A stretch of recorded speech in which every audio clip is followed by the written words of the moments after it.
tryout. I know Alyssa was also a key component to get these 4 players together on this team, but you had a full set of tryouts. You had series. You had a whole tournament, a whole bracket you had to battle through to get and claim your final spot on Believe the Hype. Sirion, Facty, Gunplexion, and Little Gators are now 4 players that everyone's going to be keeping an eye on. I think Facty and Gunplexion have had eyes on them for quite a while. Gunplexion, you don't really need to give him an introduction. He's a free-for-all land champion. He's done quite well for himself in the 4v4s as well. Facty always been on the precipice of placing top 12 and or 16 at these majors. He's routinely placed top 24 with that Sniping Lies roster. And now the question is, can Sirion and Little Gators perform the same way they do online? For now, it's a pretty good fight. Stargazers only down 50% to Believe the Hype off the start, but they do have control of B and C. Interestingly to note, Believe the Hype massively outslaying so far, but the scoreline doesn't quite suggest it. So Believe the Hype. The structure of the tryouts, one thing that always came to my mind was like, these guys aren't going to actually play together until they're chosen for the squad, because they had to prove themselves in 8 lobbies throughout and were not able to actually play together until recently. They probably haven't scrimmed all that much. Nice shot there from Gunplexion. But this is gonna be where they work out the kinks. This is definitely gonna be VOD reviewed with APG. Gonna talk about how they could improve their efficiency. So far the slaying is there, and now the points are adding up as well. Believe the Hype looking like they're getting comfortable. On screen, Gunplexion, but he goes down. Nice little quick click headshot from Digi. And he's got some support here at the mud. Could turn a 1v1 into a 2v1, but no, the numbers are there. Believe the Hype flipped that on its head into a 2v2 and wiped the 2 at the back of mud. Now 3 go down for Stargazers, and a once 50% advantage for Believe the Hype is just about doubled or tripled. Doubled or tripled indeed. The trip cap is still going. Mechanic unable to get the kill onto Little Gators. Does enough damage to push him back, but I think Gators has the repulse. Came right back. Gunny's here as well. They're going to make sure C does not flip. Now the pressure is set onto B. If they can stop Jesco from capping this, they will continue to score. That's exactly what they do. Okay, as we get things kicking off here on a beautiful Saturday morning, shout out to Slappin' Cakes for slapping 5 gifted on the stream. We appreciate you guys for all your support. And after the 5 bomb, it's a potential trip cap we're looking at here for Believe the Hype. Stargazers are able to get onto B, and with Gunplexion rotating through to the middle, looks like they'll capture B. But look at the timing from Stargazers. Oh, took off a little bit more than they could chew. Before completing the capture of B, they started to rotate to C to try to flip the positioning around. Instead, BC stay in favor of Believe the Hype. Ironically enough, Stargazers with A control, it's because they spawned there. Yeah, look at the kills. 12, 11, 12, 13. That tells us that Believe the Hype are playing together. Everyone doing their part. Love to see that. Or the new squad that the community has behind them. Now, look to close this game out in a hurry. Stargazers are struggling to mount any type of push that could break the setup of Believe the Hype. Believe the Hype often sitting in spots they don't predict. Also just frankly losing the gunfights. Gunplexion, one of the straightest shooters we know. Finally, though, they can cap A and B. Would start to get on the board, but look at the contest and the repulse. Huge play coming out from Sirion to stop it, but still more players here to kill. Believe the Hype are swarming, and B finally captured by Stargazers, but Little Gators might just turn that around, and that player's still on the map. He's still jumping. You can see the indicator. He's still jumping on the map. Has he fallen off just yet? Did he not? I think I missed it. How did he stay alive? No grapple needed. Now he's no scoping faces, turning what could have been a death into a potential spree. Kill. Did he do the late jump on the edge? He's trying to go for more, by the way. So Gators better watch his face. Catches one to the body. Digi's gonna clean that up.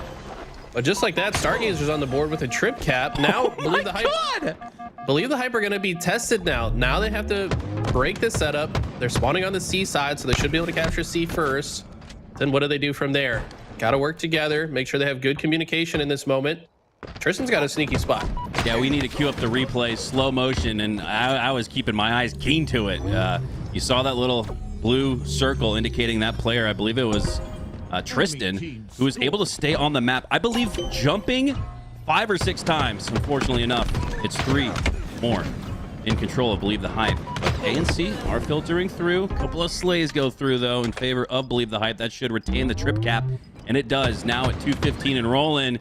This could spell the end of game number 1 for the Stargazers. Enemy team nearing victories. Definitely winding to a close here. Spawning in A is the hardest place to spawn here in this moment as well, especially when you got Sirion throwing perfect grenades and has the camo.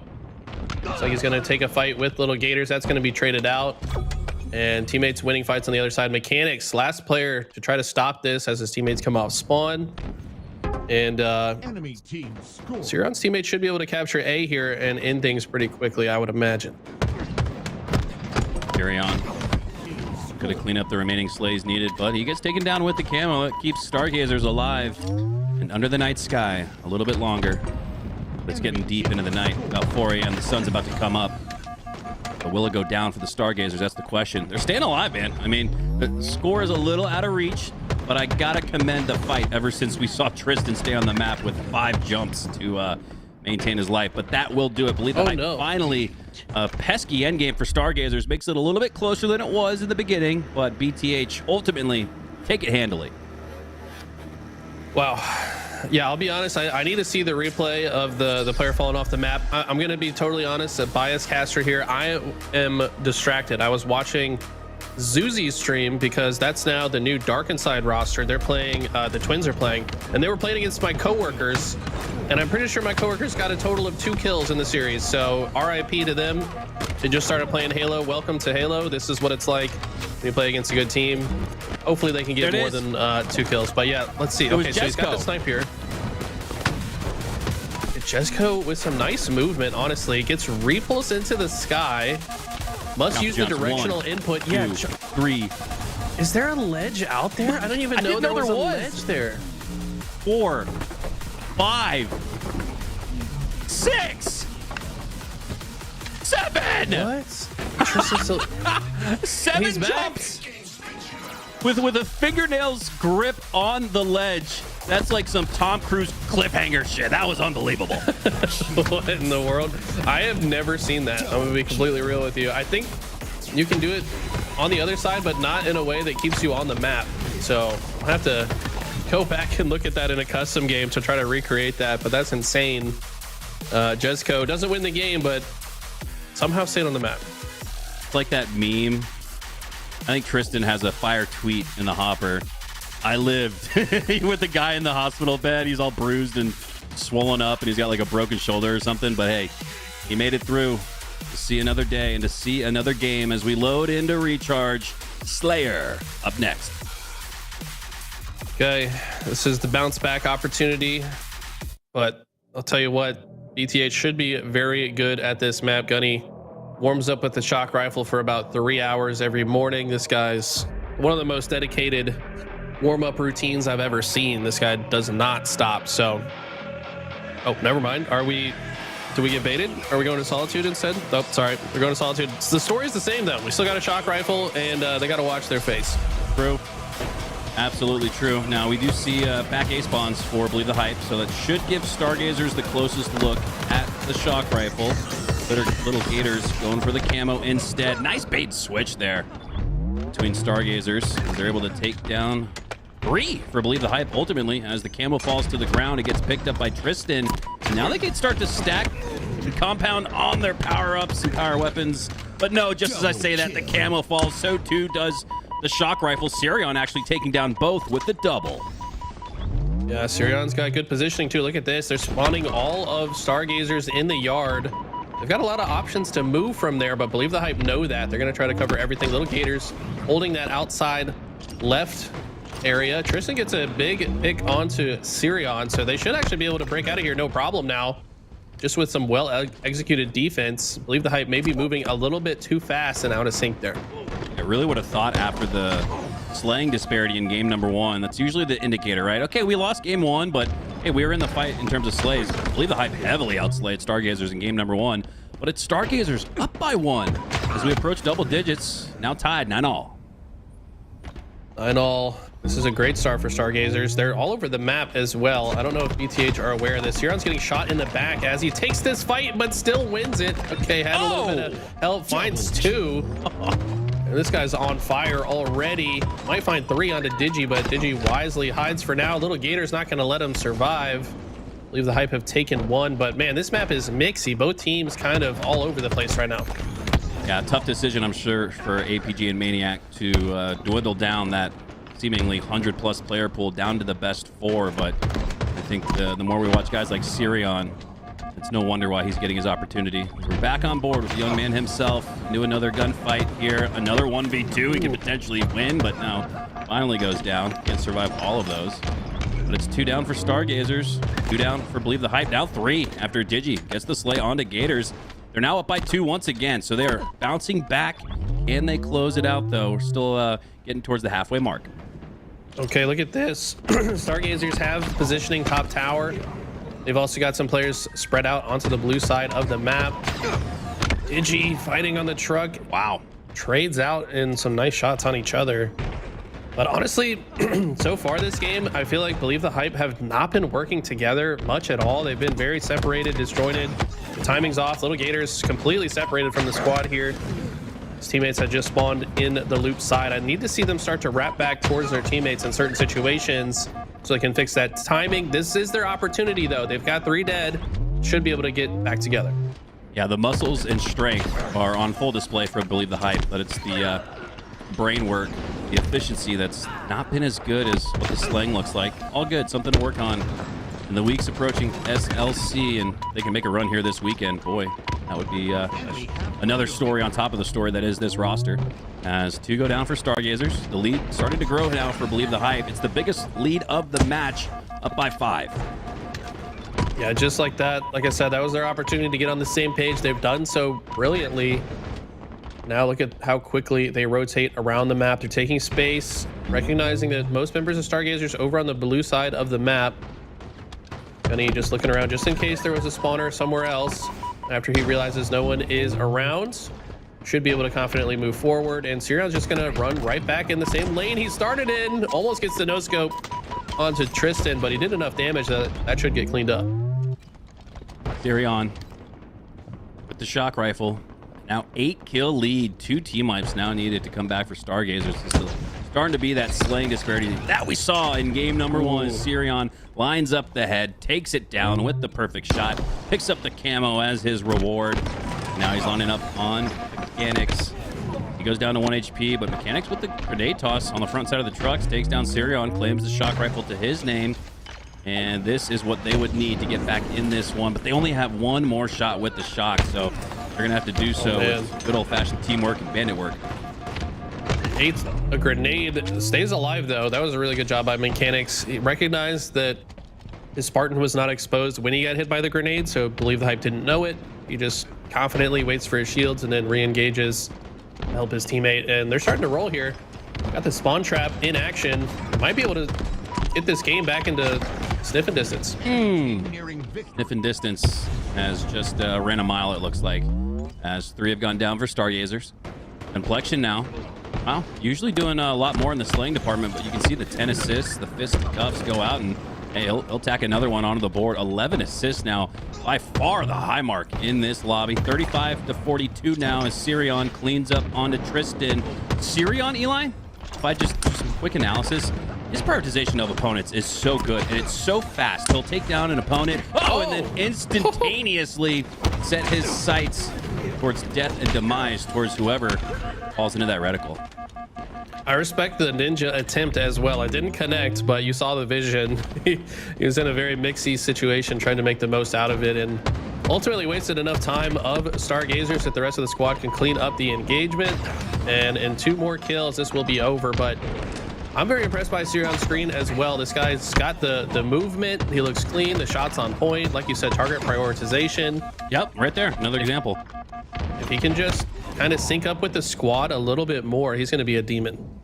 Yeah, gets the slay. And then before the feed even populates with his slay, he's on to the next. I respect that. As BTH, a respectable performance so far.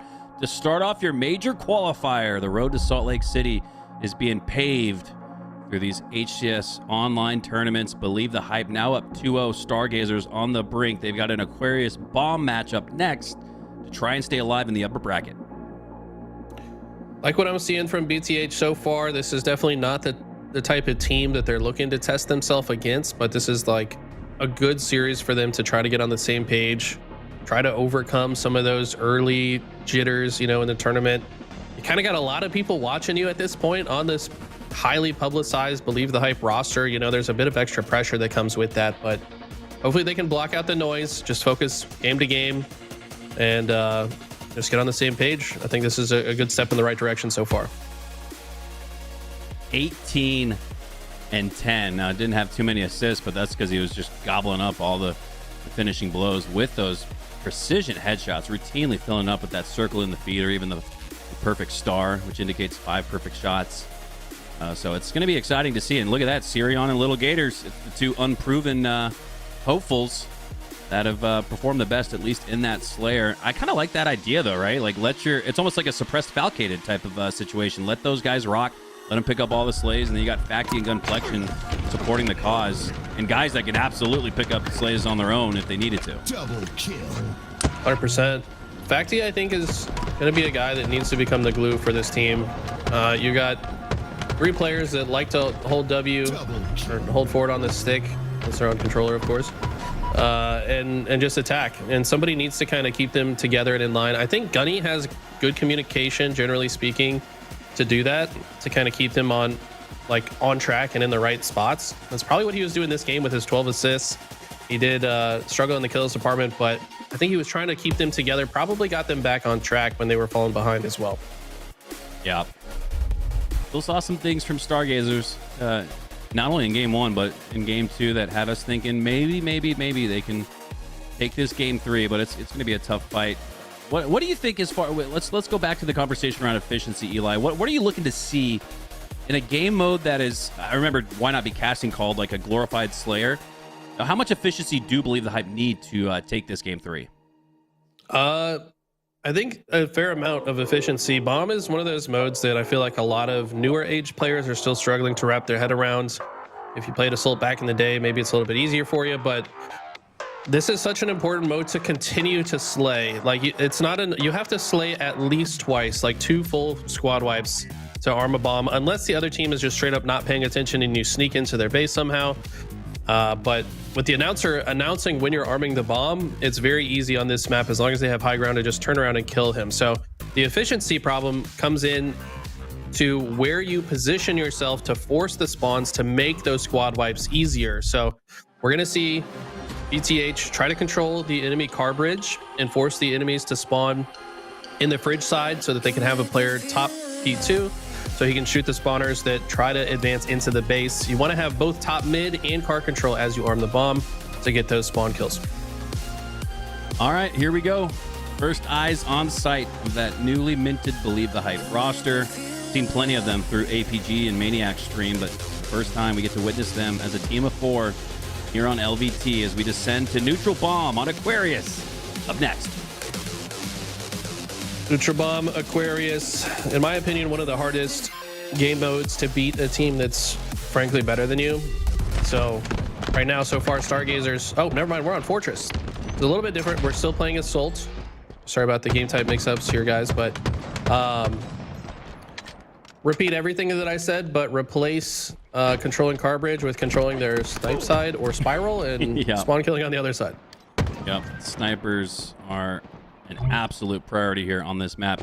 It's a small to medium-sized map with 2 snipes, so it's something you could absolutely double up on and take control of both, as Sirion already has control of his and already has control of the base. Going to drop to pick up the bomb and start the attack. Not sure what happened with the overshield. It's long gone at this point. Sirion has 1 bullet left in the snipe. If he can delete someone off the map, Mechanic's going to take one to the body, but we'll stay alive for now. They're going to just try to hold this middle of the map as efficiently as possible and slowly work their way forward. You see how Gunny isn't fully committing. Well, maybe he does there, but he's going to just repulse the bomb to the base, go for some slays, and then come back for it.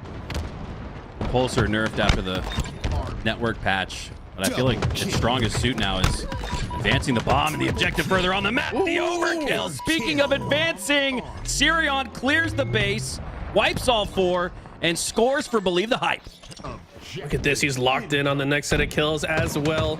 He knows that he left the elbow open, so all members of Stargazer spawning there, they're going to take him out in a hurry. Don't want him to get any more damage down on the map, but I'm believing the hype for Sirion, man. This kid is disgusting. I cannot wait to see him on land. Ridiculous, honestly. 7-1. Start off game 3. I mean, you haven't even really given a chance to Stargazers if you got a player that's performing that well. And just look at everybody else. 1s and 2s and then 3s and 2s. So Sirion quite literally doubling up on the competition.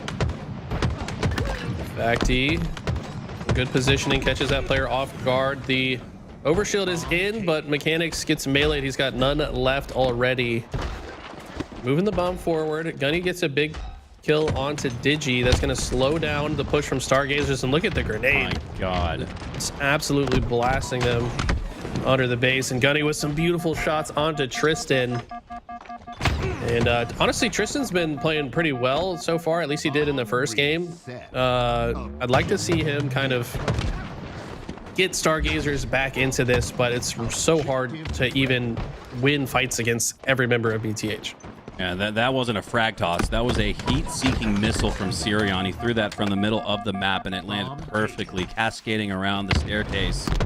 To not only take down one, but he weakened the other opponent's one shot, and then quickly got cleaned up afterwards. As we hop back on board with Sirion, rightfully so. No way he wins that. Jesco had him dead to rights from the start. Sirion was so weak, but now Jesco's weak, regaining his shield, regaining some forward positioning on the map with the bomb. He's cleared the base. It's stuck in the courtyard as he got it once again, but the snipe from behind from Digi. That was a nice little shot. Let's hop on board with him. No scope for the double. He gets it. Not a double, but 2 down nonetheless. And this is talking about advancing on the map. Digi says, boys, come on through.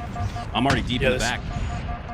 Hey, yo, I mean, he's definitely pushing up fast. This guy is playing so aggressive right now with his sniper, and for good reason. He's landing so many shots, but unfortunately gets taken down, and the rest of BTH weren't quite ready to advance on the map with him. So another member of Stargazers must have been holding them back just a little bit.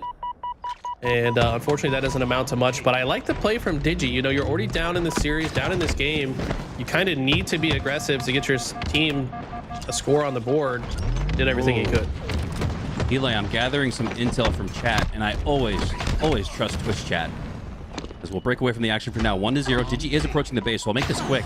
But it looks like FaZe have disqualified themselves. They've forfeited that round 1 matchup. Are they dipping on this tournament so they don't win and take the 5 seed to land in Pool D with SSG? Are we seeing some mind games here? Well, before we go down that road, first of all, let's not assume that. Maybe they just couldn't show up. I have to see the ramifications of that, because they should, no matter what, they're going to qualify based on points to get into pools. But it's the seeding that matters. Yeah, because if they win this tournament, which they're the favorite to do, they would land in Pool D as the 5 seed. 4 would be to SSG. And do you think they took a look at that with their morning Cheerios and a cup of coffee and said, why don't we just play for a different pool?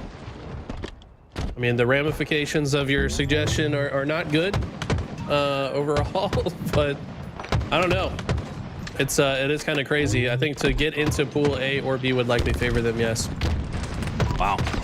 Well, some late breaking news from the Twitch chat. Appreciate you guys keeping us updated on the bracket, since we got eyes on this game 3 Fortress Bomb here, reaching the halfway mark of the match with 3 going down, a potential team wipe there, but no, Facty holds the line, and for now holding on to that 1-0 lead. Okay, leave the hype. Just kind of pressuring Stargazers in their base. I mean, they can literally do this for the next 6 minutes. As long as Stargazers cannot advance this bomb forward, they will lose this game. But believe the hype, I think they're looking for more. They probably want to score another one here. They're setting up the conditions to do so. Look at how cracked this kid is. He's flying, he's switching targets left and right. Just being a menace on the map, finds another. I mean, somebody stop this kid. He uses the repulse. Okay. I think he intended to melee and repulse simultaneously there, or he repulse first to stop himself from getting traded. either way, he's applied enough pressure to waste so much time for Stargazers. Just incredible. Sirion's, again, prioritization of opponents. Oh, okay, this gunfight, and it's all in real time with bullets whizzing by your head or into your head. And he's thinking to himself, okay, this isn't my best chance of staying alive and or taking down my opponent. Let me switch gears. Let me switch targets.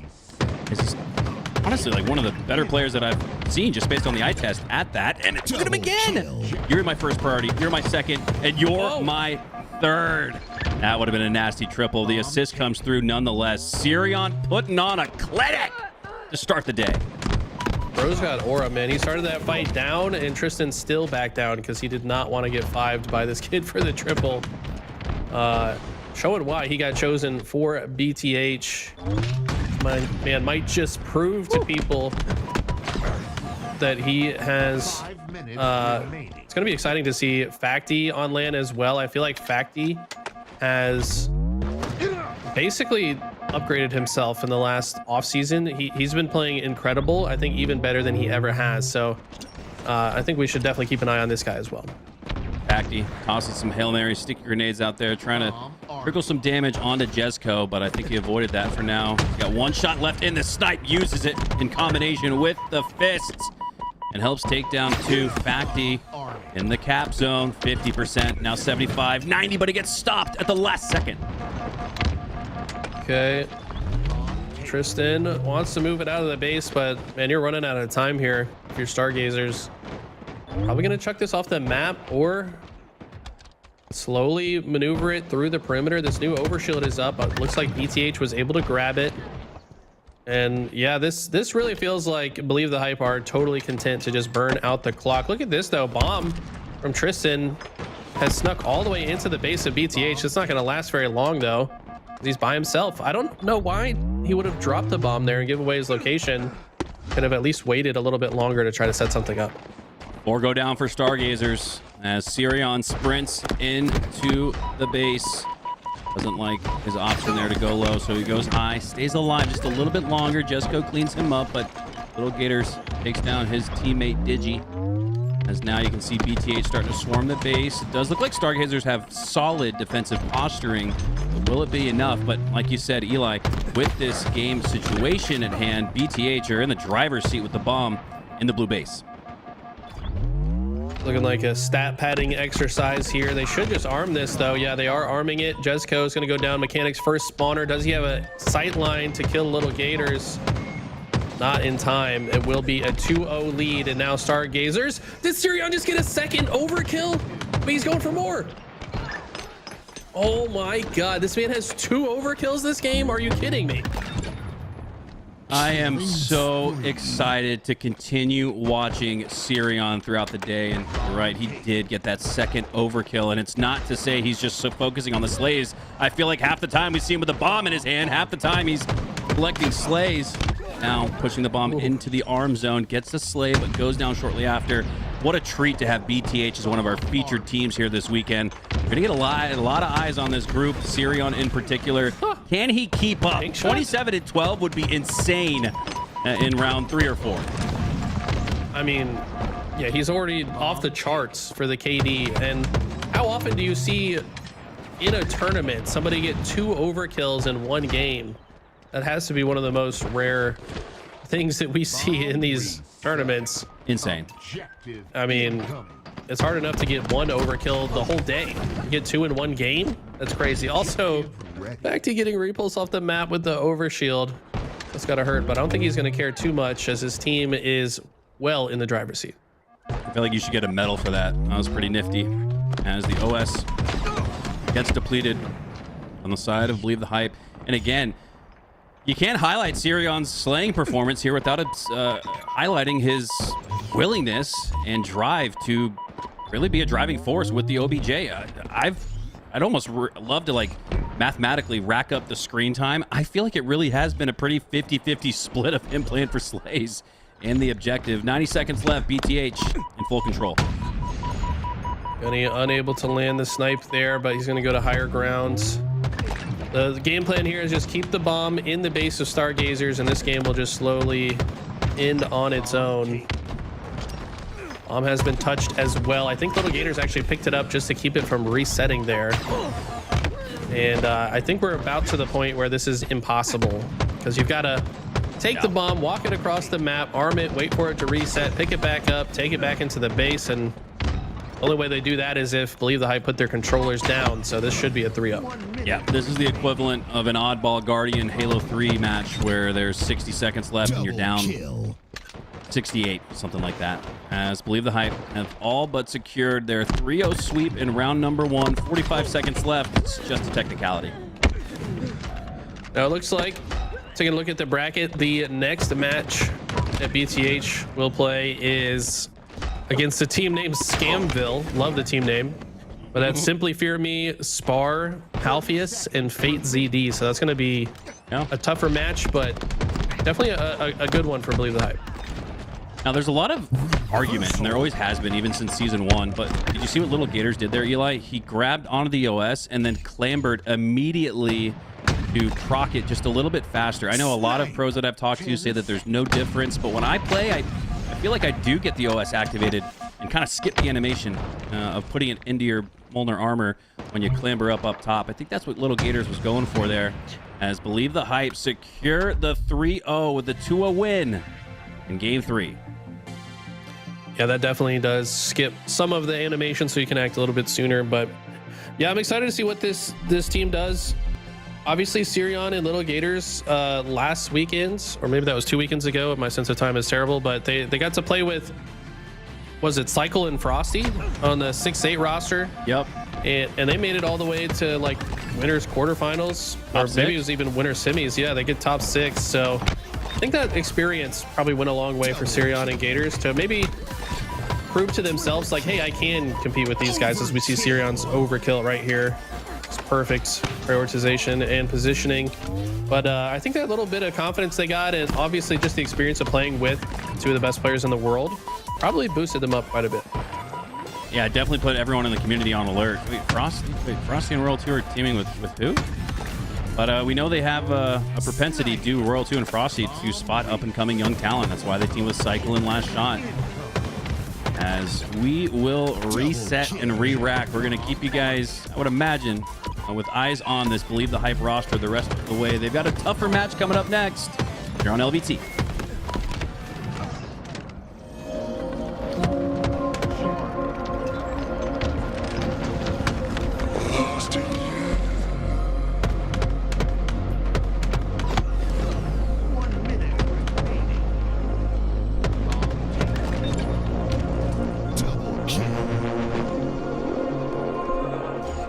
Lost in you. Snipe.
stayed the same. I got way too many thoughts in my brain, but I got memories that run through my veins.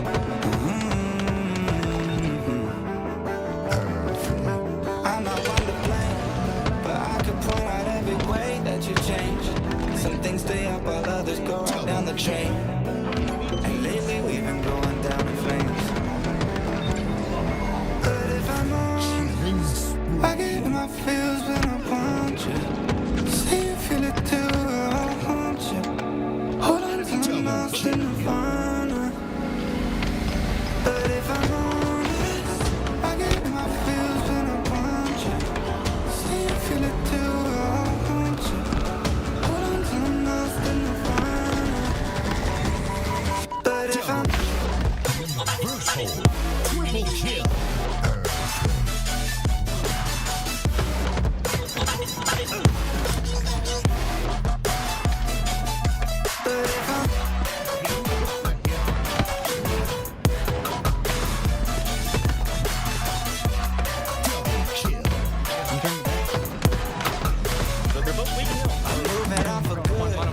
At least my therapist is saying that I should. I don't believe it, but I really wish I could. Instead, I guess I'll stay misunderstood. Oh, 'cause I'm stuck now, just trying to figure out a way out of. Try but can't seem to slow down.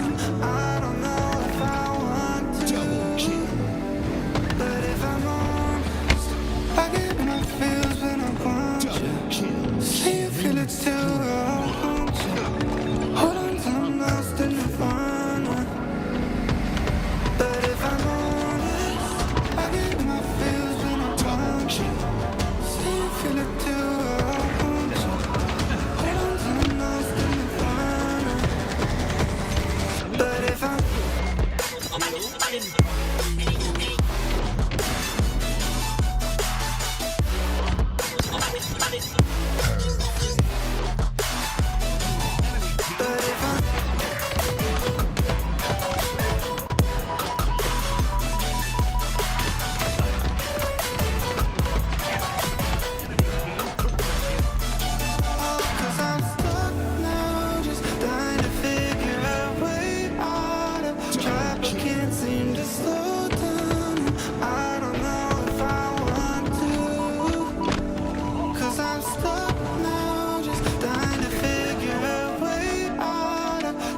can't seem to slow down. I don't know if I want to.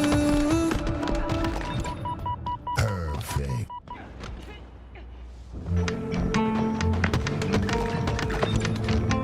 Double kill.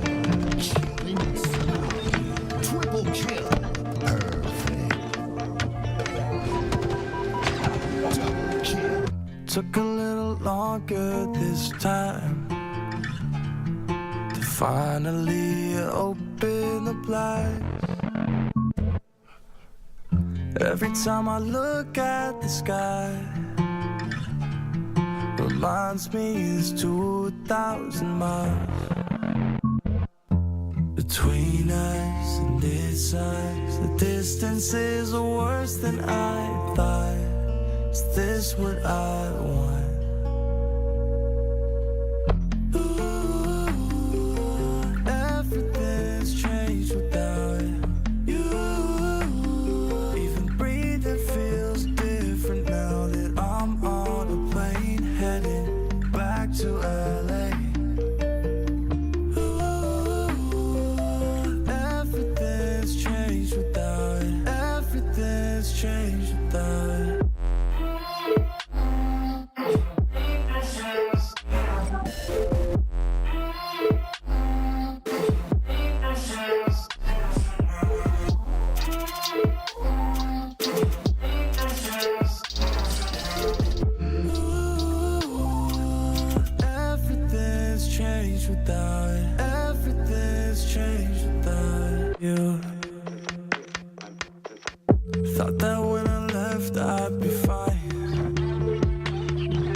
mouth.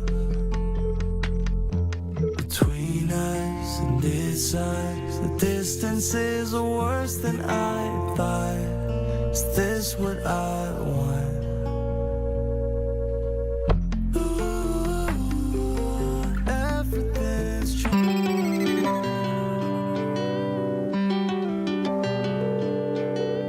The number you have dialed is not available at present. Please leave your message after the beep. It's so absurd to me. Things that you said that left a burn on me. I can't find my way without you. I can't find my way without you. It's so absurd to me. Things that you said that left a burn on me. I can't find my way without you. I can't find my way without you.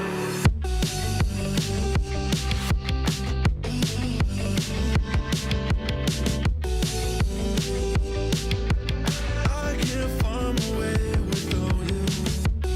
It's so absurd to me. Things that you said that left a burn on me. I can't find my way without you. I can't find my way without you. Took the Band-Aid and we ripped it off. See your shadows and my battle off. Feel so hollow and I can't breathe. You like a black hole. I'm on my knees. Oh, where do we go from here? Tiptoeing around, I guess that's playing by ear. Oh, my head's so loud, I can't hear how you laugh. That shit feels so sincere. It's so absurd to me. Things that you said that left a burn on me. I can't find my way without you. I can't find my way without you. It's so absurd to me. Things that you said that left a burn on me. I can't find my way without you. I can't find my way without you.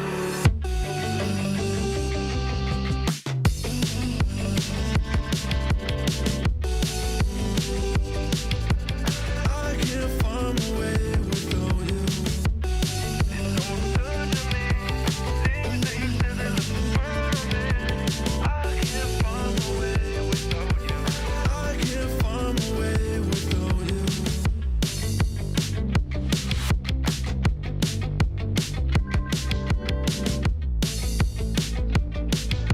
I can't find my way without you.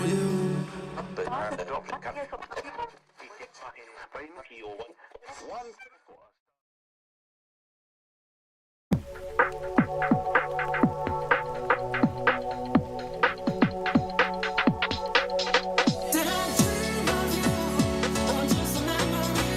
Did I dream of you? There's something I can't see. Did I dream of you, or just a memory? Did I dream of you?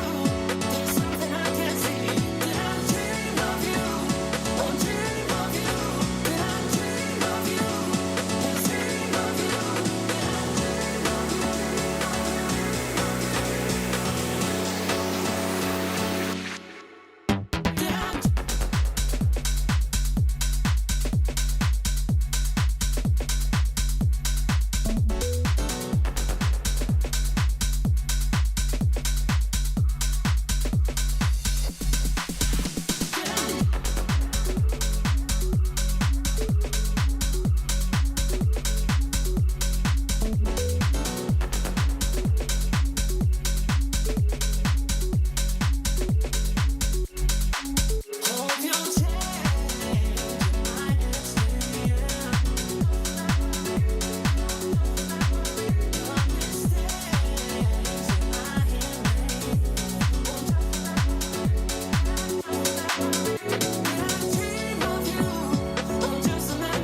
Running around your head, there's 1,000 enemies.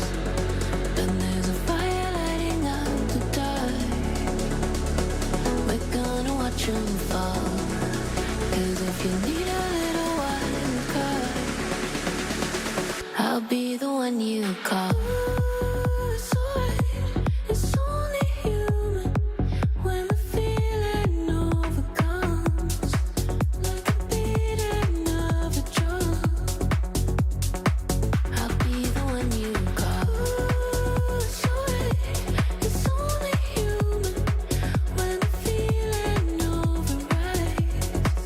Going deep into the night, I'll be the one you call.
too much. So long, but don't start to rush. Take your time, clear your mind. You're worrying enough. Don't make it too tough. You made it. You made it, yeah. You made it. You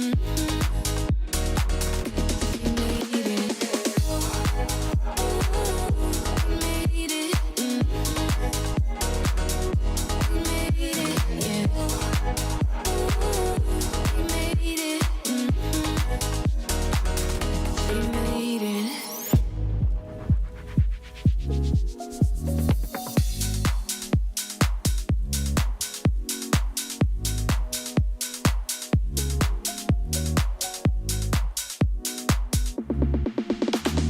Play with my emotions like it's all just a game to you. It's a game to you. Roll the dice again and I can promise this time you lose. It's your turn to lose.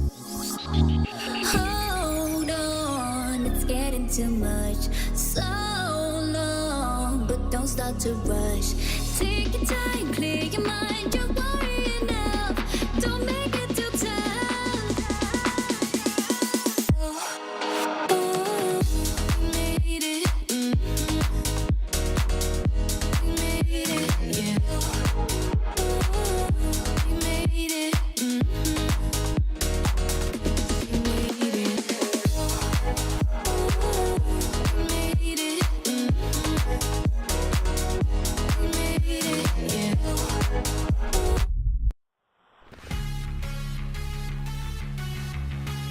Hello, everyone, and welcome back to the HCS Major Qualifier Road to Salt Lake City. We just saw BTH in their first tournament appearance as a team of 4 after that epic Willy Wonka style throwdown.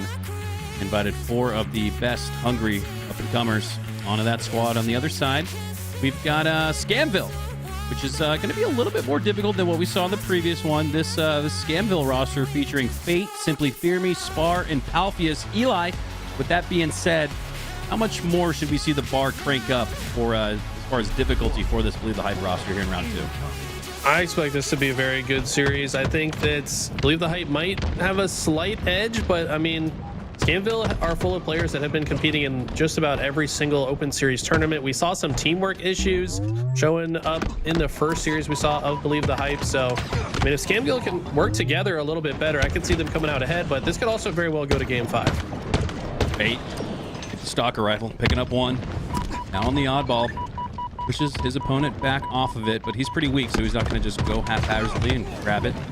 Simply die afterwards. Battle ensuing on the backside of PD. Fate back on board with him with that stalker rifle. Was able to get 1, but not much more than that. Yeah, ball finally going to get picked up. Still, no one has held it for longer than a second. Now, finally, first points on the board for BTH. But look at this. Scamville spawning close on this PD side. Facty wins a nice 1v1. Had he lost that, this ball would likely have to be played. But for now, BTH continue to score. Gators now picking up some time with that oddball. Drops it. Actually picks up the assist. Resets things. Feeling the pressure come in hot from Scamville along the PD side of the map. But Fate is there to pick it right back up. Drop that ball on the hollow. As 3 go down for Believe the Hype. This is where Scamville got to be a little faster to pick up that oddball. Yeah, if they do have it now, it did take probably a few more seconds than it should have, but Simply Fear Me in good position to watch multiple lanes here. There's only 3 ways to push across this map, and good teams know to watch all 3 lanes. Simply Fear Me has the intel, so Fate and Spar going to be rotating to try to respond to this pressure. Sirion gets right underneath Simply Fear Me. He's looking to do some more damage with this sidekick. Doing plenty of it. He's got support in the form of Facty, but Facty drops on ball. Goes back to the hands of Believe the Hype, and that's actually some nice bait. Fate plays for the oddball. Meanwhile, Sirion running around the back of A like he's John Wick. Yeah, get some more damage. But he's unfortunately going to get caught out by a few more members of Scamville. Ball still not being held just yet. Pace of this game is very fast. Both teams favoring continuing to fight in these engagements before grabbing the oddball and revealing their location. But with 4 members of BTH alive and both the left and right sides of the map covered, this is a great opportunity for them to score, especially after Little Gators gets the opening pick. A little bit of time for Scamville, but it's BTH that are the first to cross the 30-second threshold, and they're holding on strong to it. Sirion now in a 1v1 with Echoes, utilizing the pillar as protection and cover. Now dipping back into the jukebox, calls for help from Gators and gets it. Sirion's ability to earn slays is just as impressive as his ability to stay alive. Okay. Nice damage there from Gunny. The ball time is continuing to rack up for BTH. Facty looks like he's positioning himself for a potential rotate, waiting for his teammates' spawns to show up. Recognize after they spawn close, he doesn't have to move, and Sirion had the corner. He gets caught, but takes one with him. And look at this rotation from Facty. I love what I'm seeing, the leadership that I expected from Facty coming through. Ooh, nice. Ace frag toss there from Echoes. Throws another one out towards Gunplexion, but he's a little bit quicker on the spot. Stays alive. Gets the slay. Camo's up soon. There's a couple of slays occur on the cafe. Now 1v1 between Simply Fear Me and Facty, but oh, Facty gets some help from Gunplexion, and now it's Facty on the oddball. Yeah, he's been racking up so much time, has just about 70 seconds here. As long as a couple more slays come through, should be able to wrap up this round, but good couple of kills coming in from Scamville. Camo's up. Sirion tries to waste more time, and look at this. Facty is going to be forced to play the ball, or wow, he just perfectly avoids the other teams and make sure he gets that 100th point. And impressive round to start for Believe the Hype. Yeah, that moment for me really exemplified why it is so important to pick up the ball immediately when the opportunity presents itself. Now, sometimes you get burned picking it up a little too soon. You don't want to do that, but and the timing has got to be on point. And there you can see, just as the trade occurred on PD, Believe the Hype were able to secure 100 seconds. But it's a team wipe being secured off the start for Scamville. They're going to be the first ones on the board in round 2. They've got a decent setup here. And Facty goes down early. That means they should be able to hold it for longer. New camo's about to be up. Or first camo of this round, rather. And I don't know if I like that push from Fate. Maybe didn't feel like he had good options. Maybe he had a teammate call out somebody was coming behind him. So he pushed aggressively forward. But ultimately, that means that BTH will be able to take this ball and run away with it. And they're right back into the setup that got them so much time in the prior round with Little Gators having camo. Scamville earns 19 seconds, then is forced into a reset scenario. The oddball gets intercepted, though. Wow. Taken to A, and then now you can see Gunplexion starting to rotate it. He's on the fulcrum. And the next couple of shots that ring out will determine which side of the map he wants to play, A or C. But for now, content to hold it at the shotgun. Now, looks like the coast is clear to push into C, but they got to worry about Fate. You see Echoes with the camo eyes onto Little Gators. That was insane. Somehow spotted him out and perfected him. But now, ball back in the hands of BTH. Seems like they're just having perfect rotations. The communication and teamwork looks so much better this game than it did in the last series. So, like what I'm seeing already. Curious to know if their coach, Sir Birds, is in the comms helping them get on track. Facty now. 45-second and rolling to 19 lead. Has the stalker, but he trades out.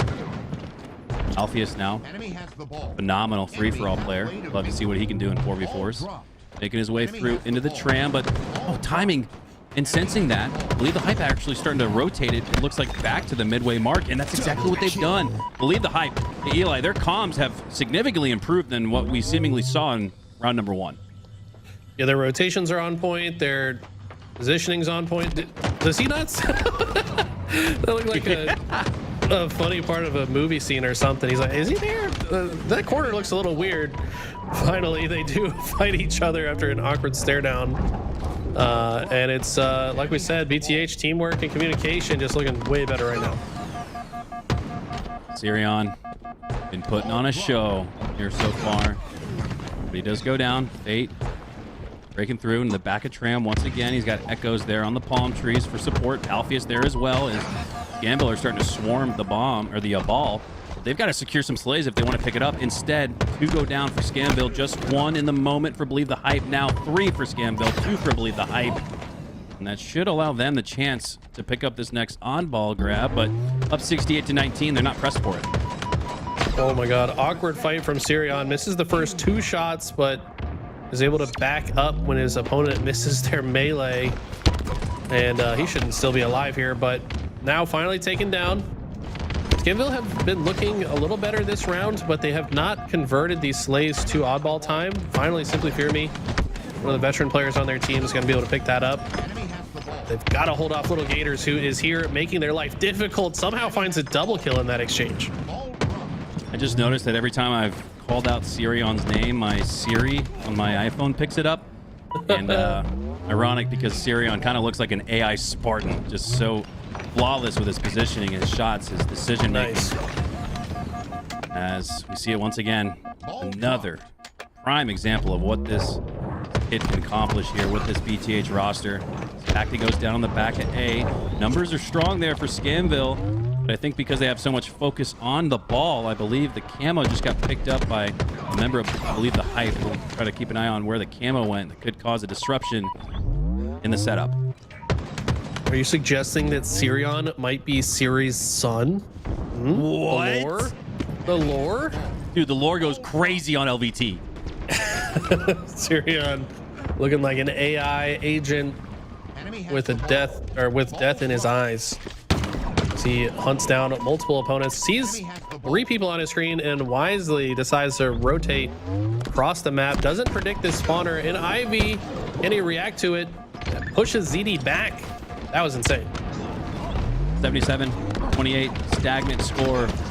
Neutral bomb possession means that general regulation clock continues to tick away, and so too does the life force for Scamville as they go all 4 down. And Eli, 20 seconds and rolling until we have a game 1 conclusion on our hands. I don't know if Scamville have enough time. They're gonna have to get on their high horse. Yeah, right now, I mean, look at the positioning for the oddball from BTH. They've been holding it so far away from the fight that they've just been able to rack up time. And Gunny says, I don't need a gun, brother. I'll just kill you with the oddball. And what an impressive game 1 that was from BTH. I expected it to be closer, but their teamwork is looking way better now. Well, you've seen Gunplexion's guns in real life, and seemingly translating here into his digital avatar. Seemed like he had a little extra oomph on that turn on with the oddball. As that secures round number 2 and game number 1 for Believe the Hype. We asked the question, Eli, as they climb the ladder here throughout the winner's side of the bracket, will they continue with what we saw so far? And the answer is an astounding yes. Taking a look at the score, Gunny and Sirion tying one another with all 3 stats, kills, deaths, and assists. So definitely a bit more in flow and working together. You love to see that. I also like the matching service tags of BTH. Just looking a little clean in the lobby. Sirion with insane damage, 6,200, most in the lobby. Fate not doing too bad on the other side, though. I personally, as a MLG old head, would love to see the classic logos in the game. You know, the carbons, the final bosses, the Believe the Hype. So who knows? Maybe this Believe the Hype roster will someday soon have an emblem in it, maybe even a skin in the game. You know, why not call it the classic pack and smoke on that? I'm smoking the BTH pack. Is that what you just said? I mean, I know APG will be smoking that pack. Anyways, going into game 2 here shortly.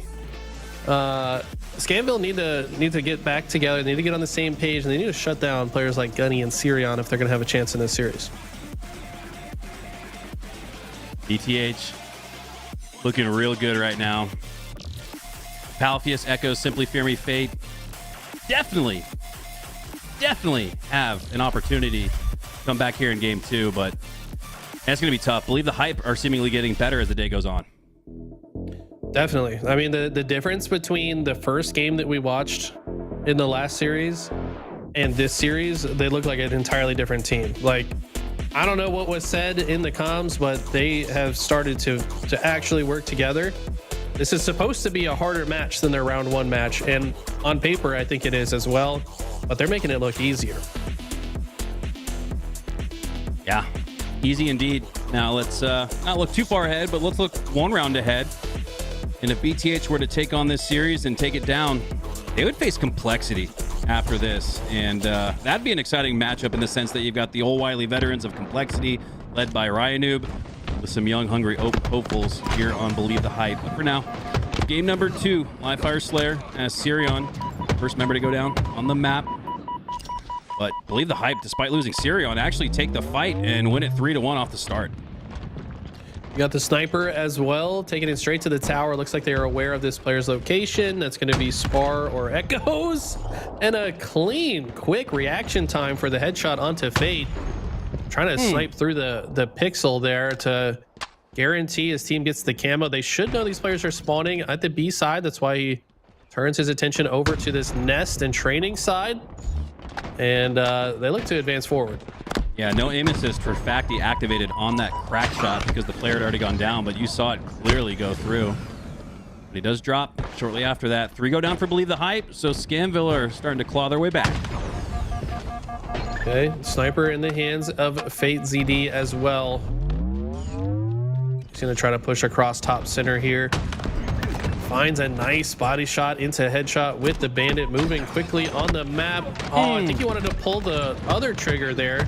Yeah. Double kill. Fortunately, accidentally throws the grenade instead of pulls the snipe trigger. It's gonna be switched into Sirion's hands, so he's got people spawning right in front of him.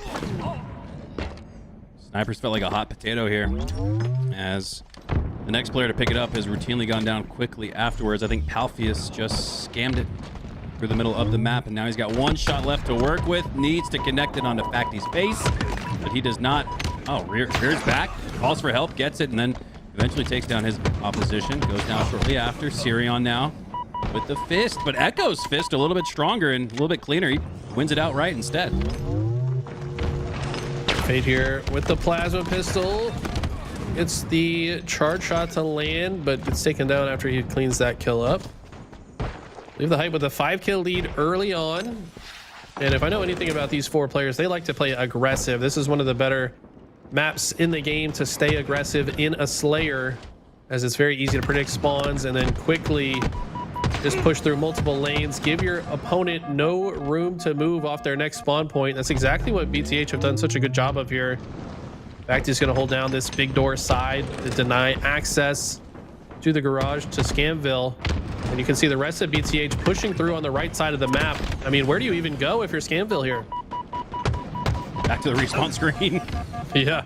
I think that might be their only option, and that it is for now. Once a 4-kill lead now turns to 7. It was just a close game, and I believe the hype now, though, starting to run away with it. Acty.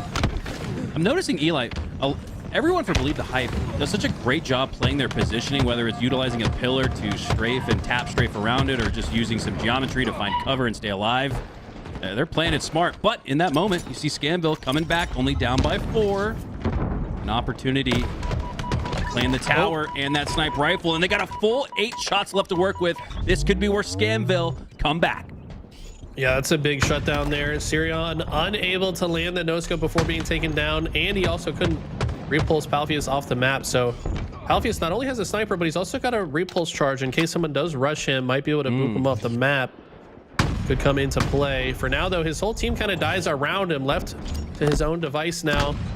Seeing if he can land a shot, but unfortunately, only 1 body shot out of 4 has connected. He will find the no-scope, though, and he still has the repulse charge. Has to, unfortunately, use it to dodge his teammate's grenade, though.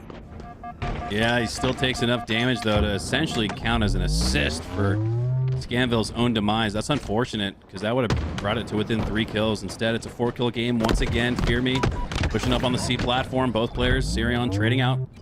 We hop on board now with Echoes to playing that tower space once again, but Gumplexion holding forward on the left stick and not missing a shot. That's typically what he's known for. This guy does not fear anything. So going against a teammate, an enemy named Simply Fear Me, that's just not going to happen for Gunny. This guy will just hold forward and not miss in about every opportunity he gets. I like to see the way Little Gators is playing the situation. He's originally trying to hold that right side, but instead cuts through the center of the play. Unfortunately, moves a little bit too fast, I think, for his teammates to follow up on his action.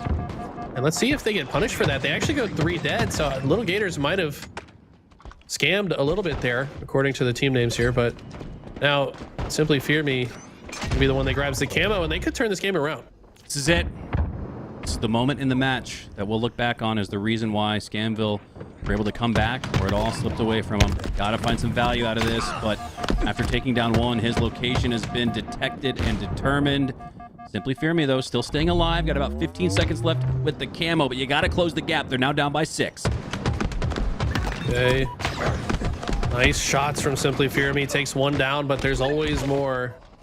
2-for-2 trade, favoring the team in the lead. Actually, make it a 3-for-2 trade in BTH's favor. Now they're just a squad wipe from closing the door on game number 2. Scamville technically could still come back. Something tells me BTH are not going to make it easy. Man, it's like that schoolyard fight where you got the arm extended out and the bullies holding the the smaller opponent away, and they're just kind of swinging, right? Just barely whiffing the shirt. Just a cool breeze for Believe the Hype. They have not been challenged, despite what looked like some challenging scenarios where Scamville were going to make it a game. Instead, this one's going to likely end right here, right now, as it does. Facty with the headshot. 50-43. Believe the Hype take game 2. Believe the Hype looking so good. There's definitely a few mistakes that we're still seeing from them, but those are going to slowly disappear over time with the likes of APG and Maniac coaching these guys. I mean, shout out to the BTH leadership over there. They plan to be in scrims with these guys, watching VOD just about every day. I think this team's going to get significantly better before they get to LAN. Yeah, I assume Believe the Hype have a coach. I think it's Sir Birds, if I'm not mistaken. But then you've got like management and mentors, really probably more appropriately titled, in APG and Maniac. I mean, golly, just one of those 2 guys in your ear would probably propel your career forward. But both, Yeah, it's a cheat code, man. It's a cheat code. You're right. And as we know, Eli, from being part of the scene for 20, 25 years now, that little, obviously you're not a player, you're not on the sticks as a one of those team of 4, but the 5th and the 6th and the 7th and the 8th are equally somewhat close to being as important in what you provide those players outside of the game. And how many times do we talk to pro players that really say the key to success in game is what you do out? So really excited to see what Maniac and APG can bring to this Believe the Hype roster as some mentors for some players that have nothing but upside. That's absolutely true. Things trickle down from the top, and whoever are your leadership figures, you're gonna notice what they're doing, and that's gonna rub off on you as a player. So very interested to see how things play out for them. I hope they've got a videographer. I heard maybe Leezy might be on the case. Shout out to Leezy. To record their journey through the open bracket come SLC. It's going to be hype. Yeah, one of the premier documentarians and photographers, videographers that we have in Halo, Leezy. We got Meg behind the scenes. She's shooting for Shopify Rebellion. Again, kind of think that's where the conversation is going. There's just so much that goes on behind the scenes that you guys might not see that really make this what it is. So shout out to all the admins. Shout out to the Celestes of the world, because it's people like her that make the Halo world go around. Well said. We're just waiting on Gunny to destroy his toilet or something, probably. I'm not really sure what's going on with the break in the action, but thank you guys for being patient and hanging out. How's everybody in chat doing today? You guys feeling good? I know there's been a lot of talk about FaZe. I guess they're having internet issues is the word on the street at the moment. So we're going to see where they end up in pools. I think that if they have to DQ, that would mean they likely end up in what will be, which will be. Yep. So that could shake things up. Come as we take a look here. You can see the number 4 spot has already been taken by SSG because they had the most points. They just were already removed from the tournament. They will be the number 1 seed in Pool D. First and second place in the tournament today will finish in Pools D and C. But whoever has the most points after today will go to Pool B, which if FaZe had to DQ, that's where they should end up. Yep. Yeah, FaZe right there at the 5th seed overall, which would put them with the highest seed in terms of points. So if things continued on the rest of the day as they are with some internet issues for FaZe, they would they would absolutely guarantee. So we're starting to see this picture start to come to full visibility here. Despite not knowing who's going to take first here or second, that would be your determine other seeds here in pool play. We would know already just a little afternoon on Saturday where FaZe would end up, and that's in Pool B against TSM. I want to say Nemesis likely to take that EU first place spot if they haven't already. I think their tournament started this morning, or probably does it finish tomorrow? I don't know. Maybe somebody in Europe will correct me. Let us know if Nemesis ended up taking that 7th seed by winning the EU qualifier. This is shaping up to be a fun tournament, man. It's going to be exciting. Curious to see if... Oh, wait, here we go. We got some insider intel from King J and Verbmaker. Internet is out. And Verb says... It's King J's internet, though, I guess, right? They can't play without their leader. Take me to your leader. True. I mean, King J is the lifeblood of this team, so it all makes sense. Yeah, if I didn't have King J in my Astros, I wouldn't. And you're what now? My Astros. Jeez, I think I got like the latest headphones, bro. No, I'm living in 09 until 2099. All right, I'll have my Astros on my head. Thank you. You didn't catch the joke, man. Slowly say in my Astros.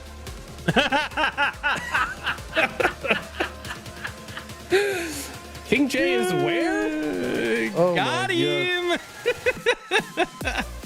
As we take another look at the projected pools for SLC. Going back to SLC, man, and what a fun, that might have been the most fun tournament last year. They had the scooters you could ride. You could go play pickleball. You could obviously take a seat on the main stage and watch the highest level of competition. I cannot wait to be in Utah in just a couple weeks. Yeah, are we at the Salt Palace again? Do we know? I think we're going to be at the... Yeah, it's one of my favorite events from last year. If you guys are anywhere in the area, I highly recommend you guys go ahead and get tickets. I want to say tickets are still available for purchase. Do not miss it. If you have the opportunity to go, it's going to be a great time. And it's going to be a lot of fun. You can get your tickets now. I know there's still a couple of tickets left for the Halo World Championship. Gotta go to the Halo World Championship. We already know that we're going to get some exciting announcements. Last year, we saw the rebrand from 343 to Halo Studios. They teased some John 117 in Unreal Engine 5, and boy, did he look good. So excited to see what Halo Studios have to unveil here for us in just a few months. And in between all that, you got FaZe hosting an event in Charlotte, Eli, which is your hometown. That's where we famously hijacked the news with that skirt. Oh my God, I wish we could pull that clip up. It'll be hard to find, but yeah, man, I'm excited for everybody to come here to Charlotte. This city is amazing. It's gonna be like a bunch of tournaments back to back, though, right? So it's gonna be Salt Lake, and then we'll have the LVT tournament, and you know, people watching won't be able to go to that, but they'll be able to watch it. And then we got Charlotte, and then we got Worlds. It's all gonna happen pretty shortly after each other. So it's gonna be exciting, man. We're getting to ramp up towards the end of the season. Yeah, and then if my calendar is correct, I'm pulling it up here. I believe, October 3rd through the 5th is Charlotte. And then October 24th through the 26th is the Halo World Championship. Yeah. Charlotte is like a bona fide boot camp, because, I mean, that's exactly what all the players would dream to do, is to descend upon one centralized location before Worlds and throw it down on land just for practice. These guys are going to be playing for $250,000 in Charlotte. So, and now typically the event before Worlds is always pretty soon after, right? But this feels like the closest gap I can remember in Halo Infinite. So, man, the level of competition is just going to be that much higher because everybody's going to be on their A game. Yeah, this is pretty close to year one. I want to say it was Orlando, and then Worlds. Year one was only like 3 weeks apart from each other. So similar feeling here this year. It's going to be exciting, as we're still waiting for Complexion to come back. Appreciate everybody's patience here. Recharge Stronghold's going to be the game mode once we finally get there. Waiting on Gunplexion, and it looks like one other. Oh, they're just speak of the devil. Gunplexion ready's up on the Eagle squad. Just waiting for who are we waiting for? Simply Fear Me is here. Spar, just waiting for Spar to get back in the lobby, and as soon as he does, we will resume winners round 2. BTH, if you're just tuning in, with a 3-0 win in round number 1 and a 2-0 lead in round number 2, if they can take game 3, they've got Complexity up next. And Eli, let's talk about this.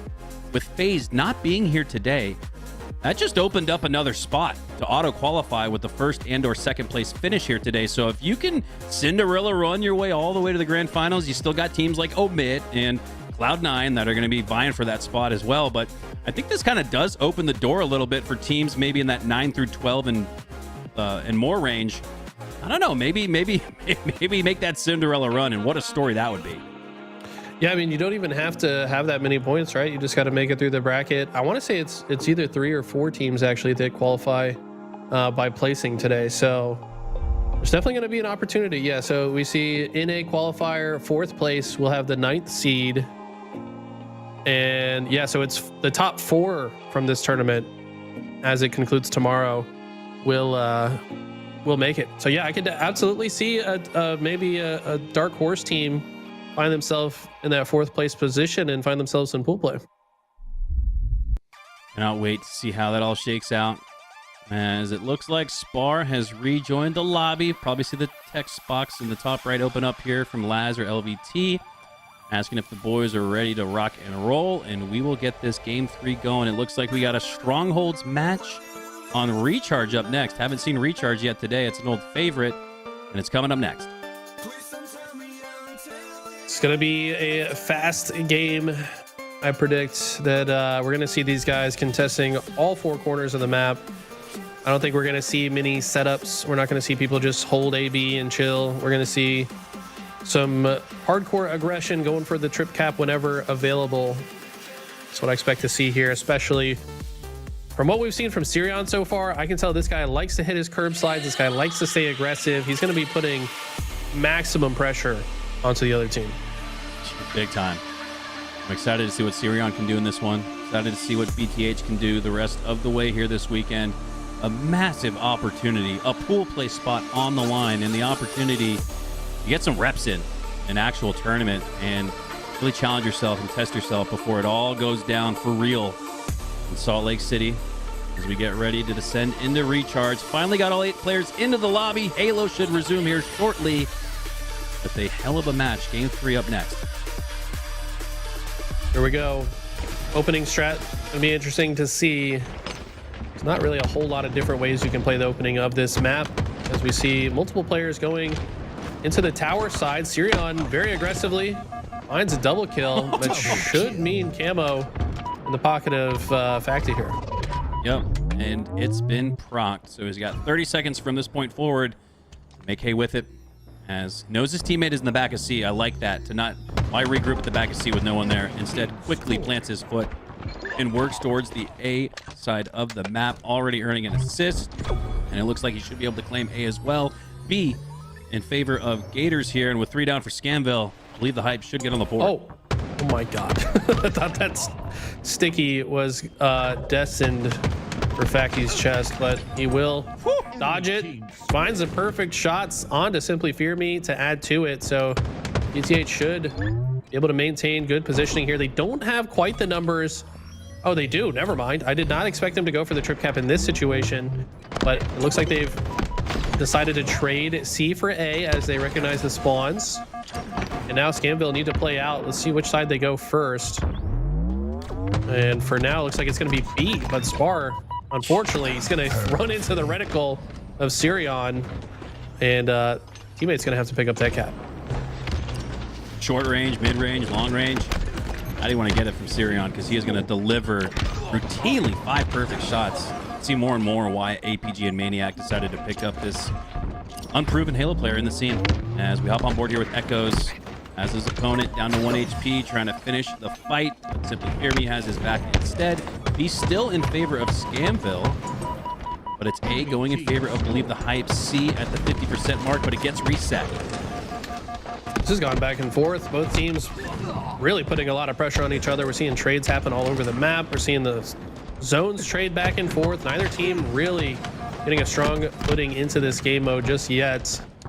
Scamville really need to turn this series around. This would be a good map to do it. They can build some momentum here as they have captured C. It looks like A is being flipped, but Sirion's going to stop that. BTH now looking to be firmly in control.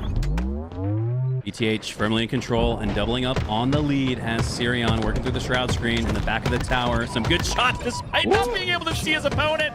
2 go down, and he might just make it 3. Chase grenade from Palpheus towards that push from coming through, and Sirion finally goes down. Now it's Simply Fear Me on the other side, matching with the double kill of his own.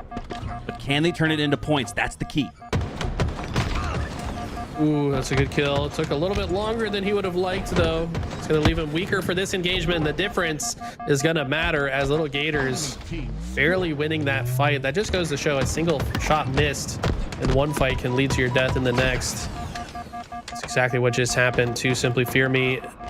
Can Believe the Hype convert the situation into another capture, though. They're not in great positioning. They've got to cross the map. Simply Fear Me is going to try to get the cross. And if Simply Fear Me can be taken out, Believe the Hype will be fine, but no, he's in a good position. Sirion doesn't check his corner. And just like that, Scamville will continue to score.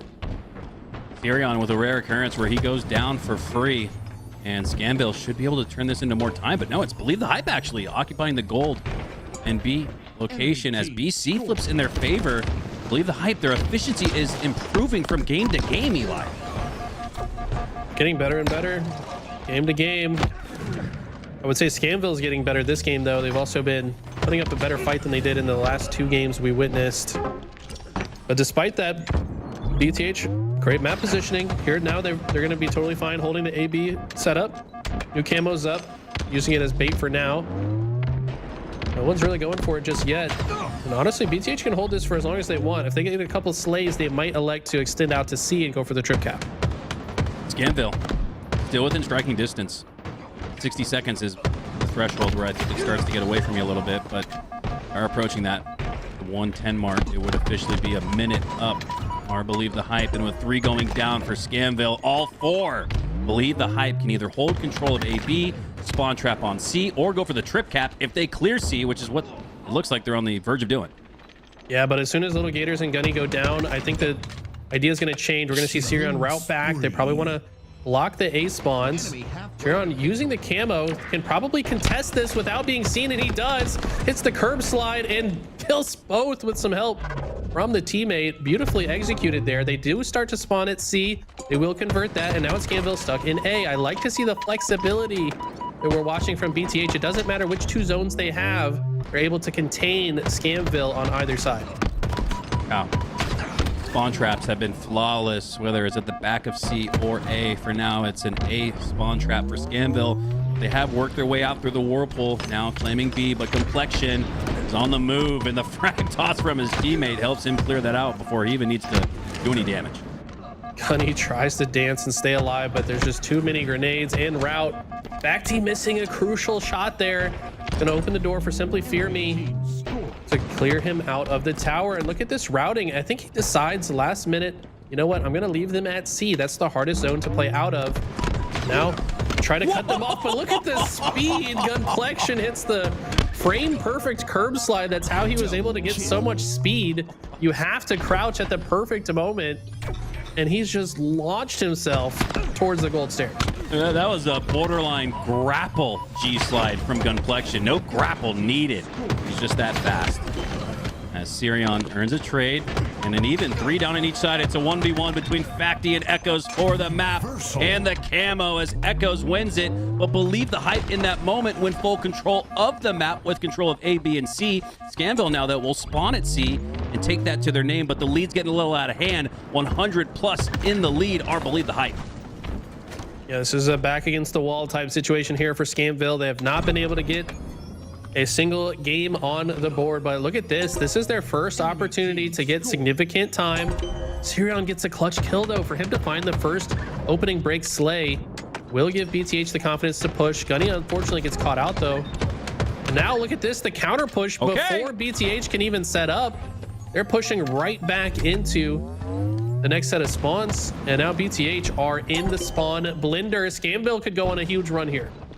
Scamville down by 100 in a situation they've got to play for trip caps to get that lead a little bit closer heading into the 200s, and they're doing a great job of it, earning the first strike. But Echoes does trade out. Simply Fear Me needs to win this one against Gators, or at least stay alive. Call for help. Palfius is there, but not for long as he goes down. Woo! Nice headshot there from Simply Fear Me. He was the last Spartan standing and starts to do some damage of his own. Shoots the platform to potentially get some trickle damage out. Didn't see much of it, but hey, Scamville, despite going 3 down, still have control of A and B. They're down by only 40. Yeah, this is just well executed spawn control. They're moving quickly around the map to force Believe the Hype to spawn across the map from one another, making it difficult for them to team shoot, which is what they've been so good at this series. And Gunny with a very crafty stick there, while one shot is able to find a kill. He gets traded out by his teammate though. Scamville still scoring, but after a few slays, BTH might be back in scoring position here shortly. 182, I don't know, to 166, and it's a rolling 166. Scamville have come back from 100 plus seconds down, and now it's down to single digits. 8 seconds separating these two teams. Scamville have the numbers advantage. Scamville have control of B and C, and now they might just reclaim the lead. This is massive. They're starting to believe. They're believing their own hype, and they're dwindling it for BTH right now.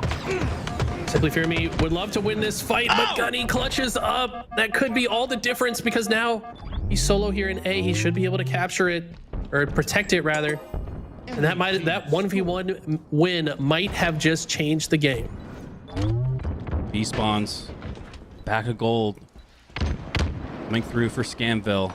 And they have to decide here, Eli, this is the hardest decision in Halo. Do we play for A or do we play for C? If you don't have a congruent decision made here, this is where your hope to remain in the winner side of the bracket could falter, and it feels like it might just be. They are fighting strong though. Echoes with a huge double kill, takes down 2. Now all 3 go down for Believe the Hype, and now it's Scamville back in control of AB, and they're going for the trip cap. This game's still close. And Fate gets the opening slay. That's massive. Still has HP to work with into the next engagement. He gets taken down, but trades with him. And if BTH don't get 2 or 3 dead right now, this game could easily be over. Nice 2v1 gunfight taken by Complexion and company Nearing victory. as they'll take C. He calls for his teammate to push off and get to A because I've got C. We need to get to A now because Scamville are less than 20 seconds away from claiming this game, but they go 3 down and A should go to Believe the Hype. No! A player gets taken down. Facty gets taken down. A hero play from Simply Fear Me keeps them in the lead. And with a hope, a chance, but Believe the Hype might just have a trip cap. Yeah, Echoes with some crazy shots off spawn. Bites off more than he can chew, though. He gets taken down, getting a little bit too aggro onto Sirion. Will it come back to bite them? Palfius finds the Slay. Onto Gunny. Simply finds one as well. This is going back and forth. Mikowski, I cannot predict how this one's going to end. They're only separated by 12 points right now. The huge no-scope comes in from Sirion. Sirion dipping and diving his way through the pillars like Muhammad Ali, dodging some fists. But he goes down. But 3 go down for Scamville. Fate, the last player alive, but he has the camo.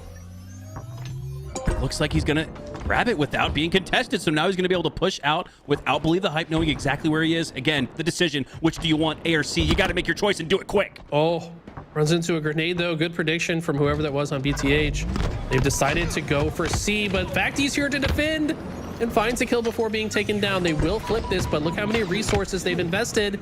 BTH can easily go for B. Now there's a 1v1 fight occurring at B. Palfius wins it, but there's Little Gators is still in. He's still nearby. No, he's top tower. Scamville might have just won the game. BTH have to get into something. Complexion has to hit another G-slide to get into the cap point, and he does! Staying alive with the sticky trace grenade going down and going through. He takes down Echoes, 248, 239. But Believe the Hype have control of A and C, but A quickly faltering in favor of Scamville. Little Gator's gonna try to take B right as Scamville take A, and they have hope, but the backsmack comes through, and so too does the win. Believe the Hype fall, and Scamville come back.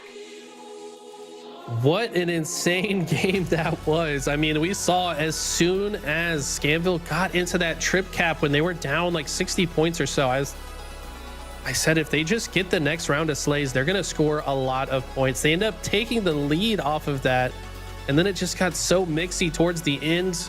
Ultimately, Scamville just made better decisions, barely won their fights, threw slightly better grenades. I mean, it literally came down to millimeters in some of these engagements that won Scamville that game. What an impressive comeback.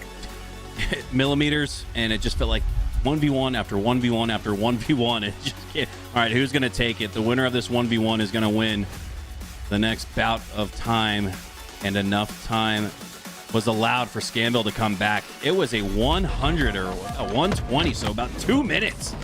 I believe the Hype were up, but Scamville found their form in the end game, and they didn't lose a heartbreaker, right? A lot of times in a stronghold where you're down that much, you might come back, lose 250 to 245. Instead, it was Scamville winning in a nail biter in the final 2 minutes. We're all hold your breath, Halo. I mean, this right here, I thought that Echoes maybe chowed a little bit too hard in that engagement after honestly just getting the 1 kill off of spawn in that situation gave Scamville enough of an opening to push through. Facty wins this fight somehow and then ultimately stays alive. I mean, this was just going back and forth. There were so many plays to break down. Palfius clutch win on Sirion here. If he doesn't win that, Sirion is still in B, potentially capping it. This insta-splode somehow. Gunny gets that grenade to bounce perfectly onto killing the player bottom of the C stack ledge. What an insane end game. Whew. Man, it did not take long for us to have a thriller of a match. And now this series has just gotten a lot more exciting as Scamville on the road to a reverse sweep. BTH still only needing 1 more game to secure their next round matchup against Complexity, but you cannot get too far ahead of yourself because Scamville has now shown up and they've drawn blood. 3 caps to win. Fortress, CTF up next.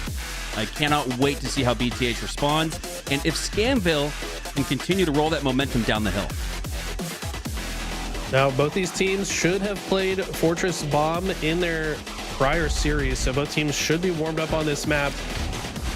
Should be an interesting one. This opening break going to be important. Gunny running right past the OS, wants to apply pressure behind enemy lines and will pick up a kill. Sirion finds a snipe as well, but it's Fate that still has the Scamville sniper. It's 4 dead off the start. Gunny's got a flag and a sniper. and he's going to choose to run it this side. This will force Scamville to spawn on the other side, and he's already past the 50-yard line. A flawless response here to open up game number 3 from BTH, and Complexion might be stealing more than just the flag. He has the sniper that spawned on the blue side of the map. Sirion has the red snipe. This is where you could really start to roll and maybe even go for a dub cap.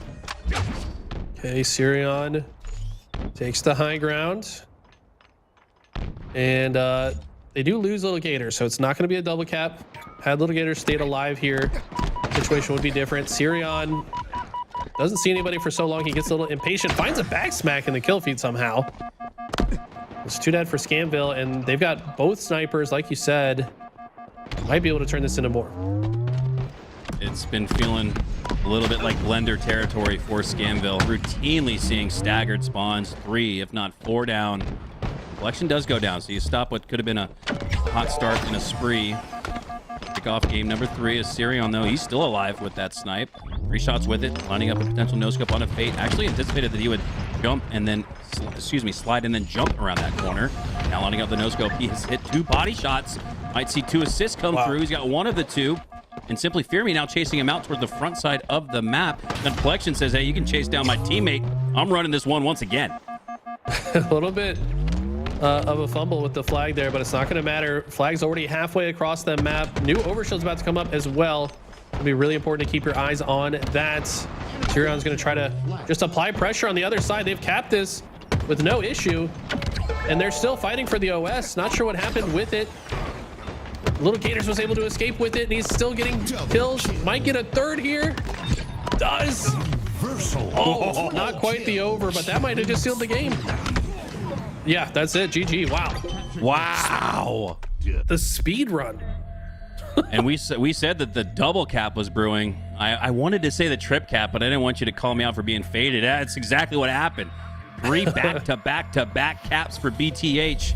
Sends them to winners round 3. But the test, like a Dragon Ball Z episode, only gets stronger and more difficult. Complexity lays in wait up next. I cannot wait for that. Yeah, it's going to be exciting to see this squad, BTH, with the whole community behind them. Scamville should have a tough road ahead of them in the lower bracket, but we're not looking bad at times. They just need to clean up a few of those engagements. For now, though, all eyes on BTH and Complexity. Complexity been looking really good lately, so this is going to be a difficult task. Wait, what did he? I don't know. A little bit of trash talk there from Sirion. Says there's a reason you didn't make the team, buddy. Okay. It's toxic. That's toxic. I kind of love it. Oh, man. I wonder if maybe he had something to say during the tryouts. I don't know. I feel like there's more to that, right? Had to be. And it's, just as Gunplexion says, it's chop, chop. And on to the next round as we will take a quick break as we get you ready and set for Complexity versus BTH up next.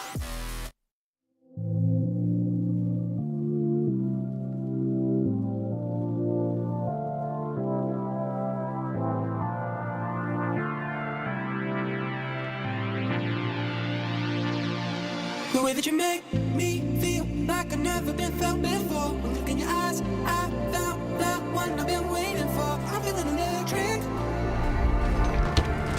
My love is electric.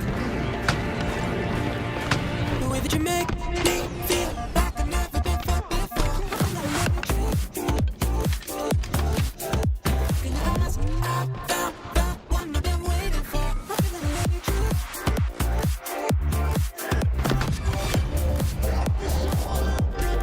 King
stuck to my bed, and you're the only one who keeps me moving on.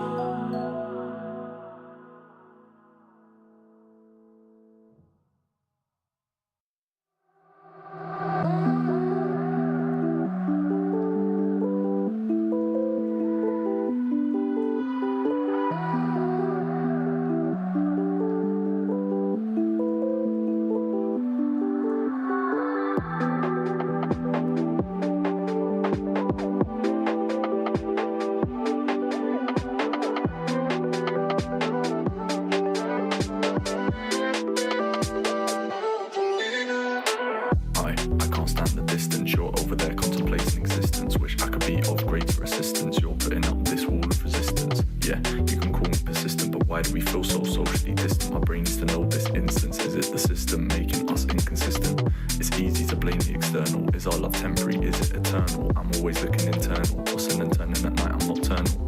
I need to know, can we win this war? Or will we be soldiers left on the floor? I'm not sure. Feel like I'm winning, but I haven't kept score, and I just need to know what I'm fighting for. These nights they last forever. Now that you're gone, now that you're gone, can't get no sleep, I'm restless. Who's right, who's wrong? Who's right, who's wrong? These nights they last forever. Now that you're gone, now that you're gone, can't get no sleep, I'm restless. Who's right, who's wrong? Who's right, who's wrong?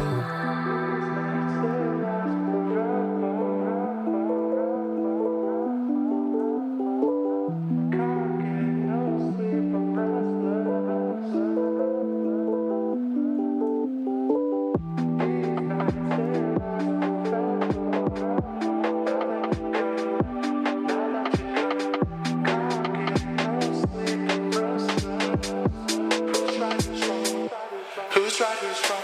Yeah, I remember the days before you and I went separate ways. I know that I said that I needed the space, but when I think back I only see your face. It's always gonna be hard to replace the touch of your love and your warm embrace. I wish I could go down my phone and erase all the pictures of you, but I keep them in case. Don't know what I expected to do. Without all your love I didn't know who to turn to. Guess it's kinda funny how the tables are turned to. They told me I'd be better off, but that's not true.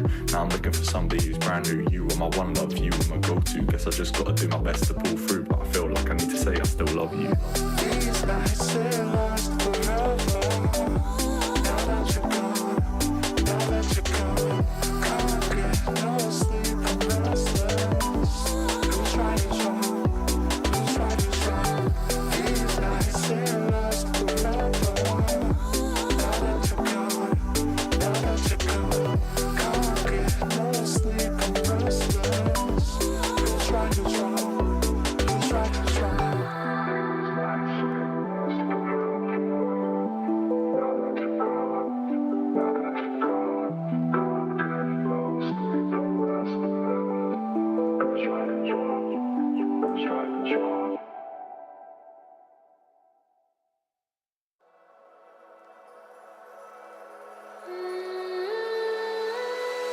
Salt on my skin, pull me closer, right in. I think about all of it.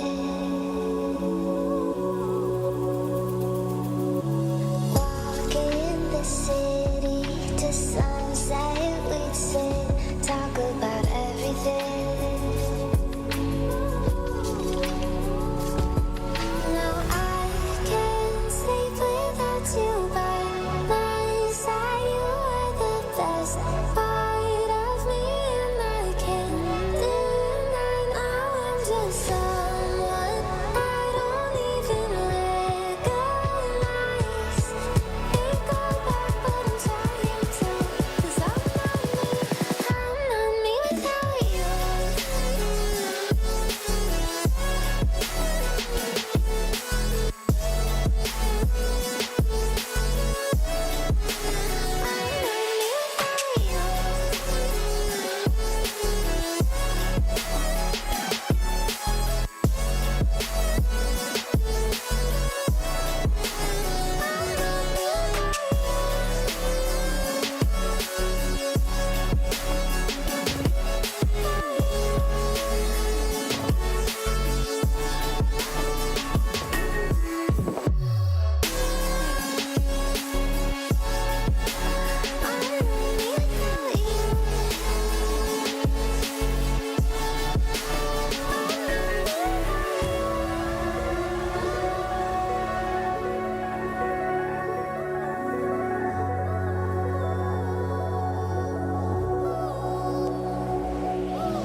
Here we go. The toughest test yet for Believe the Hype in this newly formed roster. They're going up against Complexity, Eli, who is a flawless 2-0. No maps dropped in the LVT Halo Pro League presented by Shopify Rebellion. So we're getting excited for Believe the Hype.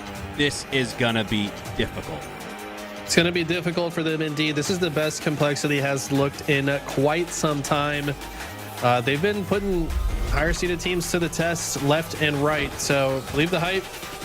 If they don't win this, they should at least learn from it. But I'm hoping they put up a good fight here. Gunny, I think, plays even better against these teams. And maybe he can help lead the squad to fight confidently here.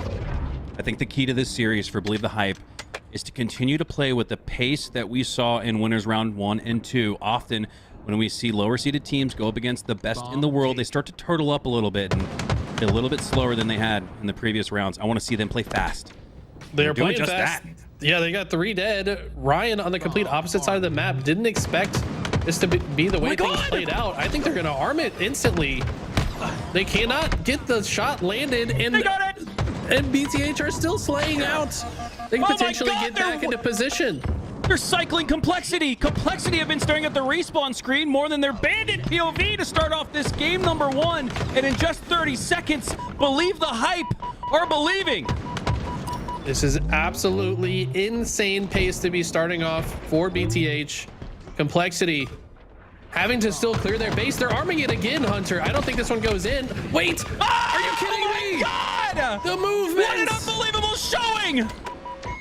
Unreal! Complexity haven't done anything yet, and Believe the Hype have already worked their way up and back the map twice. It's 2-0, and it's only been 60 seconds. Imagine you're Sirion. He has no kills, but they're already up 2-0. What is happening? The efficiency is off the chart right now. And Complexity are confused.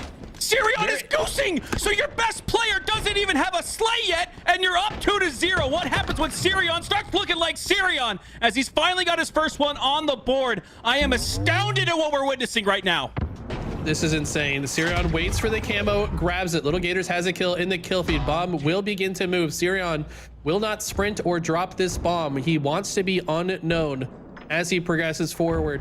The rest of BTH need to get some slays here, though. If this is going to ultimately go in, it's going to have to drop the bomb and fight. Should be fine to get both of these kills. Perhaps he does. But Cherish is here to clean it up. And Complexity still reeling. I don't think they've been able to get comfortable yet in this game. Hey, man, you're going to have to work the hairline back a little bit if you want to stay alive against Sirion, because he will find the forehead. All he had was a little glimmer of it over the top of the box. And yeah, Sirion's online again. This is insane. The 3 dead, though, for BTH. And you got to imagine Complexity just got hit with the left hook twice. Had to shake it off to get their bearings and remember where they are. And as soon as they get back into position, they should look good to arm, and they do. 2 dead right now. Facty trying to get an angle, finds Mental, but not the bomb carrier. Do they stop it? No, they did. They still get the arm. So Complexity answer back. It looked like they have shaken it off and are back in the moment. Oh, man. Not a second or an inch too far from coming back in that one. That was close. All 3 members were dead at the moment where King Nick was able to finally secure one for Complexity. And with 9 minutes still left on the clock and 4 down for Believe the Hype, I think this is where Complexity starts to get going a little bit. This is the test for BTH. You started the series or the game so strong, but can you keep up that pace? Complexity look to do the same thing back to them. Will they get back-to-back arms? They're in good position. Facty is going to be the only one that could potentially get an angle, but he's getting shot by Ryan. Ryan's not allowing it. And Complexity have answered back. We're on record pace for a 5-bomb game. Have you ever seen 4 bombs get armed in less than 4 minutes? I was just about to bring up the point, Eli. This is the one time in Assault history in Halo Infinite where you can almost say emphatically, this is going to score. This is not going to go to time. And you're right, at this point, one of the most exciting Assault games that we've ever seen in Halo Infinite. The pace has felt like a Strongholds match. Complexity have figured something out. They got back into form. They're looking way more comfortable. Cherish finds 2, looking for more, trying to open the door for the rest of Complexity to push through. Ryan has help from a teammate and stays alive. The old man's got hops. And it looks like Sirion, the only player that can potentially stop it, but the perfect grenade from Ryan. Facty first spawner has to hit the jump, but can he stop it? Ryan's gonna be ready. Does he melee him? He does! Oh my god! It's a 4-minute assault match! Oh my god! With 5 I cannot arms, by the believe way. this. You could just upload the entire game to YouTube and it would feel like a highlights vid. I mean, we've seen bomb games end that fast, but not with 5 total scores. I mean, BTH scored 2 in 2 minutes, and Complexity just scored 3 in 2.5 minutes right after that. I mean, it might have even been less than, it was like around the 60s. Dude, it was like 11 was right on the screen when they got 2. So it was one of the fastest we've ever seen a team come out on top. Complexity, though, that's what you got to worry about if you believe the hype. These guys have the experience. They've been in the trenches long enough to know how to pull themselves up off their bootstraps. Hey, Ryan was missing an arm. King Nick had his ear shot off, but they were able to recollect themselves and somehow win the game. A 4-minute assault match with 5 caps. You may never see that again. crazy games upon us here, as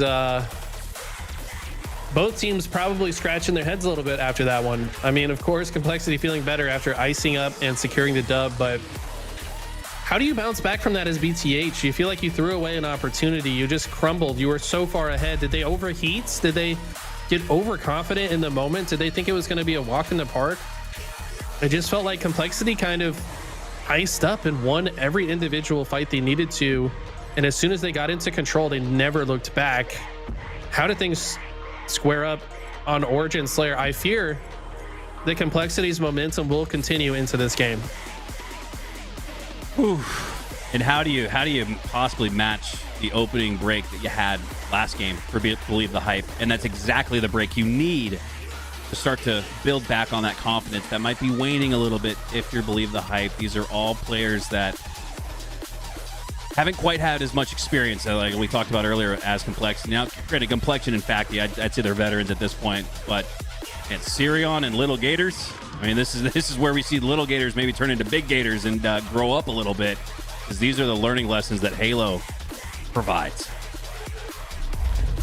Now, if there's one thing I know about Ryan Noob, this guy knows how to win Slayer games, arguably his best game mode. He's good at a lot of game modes, but for whatever reason, every team Ryan Noob ends up on has a more advanced Slayer strategy than we typically see on other teams, and he's able to quickly escape with this sniper rifle, quickly blocking these spawns, knows that he just has to look across. Let's see if he can land a couple slays. First shot misses, but the second one finds its target, as Gunny's route just a little bit too predictable there. Yes. And yeah, this is looking bad. That's exactly what I was going to say. Gunny, I love Gunny, man. I think he'll watch that VOD back and realize as soon as he heard that first S7 shot ring out behind his head, and he continues at that trajectory, you know Ryan Noob, you know anybody in the HCS is going to have that pre-fire centered reticle lined up, and he kind of gave one away for free there in a match in a series where you cannot. 10-6 though. Believe the Hyper and close enough in it, but not if King Nick gets this double kill. He's going to take Little Gators down to 1 HP. He too at low shields. He'll regroup as they both ultimately end up trading out. Still a 5-kill lead for Complexity. Not seeing BTH take enough high ground positions on this map. They have earned some scrappy slays here in the last 30 seconds or so, but ultimately I think Complexity is fine with that. They're going to be able to take the high ground positions from BTH and use them to their advantage into the next play. You don't want to be stuck in this little cave because you're just going to get collapsed on. I mean, King Nick just holding forward, and ultimately the better positioning leads to a 3 dead on the side of BTH, and Complexity still control the map. They're also splitting the spawns at BTH to make life even more difficult. Yeah, BTH setting up there in the coffin corner. There's a reason it's called that, as both players that were occupying that space head to the grave shortly after. 19-14 though, so despite what looks like a cascading freight train running out of control for Complexity, Believe the Hyper keeping it close enough. Now, as I'm saying this, oh, they're starting to fall in numbers. A once 4-kill lead has ballooned to 7, previously at 8. And this is where I believe the Hype have to get some form of control. And you're right, Eli. I think it starts with the high ground. You could argue the space that Cherish occupies right now is where BTH should be. I mean, they're just flowing around the map way better than BTH right now. BTH in the blender, trying to catch their bearings. Complexity is not allowing it. We also saw several slays in a row kind of stagger out. So there was a very long period of time that BTH never had all 4 members alive at the same time. They do land a few slays, but Ryan was able to get the rockets. Little Gators with a big double kill. Bacti finds one as well. So this is the momentum that they need. If they can hold this space, control the next set of spawns, and flank the next play, they could potentially come back. Believe the Hype just had 3 down, and it could start to stack up for them here. And you're exactly right, Eli. I think they need to put a little bit more pressure on these spawns, but they could do so from far range, far distance with Complexion Sniper. As Bacti starts to beat the space, I think we were referencing, getting close in the base. Complexion pushes up as well, but it leads to both of them going down. 31-22. The lead is only growing for Complexity. Feels like in every one of these moments that BTH has had an opportunity, they've just got one less body in the play than they need. It's either because one person died earlier in the fight, so they're just not on the map anymore, or one person is maybe playing a little bit slower than the rest. Meanwhile, Complexity always have one extra body in the fight, which leads to this 36-22 score line. They have consistently had the upper hand in these fights. Syrian has a sniper, but just like that, Ryan's going to take him out of the equation. And Complexity are now so far ahead. I don't know if BTH can come back. It's looking tough, man. I try to see the bright side and see a clear path coming back, but it's just not there. Muddied waters, I believe the Hype right now. It looks like the momentum from game 1, that comeback, 3 unanswered, has absolutely dissolved into game number 2 as 2 fall for Believe the Hype, 2 fall for Complexity, but now all 4 are up and they're continuing to take names. Man, people like to talk about how old Ryan is, but this man moves so fast. He's so aggressive. Like, I got to check his ID, man. I don't know if he's really as old as we think he is, because he really plays like one of the young guns. Fearless, aggression, out of data noob. But it's Gunny with a triple kill. Okay. We possibly turn this into some magic. 15 kills behind with 5 deaths to give. Never mind. GG. See you later. I think you're right, though, Eli. Ryanoob? So you could argue, but it's just the case as Mental takes more faces. But back to Ryanoob, as he's back to the respawn screen. He plays faster than he has in any season of Halo Infinite. Much faster than he did in season 1. As speaking of fast, that was a fast game number 2 where Complexity just narrowly avoid a steak dinner. Believe the Hype reeling a little bit now.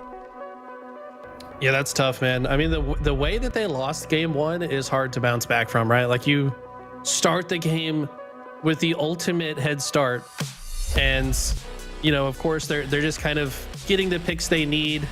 Maybe they caught Complexity off guard. Opening strat didn't work out.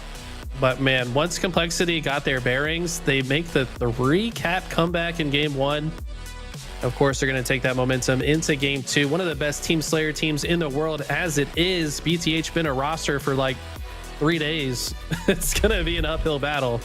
I mean, BTH, I don't expect them to win this next game. Complexity are looking a little bit too clean right now, but BTH need to keep a good head on their shoulders to like still play their process, play through every moment as best they can, so that when they go back and watch this, you know, they can learn from it. Yeah. And this weekend, you got BTH not playing with their coach. And on the other side, you got Ashes, one of the best coaches in FBS, period. And they do have APG, though, in the comms and in the Discord with the boys. And I need a little bit of a pep talk here, a quick one. But I don't know how much of a pep talk could bring BTH back. It just looks like the levels to this are really showing themselves as Complexity have come out of nowhere as a top 12-16 team in the offseason to... I wouldn't be surprised to see him place top 4. Yeah, I mean, they look incredible right now. Like we said, haven't dropped a map in the LVT Pro League. Granted, they haven't played the top seeds yet, so We'll see if they can continue that level of dominance once they start facing off against the Shopify's and Optics. That's where they're truly going to be tested in the LVT Pro League. But I mean, at times this team just looks like they do everything right. I feel like they can catch off guard some of the top teams, and they might just surprise some people come land. Mental. We saw him end game number 2 with authority with the snipe. Now he's got the power up instead of the power weapon.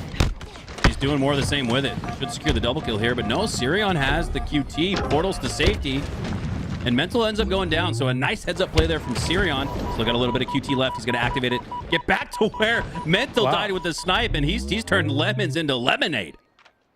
Full sniper, by the way. No shots were fired in the initial engagement. BTH, wow, first to strike. What does Complexity do here? So it looks like Mental's going to play Scout and go big door.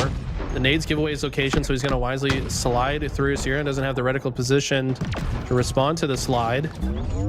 But Facty with the repulse stick. Oh!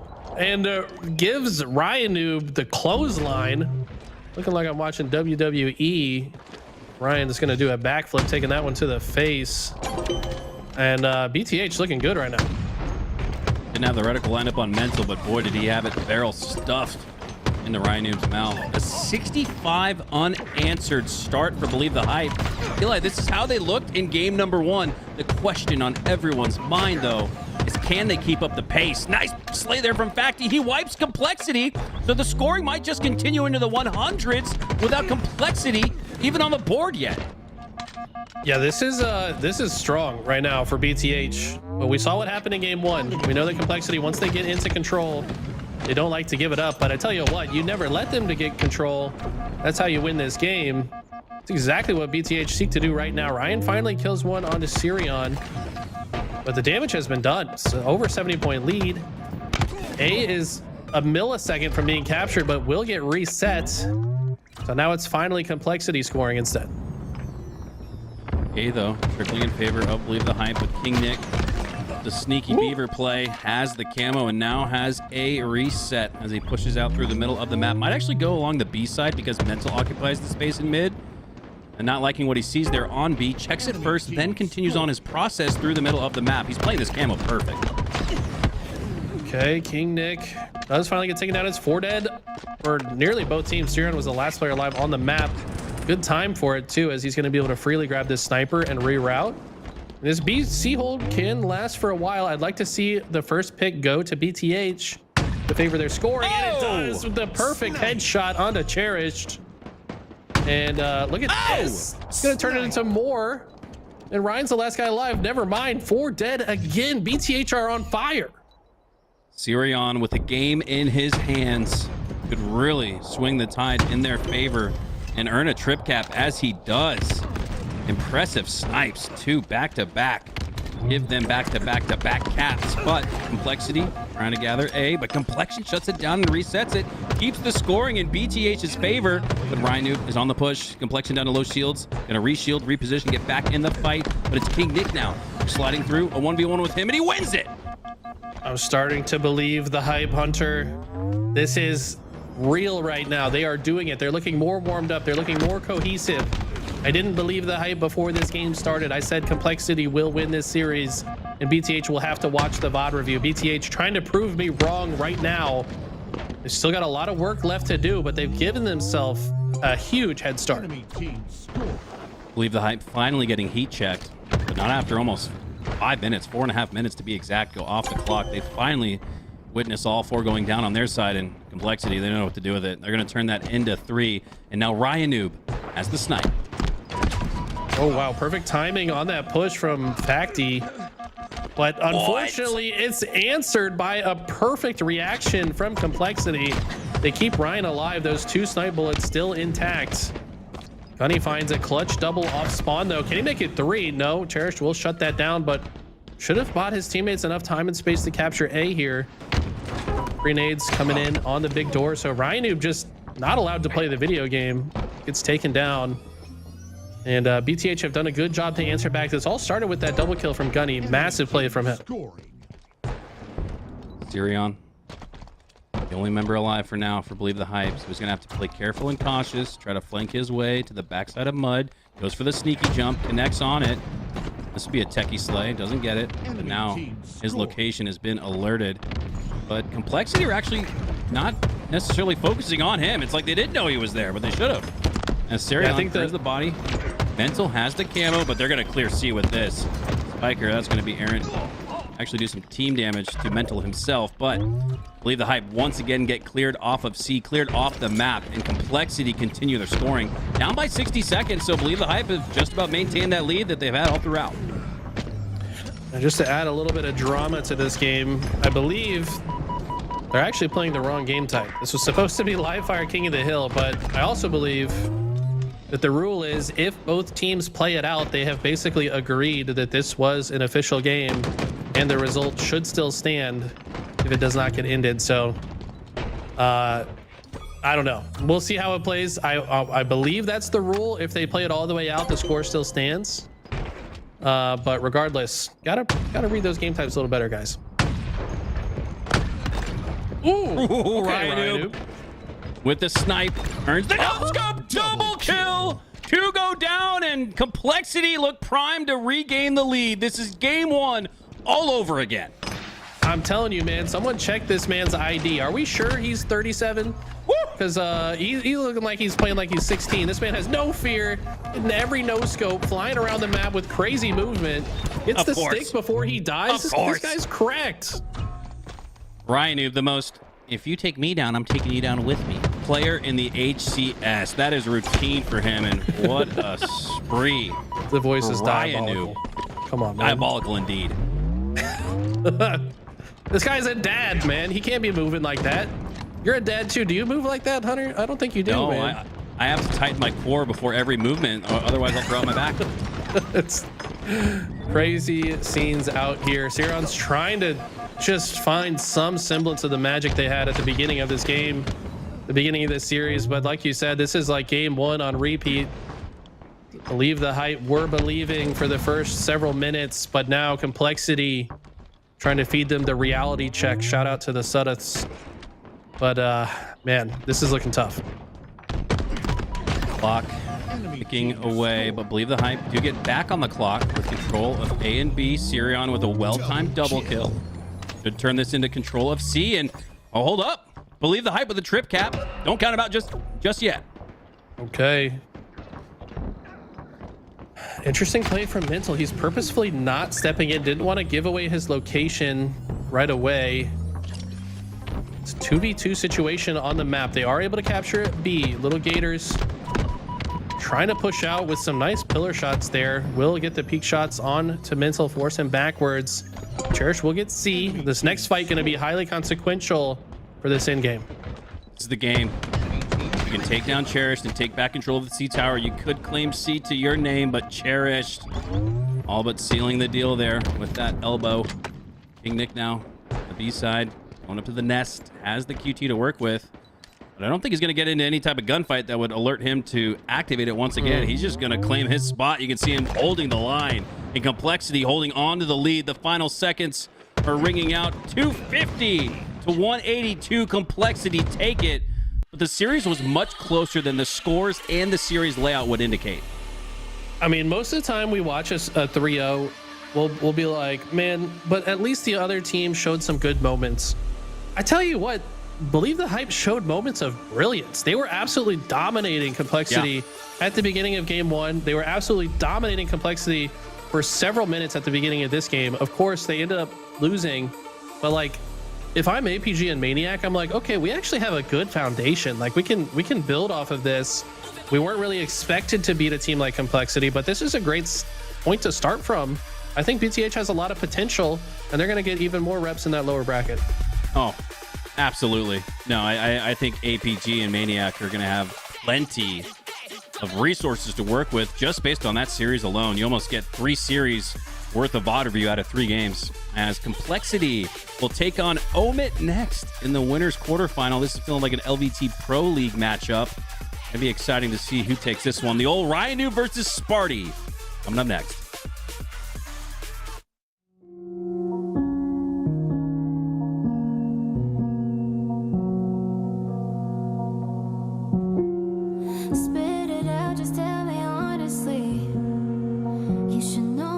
not your enemy. You want trust, I want it just as much. You need love, I need the same for us. Look at all this time we're wasting, screaming at each other, baby. I wanna understand. So you walk away, I feel a way when you hold me. We want the same thing.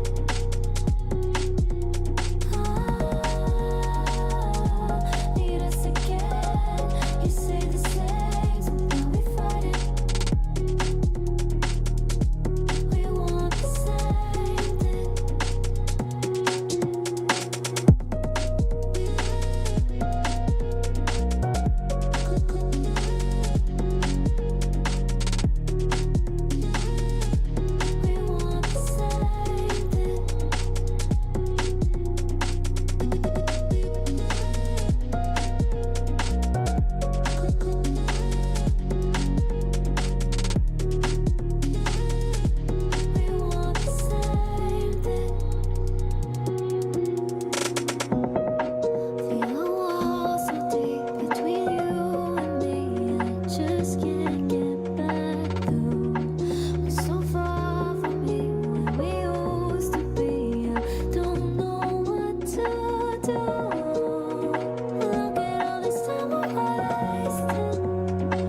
hype.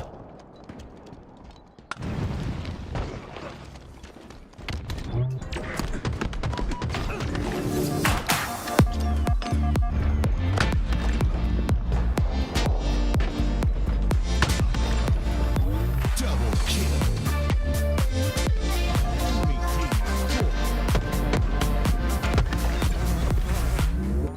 If all my love has got you feeling too much, it's feeling too much for you, then all my love is gonna dance with someone that shows love, not you.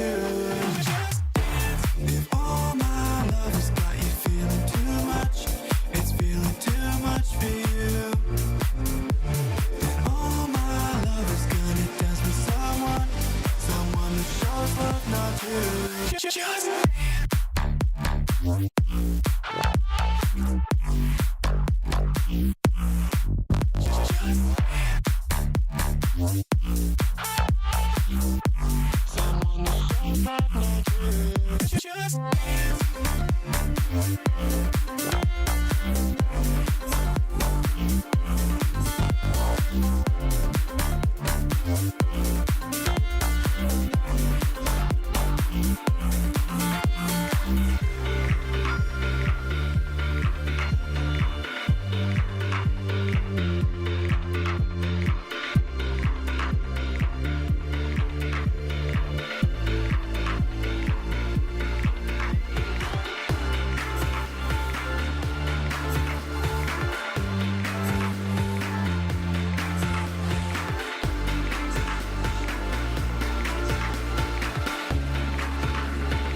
has got you feeling too much, it's feeling too much for you, then all my love is gonna dance with someone that shows love, not you.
you gonna do? And I can't stop thinking about you, but what you gonna do? And you know I'm feeling good like that, so what you gonna do? All right, here we go. Stepping up into the big leagues here with a marquee matchup between Complexity and Omit. Complexity coming off a previous round win where Believe the Hype gave them everything they could handle. They handled it in 3-0 fashion. I feel like this series might go a little bit longer though, Eli. Yeah, there's a lot of bad blood between these two rosters. I tell you what, I'm pretty sure every single member of Omit has once adorned the Complexity logo across their Spartan's chest. So it's like, this is the team that Ryanu basically came in and took from Sparty and Huss.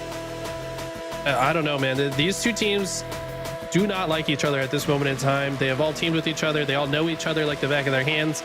Lately, it's been Complexity getting the upper hand of Omit. They did 4-0 them in the LBT Pro League, and in the last time they met in one of these brackets, it was a 3-2 win to Game 5 in Complexity's favor. So we'll see if Omit has made some adjustments to make this a more competitive series.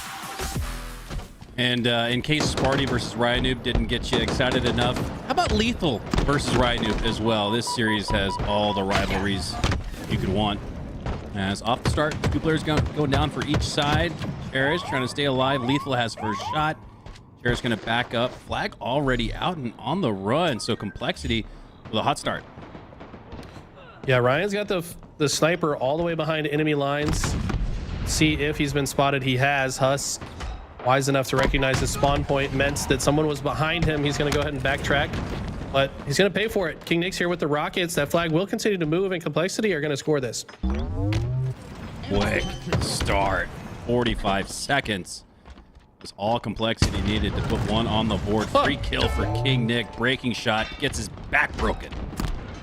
I don't think he was even looking the right way. He had to know he was there. Maybe just didn't expect him to come back. That's a big 2 kills for Omit, though. They will slow this down at the very least, but look at that. Mental answers back with the slay and continues to move the flag. Sparty's trying to buy some time for Omit to come off spawn, stop this second flag from going in. They really don't want to go down 2-0 this early. Flag is out. So Complexity, despite having it on the cusp of a 2-0 lead, they will have to earn a reset, but it's Sparty instead. What? With the goal line stand, he pulled the flag out a little early there, Eli. That's why Sparty wasn't as quickly in the action as I think you may have expected.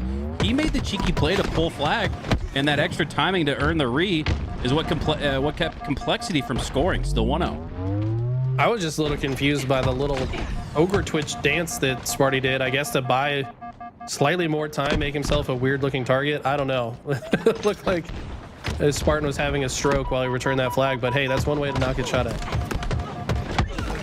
Doesn't matter how it gets done, Eli. It's just got to get done. But It's true. Complexity. Oh, this is an interesting flagpole. Mental's going to be shot at almost immediately after pulling it. But he's going to continue advancing it on that. He's got it to the 50-yard line despite being the only player alive for Complexity. What in the world? He's getting kills along the way. That's 3 dead for Omit. Cherish and King Nick. They can kill breaking shot. It does. Don't even need to actually kill him. They've got the other flag on the way in, and this is going to be the second point on the board for Complexity. That was risky for Mental to pull the flag. The beacon alerts. You got a little whoop whoop alarm that rings in your ears. So everybody for Omit knew what Mental was trying to do. There was nothing sneaky or cheeky about it. He just bull rushed it through. 2-0 Complexity starting to gain full control. Yeah, King Nick, I like the way he played that engagement. Had 3 people looking at him. Wasted some of their time, but he ultimately gets taken down. Omit have had the upper hand in the last round of slays. Can they convert this to a flag cap, though? Huss has got great positioning. Even better shots with the BR. Shades of Season 1 on your screen. And they're going to move this flag. Complexity continuing to die. Ryan is going to have to back up. This flag should go home. That's a cap. That's a cap. If I'm Complexity, I'm playing for the 50-yard line right now and just going next. You'll see 1-2 on your screen momentarily, and there it is. Omit, despite having a very shaky start to this one, they're right back in it with plenty of time left. Okay. Like we expected, it's going to be close. Complexity had a hot start, but Omit not going to make it that easy. at Huss and Sparty, the teamwork. These guys have been teammates for quite some time now. Have developed good teamwork and cohesion with one another. And it's going to be Sparty with the sniper. And if you follow Sparty on Twitter, and even if you don't, you've probably seen this man snipe clips. And I think Complexity have as well. They're going to make sure he drops that sniper. 3 go down for Omit in that moment. So Complexity able to secure a full team wipe. And this is where you start to stagger and put Complexity in a blender, much less in the dirt. Lethal has no options. His back against the wall, quite literally. As he'll go down shortly after. Ryanu picking up another slay, looking at his former teammate Huss, but Huss doesn't allow him to get much further. But King Nick is there to continue the run. 3 go down for Omit, and this could be 3 on the board for Complexity. I don't think they have a chance to stop it. Yeah, no one's in position. They know where the last player is. That's GG. Well executed, CTF. They're so aware of exactly where every spawner is on the map and what route and angle they need to take to cut them off. I mean, it felt like almost every single time Complexity pulled the flag, they're able to bring it home. There might have been one failed flag run. They're so efficient with it. Yeah, it was the only one where Sparty made that heads-up play to force Complexity to have to reset things. They did. And then went right back to it. Got on the board shortly after that, and then scored another one. But felt like right after. So, despite the 3-1, that really felt like a 3-0 for Complexity. Just based on what I saw in that one, it seemed rather easy. Did feel that for this at times. Breaking shot, struggling to get on the board. And I tell you what, I feel like Omit that really does hinge on breaking shot abilities to pop off. Because we've seen him, he's at his peak. He's one of the most individually talented players that we see in the league, but he's not always at that peak. And once he can find his footing in these games and really pop off like we know he's capable of, that's when a team like Omit's really going to shine. And I think they would have a chance to beat a team like Complexity when he's popping off. Oh, absolutely. Your assessment has stuck for years now for Breaking Shot. He's always been a catalyst for his team. If he pops up and pops that 30 and 15 in an OBJ like you see him do from time to time, it's usually a win for his squad, but it's the opposite. A little helter-skelter, it feels like sometimes for Breaking Shot. It makes it very, very tough for his squad to pull out with a win. As we're hopping on board here with Ryanu to kick things off. The old man teaching some kids some new tricks, it feels like.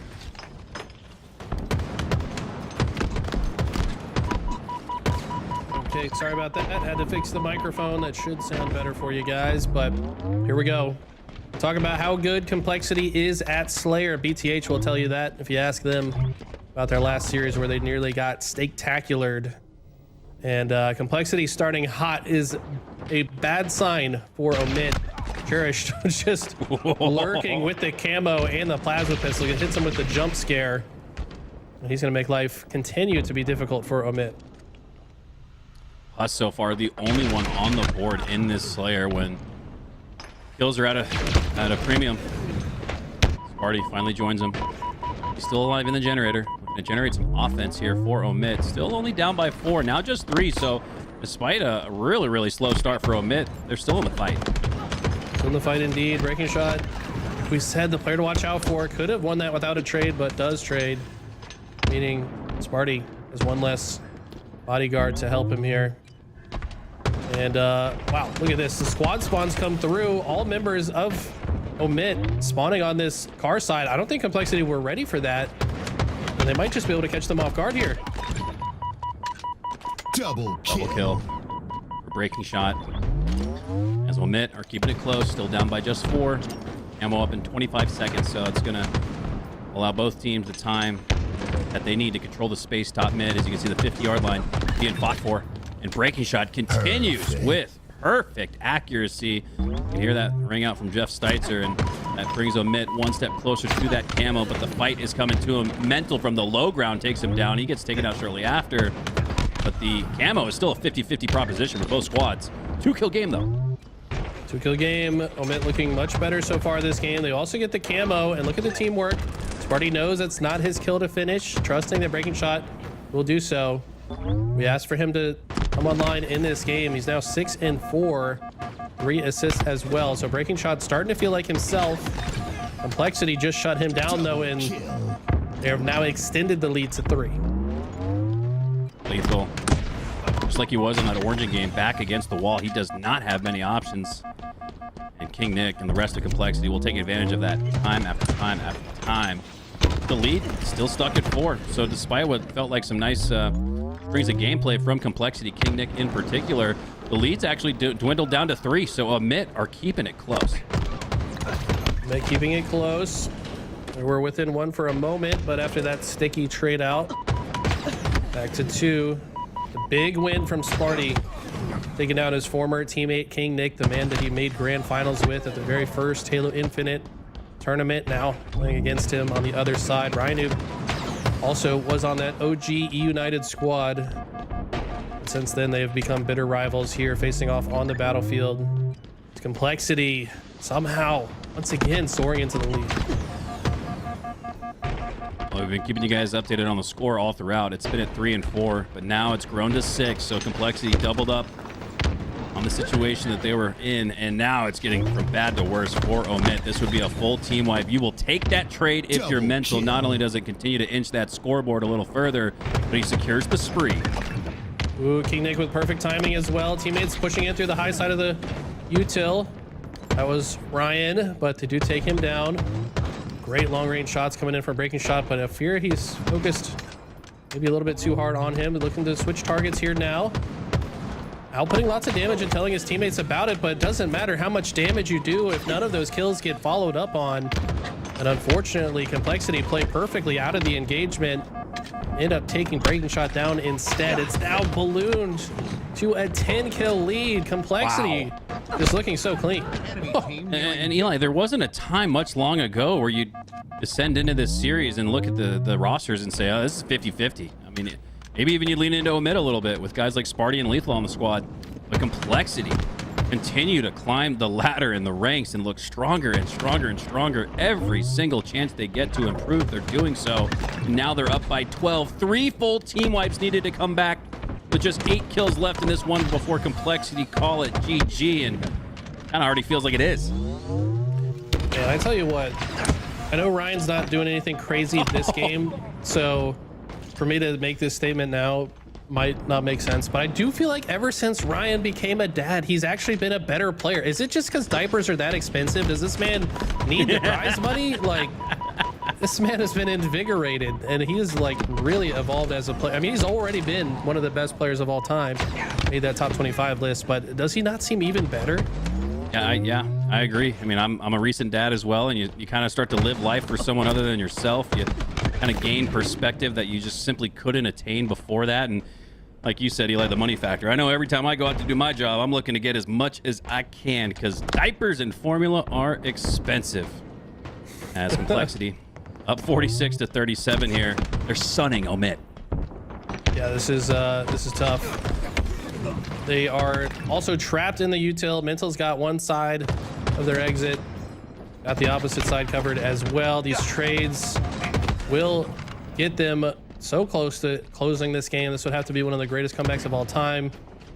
But you know Ryan, he's going to guarantee it somehow here. Yeah, noob. Staying alive. King Nick earning the final slay as Complexity take game number 2 and Omit. Man, it's just it feels like, again, like we were talking about with Believe the Hype, a much lesser squad. I'm trying to visualize a path to come back, but they're not really showing it so far. I know they have the team. I know they have the players on this roster. They're all absolute studs in their own right, but man, Complexity is really taking it to them. This has been the story between these two teams. I don't know what it is, man. Omit just feels like they're one step behind Complexity, but Complexity have looked this good against some of the best teams in the world as of late. So I don't know, man. Omit really got to dig deep here. They've got to try something different. I feel like whatever the formula they've been using, Complexity has figured out. At this point, you've got to throw a curveball. You got to do something completely off the wall that they don't expect if you want to change the tide, because this is now, I mean, their last 6 games that they played against each other, it's 6-0 in Complexity's favor. So something is not working. Yeah, that's a wild streak to take a best of 7 and potentially win that 7th in a row in this closeout game number 3. Strongholds on live fire, and Ryan Noob, man, I feel like he's been counted out, left for dead by the community, sometimes even his peers. But he just won't die. Here we go. Kicking things off on live fire here as we hop on board with the man himself, Ryan Noob. Let's see what you got. Sniper is the focal point. He's gonna get the repulse as well, and look at his confidence moving forward. The problem is, doesn't look like any of his teammates were ready to follow up on that, so the sniper repulse has now been gifted to Lethal. Aforementioned top 25 of all time list. I want to say Lethal came in 2nd.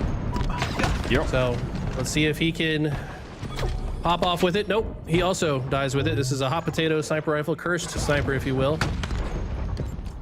And so far it is Omit scoring, but we saw this same thing happen in Complexity's last series when we saw BTH take the early lead and they came back with a vengeance. Let's see if they can do the same here.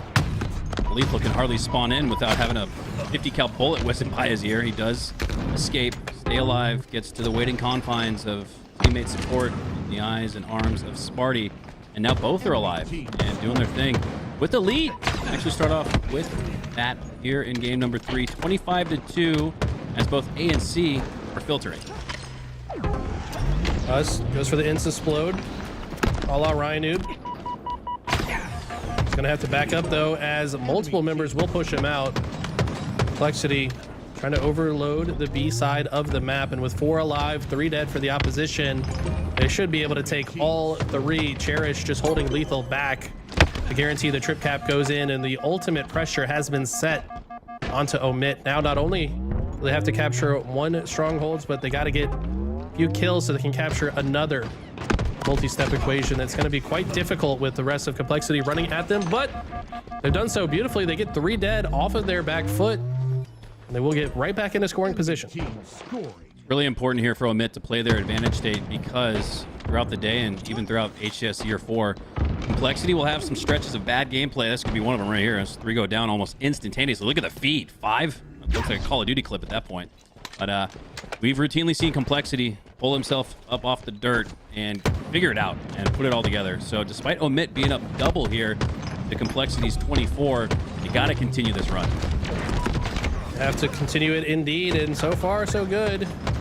Until now, Mental is going to find 2, might even find 3. His teammate is here to help. Wow, Sparty with the QT play. He was doing some crazy tactics there. It had me believing for a moment, but Mental will clean up the engagement and recapture B. Omit now spawning both A and dummies, it looks like. Chase grenade goes out, does not clean up Mental, but Mental says, hey, it's a hot summer day, I'll take a dip, as he heads off the map.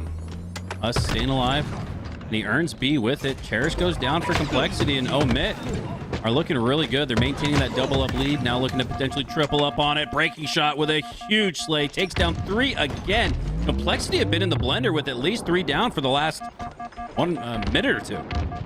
And like I said, this is what we saw in the BTH game. Granted, I think Omit a stronger team. Can they come back in this game as well? Mental with the sniper. It's definitely a good start to that. Mental with the snipe, and this is where we saw him call game on Origin CTF. Really helped bring Complexity back with it. Lining up a shot down the left side, but it looks like Sparty content to stick to the right. Actually, right there in the middle. He's not really moving much off his spot.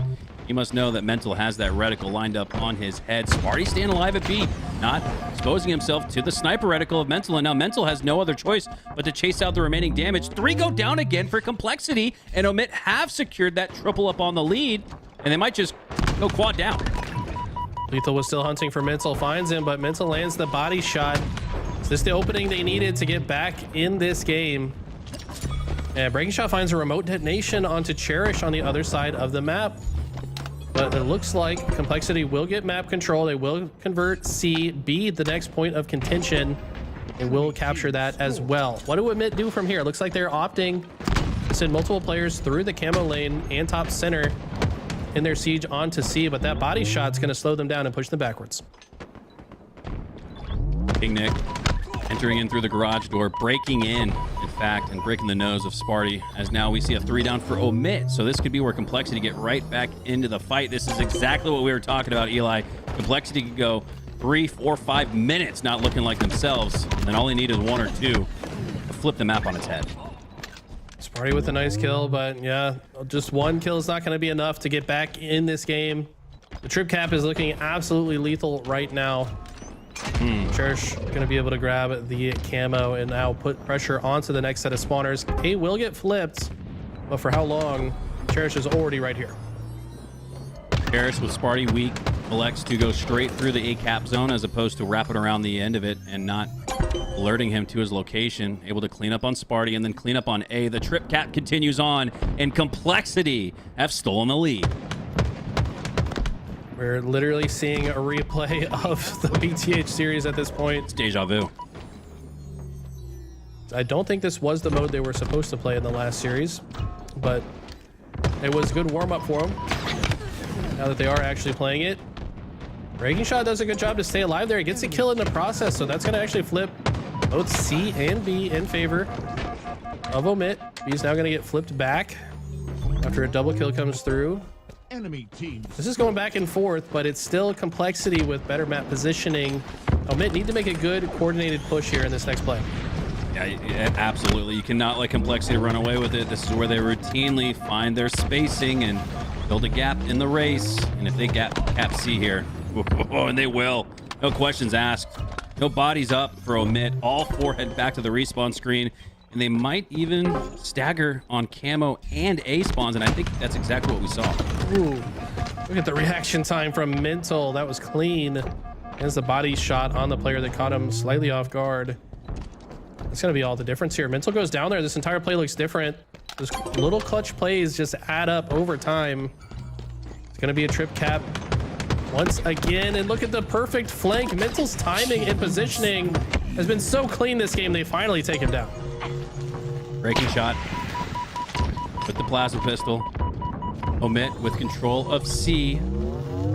Complexity continue to score. Breaking Shot now trying to work along the backside of the mud. Rhinoop chasing his attention and positioning away from the C cap point. Rhinoop staying alive. Eventually, finally goes down. But the cavalry is arriving in full form. 3 players pushing down the camo towards the C platform are enough to take down Breaking Shot. And the value that Ryan just got out of wasting Breaking Shot's time there, that's ultimately the difference. If Ryan's just a free kill in that engagement, King Nick is not getting this triple kill on your screen right now, nor are they capturing B, but they're just so good at manipulating these little timing windows to guarantee that they have the upper hand in every engagement they possibly can. King Nick with the perfect shots, the patience, also just knowing that his target would re-engage in that play. And they're looking to close out this series.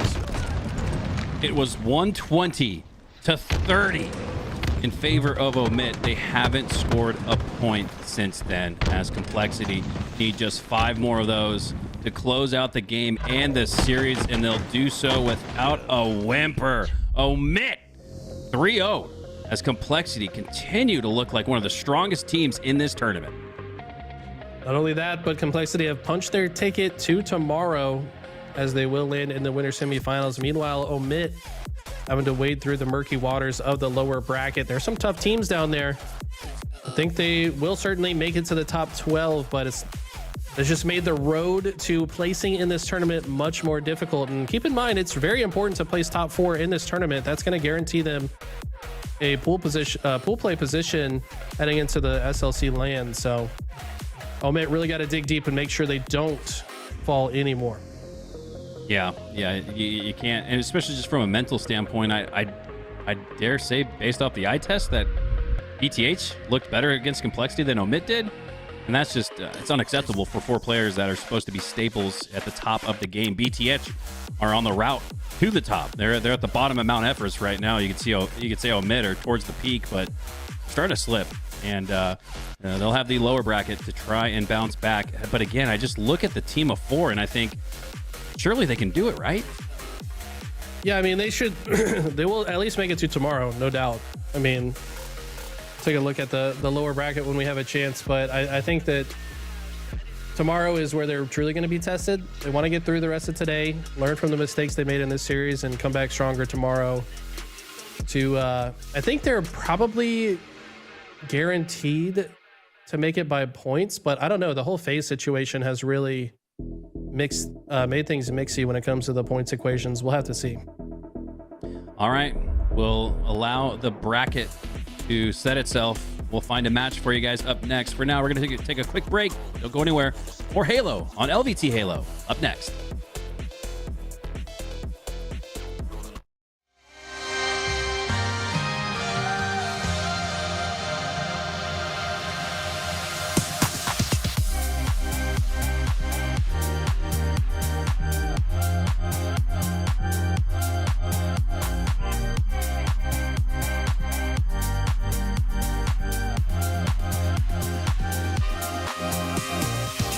I've been waiting for somebody just like you, seeing all the colors, no more shades of blue. You picked me up from nothing, and now I'm feeling something.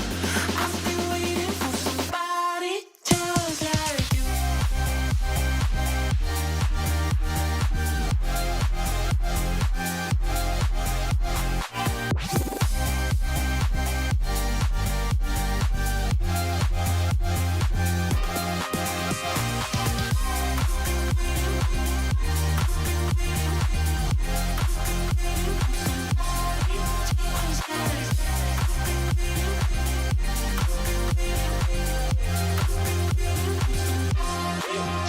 Haven't got ready in a while. That's why you missing smiles. Haven't had somebody take you out and show you what you are. Friday night you staying in. Where's the fun in missing friends? Worked all day and cry all night. I think you need somewhere to send. Shy in public but a threat. All these girls will stare and check at you. At first sight I lost my breath, 'cause I've never seen someone like you. I've been waiting for somebody just like you, seeing all the colors, no more shades of blue. You picked me up from nothing, and now I'm feeling something. I've been waiting for somebody just like you.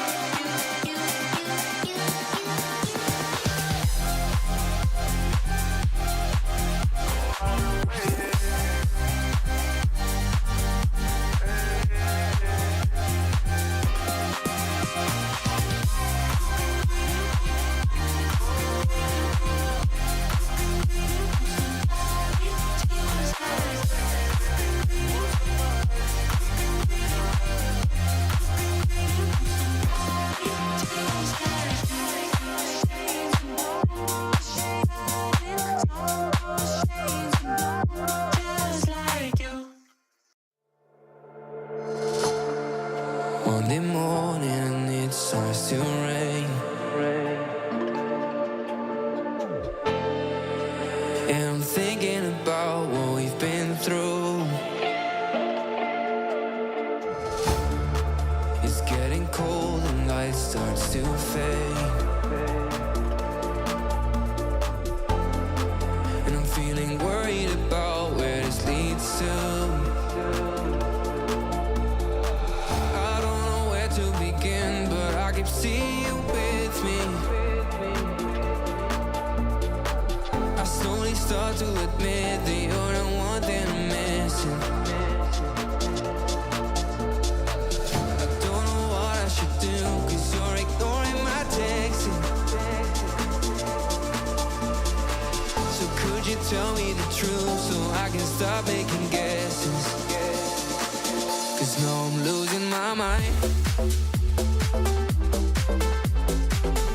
Keep on running till I find a way to ease my mind.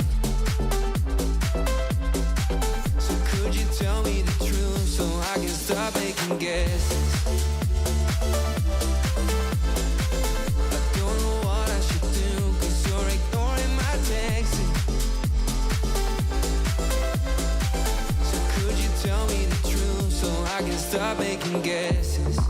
Is it hard to make up your mind? Doesn't the fun that we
can stop making guesses. Cause now I'm losing my mind. I keep on running till I find a way to ease my mind. So could you tell me the truth so I can stop making guesses? I don't know what I should do, cause you're ignoring my texts. So could you tell me the truth so I can stop making guesses?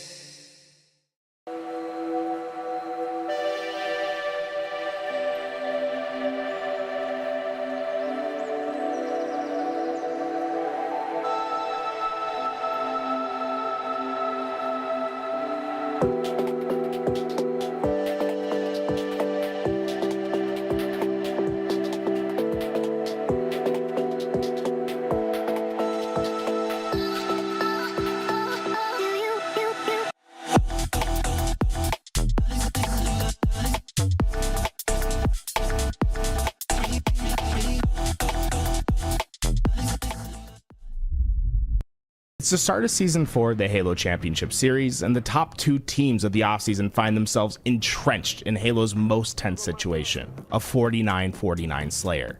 The objective is simple for both sides: find the final kill and win the game.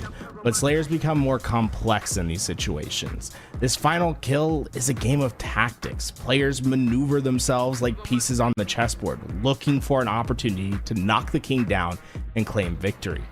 In these moments, teams trust their teammates and they trust their play calls. Yeah, I'm dropping a bit. I'm looking bigger. I'm literally They're gonna kill us, okay? Anywhere, just look anywhere. We're hitting left, fuck it.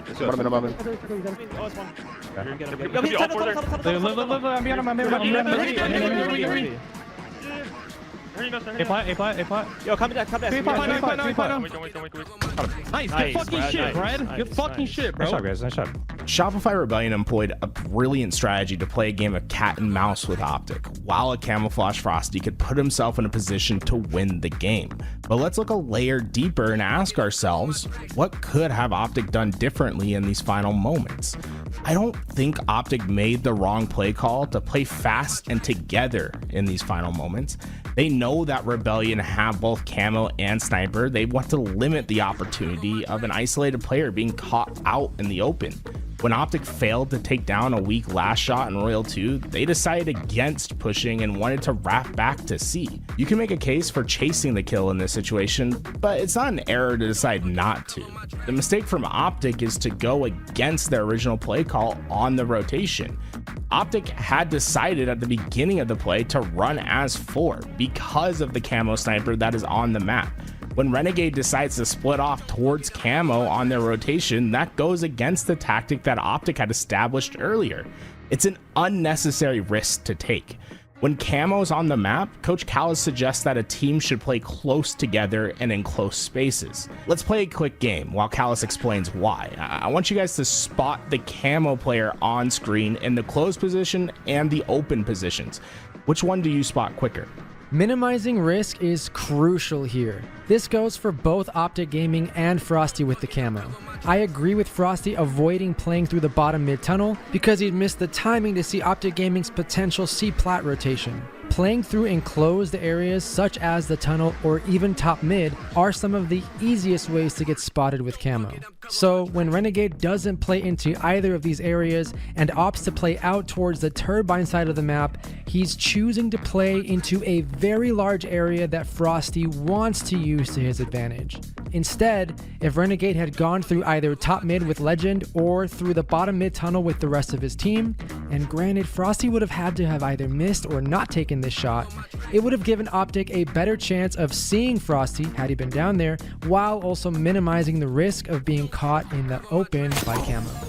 If Renegade and Optic had 4 stacked through the bottom of the map, it puts Frosty in an awkward situation. He's either forced to hit the long shot with the sniper, exposing his position and likely dying if he misses, or he has to play a cutoff at dummy door. This isn't ideal for Frosty since his camo will be running out in just seconds. The audio cue of the camo dissipating will give away his position. The end game still favors Frosty with the sniper, but it's no longer a 100% guarantee like it was. Professional Halo players must always do a calculus of risk and benefit to every play they make.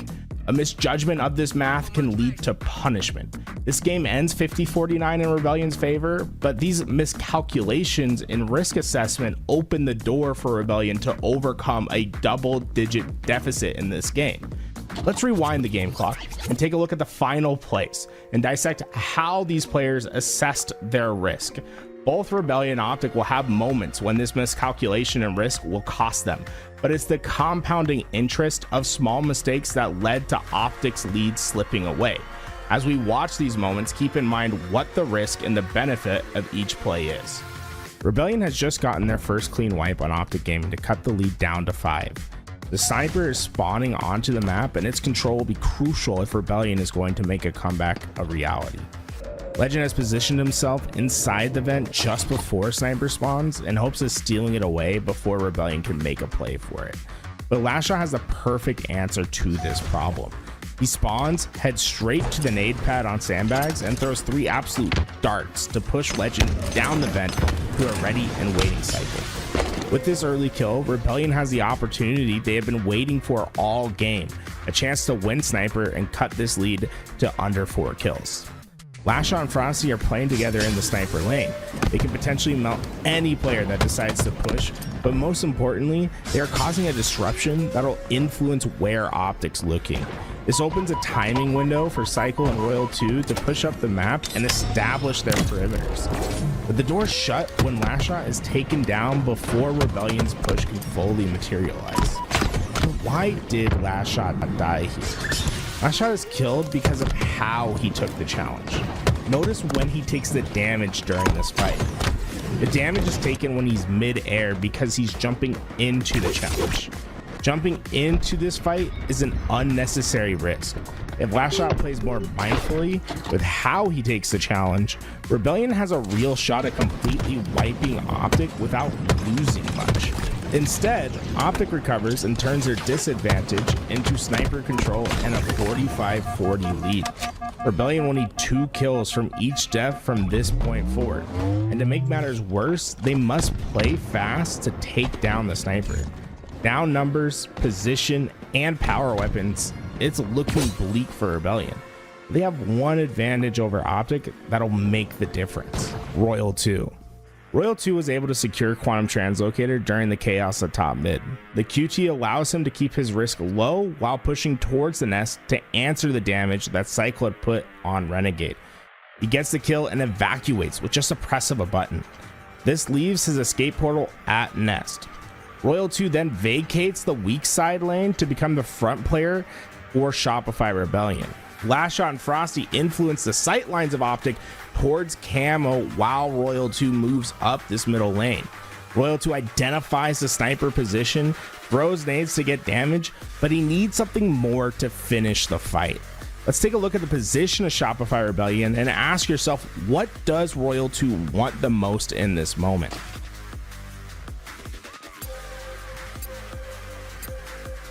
He wants a teammate to be at nest to capitalize on the damage dealt to Formal. Royal 2 can fill this position by himself by translocating back to the nest. Rebellion has given Optic all the signs that they're overloading the camo side of the map to deliver a powerful punch, and Optic have moved all of their presence towards them in anticipation for this attack. And then bam, Royal 2's delivered a left hook from the weak side of the map. This completely dazes Optic and they become disjointed. They weren't accounting for this presence at nest. Formal takes heavy damage from Royal 2 and is forced to reposition. Bound was trying to flank this now non-existent Royal 2, and Renegade gets caught by Lashshot mid-sprint towards dummies. Fresh off spawn, Legend's in a tough spot and will have to decide who to help. He goes to cover Renegade as he's one shot and is the closest one to help, but this disconnects every player of Optic on the map. Take a look at the reticles of Optic versus the reticles of Rebellion. Optic has no immediate help for each other in this engagement. The power of Optic's position only works if they have each other's immediate help. In contrast, Rebellion has managed to connect each player in the fight. This connection allows Royal 2 to cover Cycle in his fight against Bound. When Bound dies, Renegade must try to answer that kill, but Last Shot is able to clean up Renegade after the pick on Cycle. Side note, look how insane this play is from Last Shot.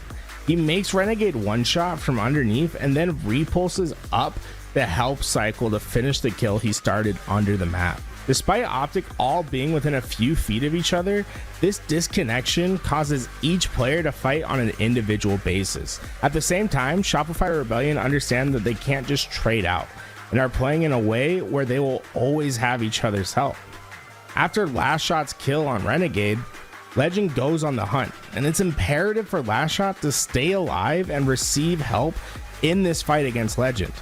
There's seemingly no escape with Legend so close behind him. The Last Shot decides that he can't outrun him on the ground. He must go to the air.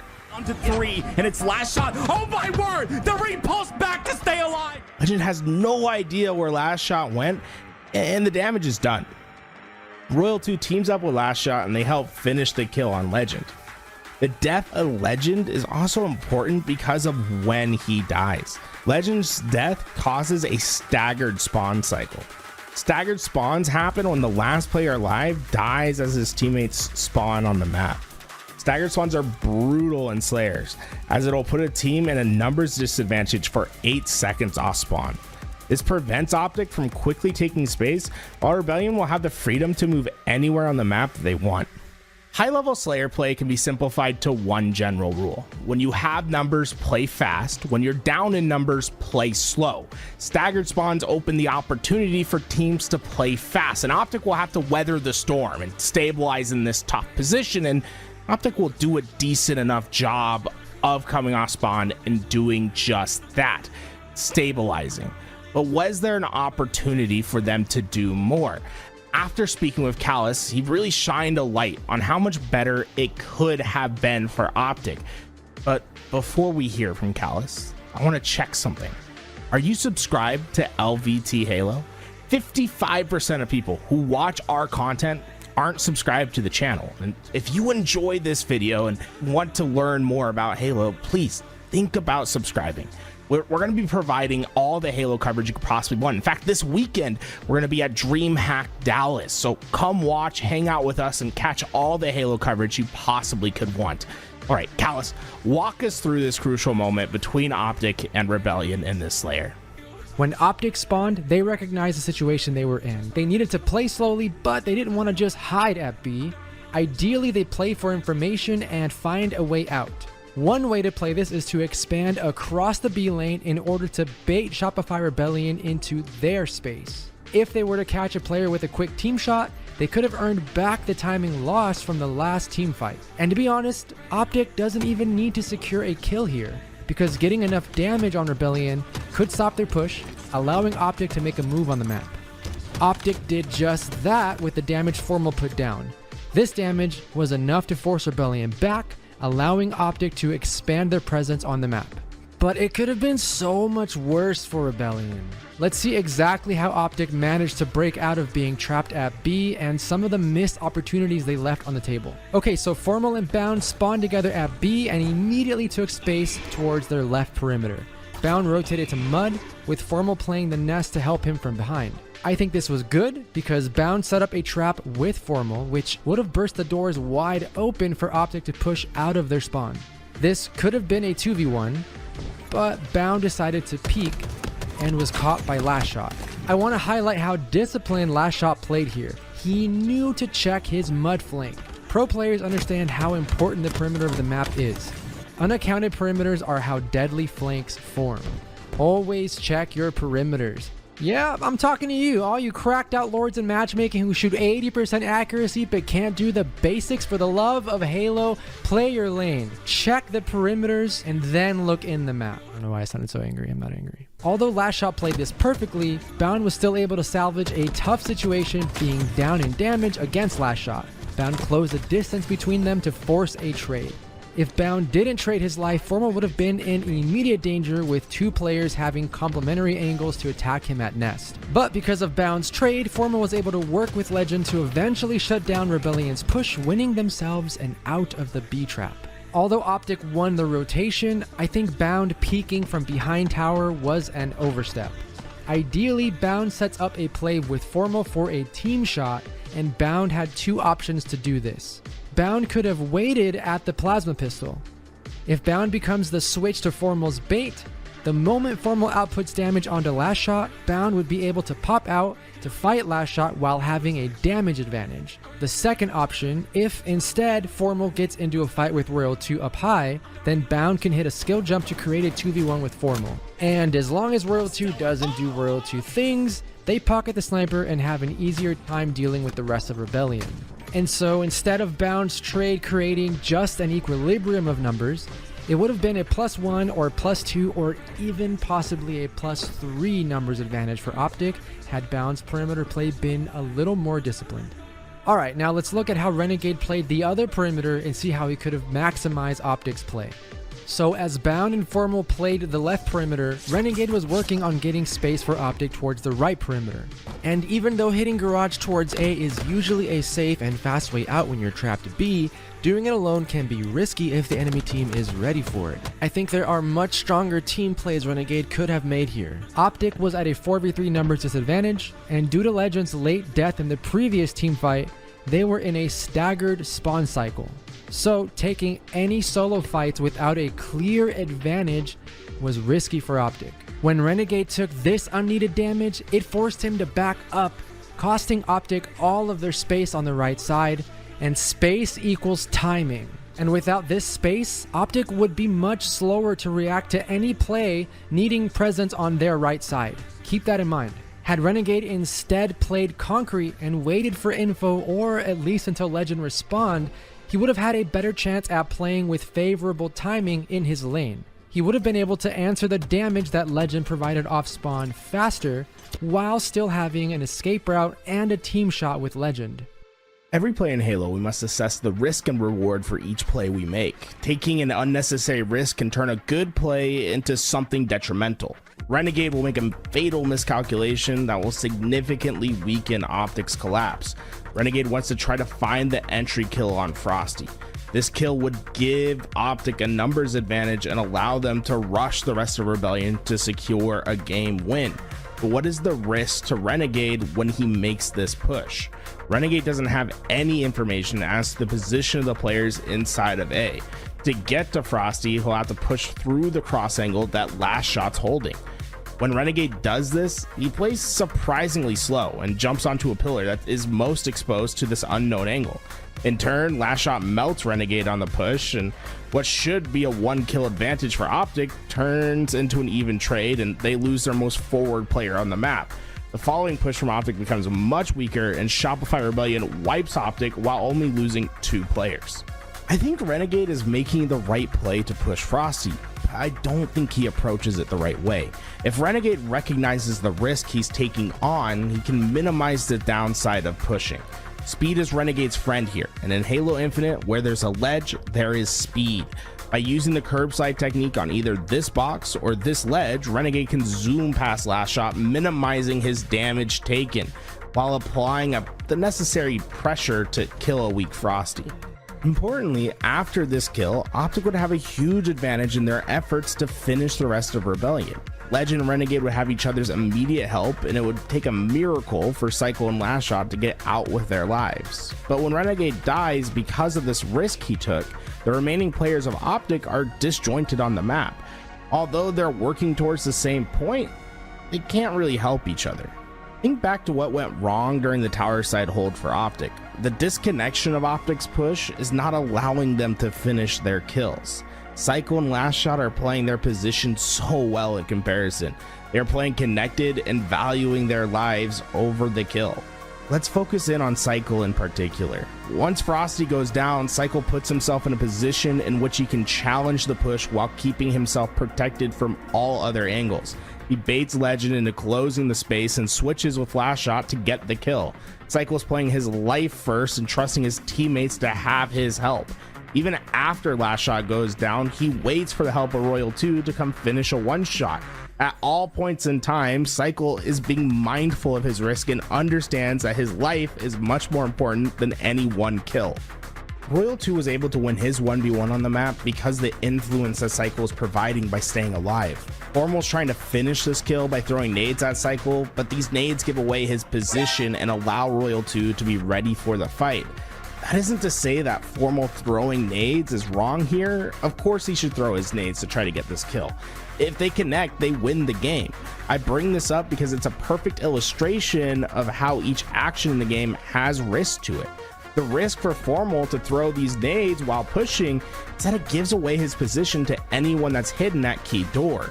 The reward would be much greater than the risk in this situation, but it is a risk. By throwing these nades, Royal 2 is ready for the fight and kills Formal while taking minimal damage.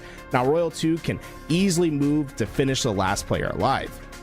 If Formal is mindful of his risk and adjusts his reticle to be ready for Royal 2, there's a good chance he'll trade out this kill and Optic wins the game. But all these risks have piled up and given Rebellion a chance, as the game is now 49-49. And we know how this story concludes. In Slayer, every death matters. Rebellion understood that and capitalized on the risky plays that Optic made in these last few engagements to give themselves an opportunity to clutch. And if you give Frosty an opportunity to clutch, he will rarely let you down. They gave it to Frosty. For Frosty with the camo. Hide, hide, hide. Everyone for Shopify, hide. You can win the game right here, Frosty. This is it, but Optic Gaming are pushing on A. They've got a bit of a pinch here. All of Shopify. It's up to Frosty. Hit the shot. There it is. Oh my word, Shopify Rebellion tied this series in one. Halo is a game of risk and reward. The best players do their best to limit their exposure to risk while searching for the maximum reward in their play. The goal of this video isn't to tell you not to take risks, but rather to understand what your exposure to risk is when you make a play. If Optic had taken a few more precautions in their attempt to close out this game, I don't think Rebellion would have had those same chances to come back and win this game. Oftentimes, when we see big comebacks happen in Halo, it's usually because of two things. The team that is close to winning starts making riskier plays to finish the game, and the team that's behind starts to play extremely risk averse, preventing those risky plays from having the payoff that's expected. It's important not to get caught up in the moment and to continue to play fundamental Halo. The fundamental Halo that you can learn to play from watching LVT Halo. Thank you for watching.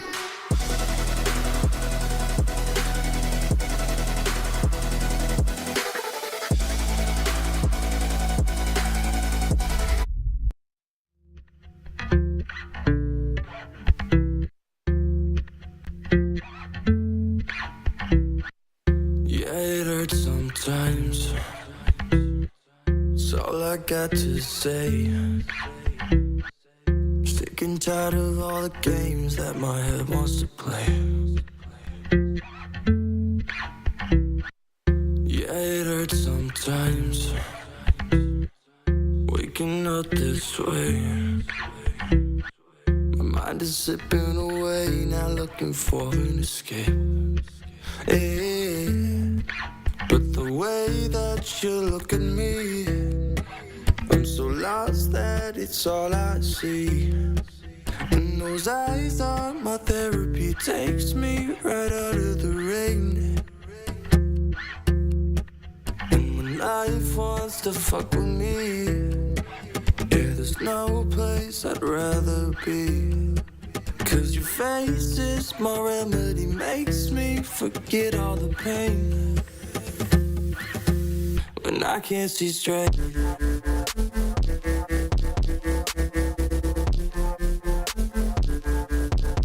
I can't see straight.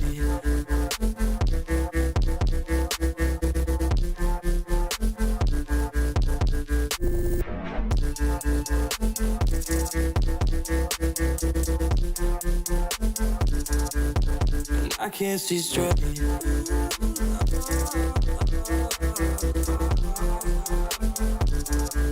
And I can't see straight.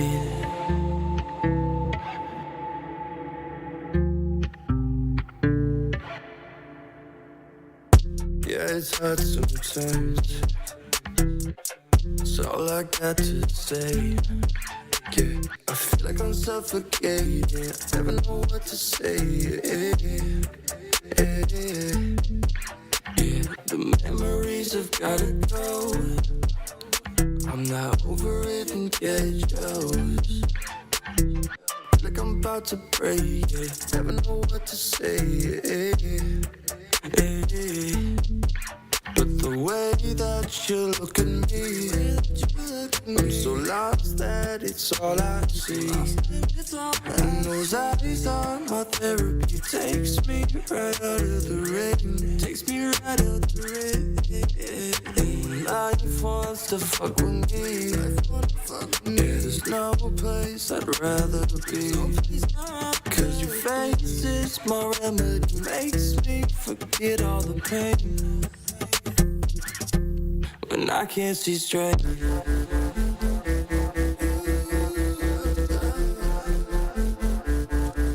When I can't see straight.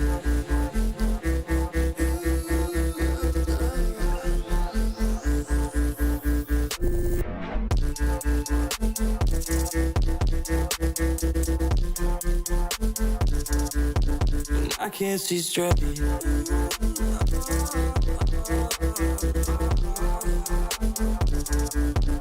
I can't see straight. Ooh, I don't know, but it's something on the fire, giving me something that I behind. Ooh, I don't know, but it's something on the fire, giving me something that I behind. And I can't see straight.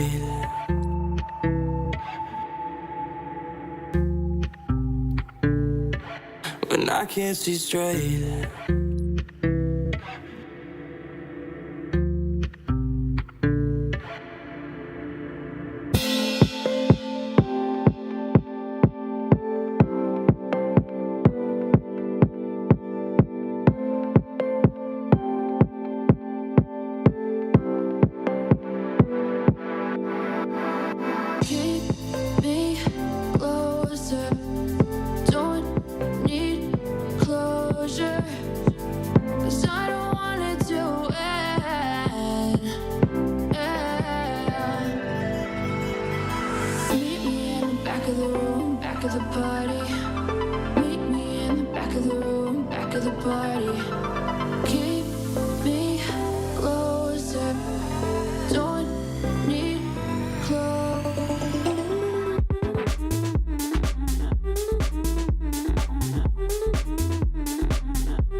You're the one who cared, showing up like you did.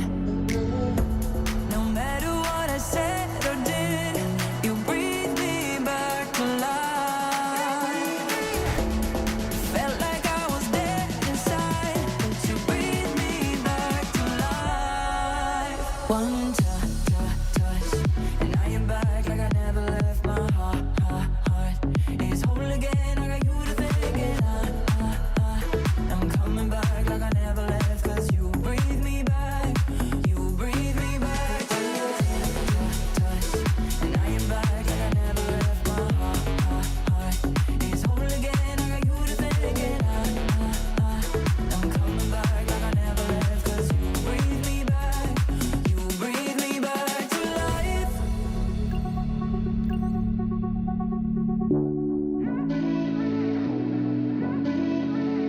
Getting closer, knowing I'm okay, 'cause you got me to be. It ain't over, all I hear you say, said it's all that you see. No matter what I said or did, you breathe me back to life. Felt like I was dead inside, but you breathe me back to life.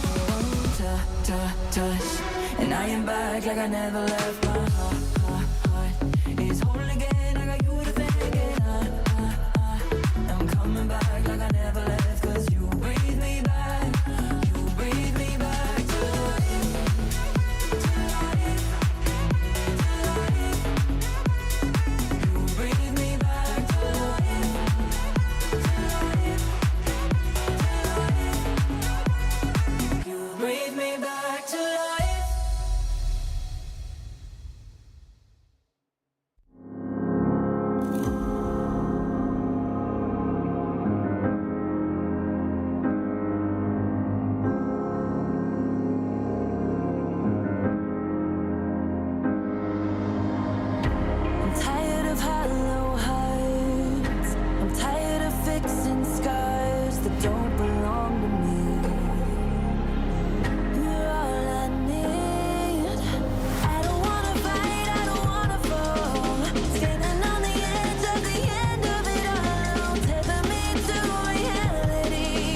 Hello, everyone, and welcome back to the HCS Major Qualifier. The road to Salt Lake City is just weeks away, but before we get there, you got to determine who's going to make it to pool play. For now, though, we descend to the lower bracket. We got Oreos versus Dark Inside up next. Eli, I think you know something about this Oreos crew. A lot of your former and current teammates. Yeah, this is going to be fun for me specifically to cast this. Hunter JGX, Straight Sick, and I teamed with Best Man at the LVT, or not LVT, the level 50 Halo 2 LAN. We got top 8. I'm now teaming with these guys for the Boomer League. I've known these guys since I was 14 years old, so you're going to hear a little bit more bias coming out of me this series, but they're going up against the new Dark Inside, which is now featuring the Zuzi twins, and I tell you what, they cannot underestimate the old heads on the side of Oreos. Yeah, Dark Inside. A lot of those players are trying to make a name for themselves. You got the Zuzi twins, Hative, who really been impressing here lately, along with Kid Nasty. And then on the other side, Oreo. You got two really talented up-and-coming players in Parabola and Bigabaloo. Nice double kill there from Bigabaloo, right on cue. And then you got Hunter JGX and Straight Sick, some OG Halo pros. Straight Sick recently on that G2 roster, back in Halo Infinite, a free-for-all absolute mastermind. And then Hunter JGX still hitting montage clips in 2025. Double kill. Yeah, I mean, realistically, Straight Sick could go down in history as the greatest FFA Halo player to ever do it. Completely dominated all the eras of FFA that he competed. Now, Bigabaloo on the team. I love to see this as well. Bigabaloo, active duty Army, recent father as well. He's pretty young, 26 years old. But this guy has a gunny. He made it to the last round of the BTH tryouts. He's an absolute demon, so keep an eye on Bigabaloo as well. And it looks like Oreo's looking clean to secure this first hill. With Straight Sick top tower, gonna be difficult for Dark Inside to do anything, and Bigabaloo is styling on him with the late jump. Keep an eye on that bar. It is just about 95% of the way full. Oreo and only 5%, now 10 secured for Dark Inside, so it was almost a 100% to nothing for Oreo, but they are going to have to do a little bit of work, clear the long haul, because they're looking to do just that. Kid Nasty goes down. Great help there from Bigabaloo, keeping Hunter JGX alive, and now they've got 2 numbers to push through long haul as opposed to 1. Yeah, Big pushing through, trying to keep Hunter alive. Hunter goes down. Hative with a big double kill. He's going to drop down and go for the camo instead of going to the hill. He will secure the camo and somehow stay alive. Not until Straight Sick shows up, though. The cleaning crew has arrived. That double kill going to make things a bit easier for Oreo to push through. Got some extra credit damage onto Zuzi before he goes down as well. Down on each side. And now the hill virtually tied, if not for Bigabaloo. Stepping foot inside of it and securing the remaining 5%. All they needed after a really, really dominating start. I assume most people would have suspected Dark Inside would have just done that to Oreo, but it's the OGs on top instead. People cannot sleep on Straight Sick. I will continue to say this as long as I'm on the cast. Yes, I'm biased, but I think Straight Sick could still be a professional today if he didn't lose the politics game when he was on that Cloud9 roster. This guy still has what it takes, and he can not even warm up and come in and dominate. So expect him to keep this team alive as much as possible. So far, it's the Young Guns, Bigabaloo and Parabola leading in the slays. Kid Nasty, quite nasty himself. But I do like the composition on the side of Oreos. You got 2 old heads that are going to keep them in check, all the shots, and you got the Young Guns landing shots like that. Well, as the old saying goes, legends never die, and Halo pros never retire. It's hard to step away from such a fun game. As Kid Nasty grabs control of the new shock rifle, lining up the headshot on Hunter JGX, and despite him playing that perfectly well by jumping and disrupting that pre-fire, that was a perfect shot there from Kid Nasty. Lines up another one. The reversal perfy comes through, and 3 go down for Oreo. Dark Inside. Kid Nasty just flipped the switch. Kid Nasty, an absolute demon right now, making life difficult. 10 and 6, matching Bigabaloo stats exactly on the other side. Can't get the landing blow onto Hunter JGX until now, and he also gets the no-scope. That's 2 no-scopes on Straight Sick in a row. That's exactly what they're going to have to do to score this. Bigabaloo's still alive, though. Applying pressure to Hative. The back of the C silo with some help. He will be taken down, so I expect Oreo to try to go ahead and play for next. They're going to be spawning on that A side. They should be content to go ahead and capture the next zone and hold the space for it. That was a cross map no scope at that with no shields. So Kid Nasty, calm, cool, and collected in the heat of battle as Big Blue and Straight Sick pinching on the elevator, but Big Blue goes down. That's gonna leave Straight Sick by himself, if not for a little bit of help there from Hunter, JJX, and Parabola. The whole crew has arrived at the elevator. They turned what looked like a disadvantage into a potential advantage, and it absolutely did. 2 down for Dark Inside, just 1 for Oreo. Dude, Parabola is frying right now. That 5-shot was a difficult one at close range. Lands it and stays alive for quite some time. Big Blue's gonna use the Shroud Screen to find the back smack onto Zuzi while no shields. And they are continuing to fight for this elevator. Both these teams understand how important the elevator is on this hill. You see them leaving the hill to try to kill Straight Sick so they can guarantee these spawns don't get messed up. And somehow Parabolas gets one. Straight Sick buys a lot of time for the rest of Oreos to show up. That might just make the difference. Tied 1-all and virtually tied on hill number 3. This Kid Nasty continues on his reign of terror here in game number 1. 15-8. Just about double positive and looking to double up on this lead. Okay. Kid Nasty holding the elevator now. Oreos still trying to play for that space. Not much hill time for either team so far. We've got less than 2 minutes on the clock. We might end up in a situation where this next hill is the difference maker in the winning team. Look at this, some patience coming in from Parabola and Straight Sick. Their location now announced with those opening shots. Hunter is gonna go down to a grenade. Uzi gonna push through and take his teammate's position in the hill. Takes down Straight Sick in the process. And they look good to capture this hill. Looking to control both sides of this zone, and they understand they don't have to force this hill right away. They can play the long game. As long as they control the space around the hill, they will get it over time. Seems like both of these two teams are playing so hard for slays. The clock has dwindled down to less than 90 seconds left in regulation. So Eli, a 2-1 advantage, and King of the Hill on recharge. Not a lot, but with so little time left on the clock, this could be huge for Dark Inside. A Master Chief 117 is all that's left. This has been a tough hill for Oreos, and honestly, I'm just impressed by the patience out of Dark Inside. Hayden showing some more patience there, waiting for target to walk into his crosshair. Can't land the shot onto Bigabaloo though, and he's going to be forced back by Hunter JJX. Straight Sick finds the melee and will earn the shock rifle as a result. See if Straight Sick can do something with it. Finds the no-scope headshot at the same time. His frag grenade finds a kill on the other side. Now Zuzi with multiple dead teammates trying to play sneaky here, but it looks like Bigabaloo's onto him. Yep. Process of elimination. They cleared the long haul and know that the only other angle they can come through is the back door. As Zuzi, grenades running out. Is this a situation, Eli, where Dark Inside are going to elect to play for slays the rest of the way? I don't think they're going to get in the hill even if they had the chance to. Yeah, there's absolutely no reason for them to get in this hill. This is one of the most exposed hills, if not the most exposed hill to stand in.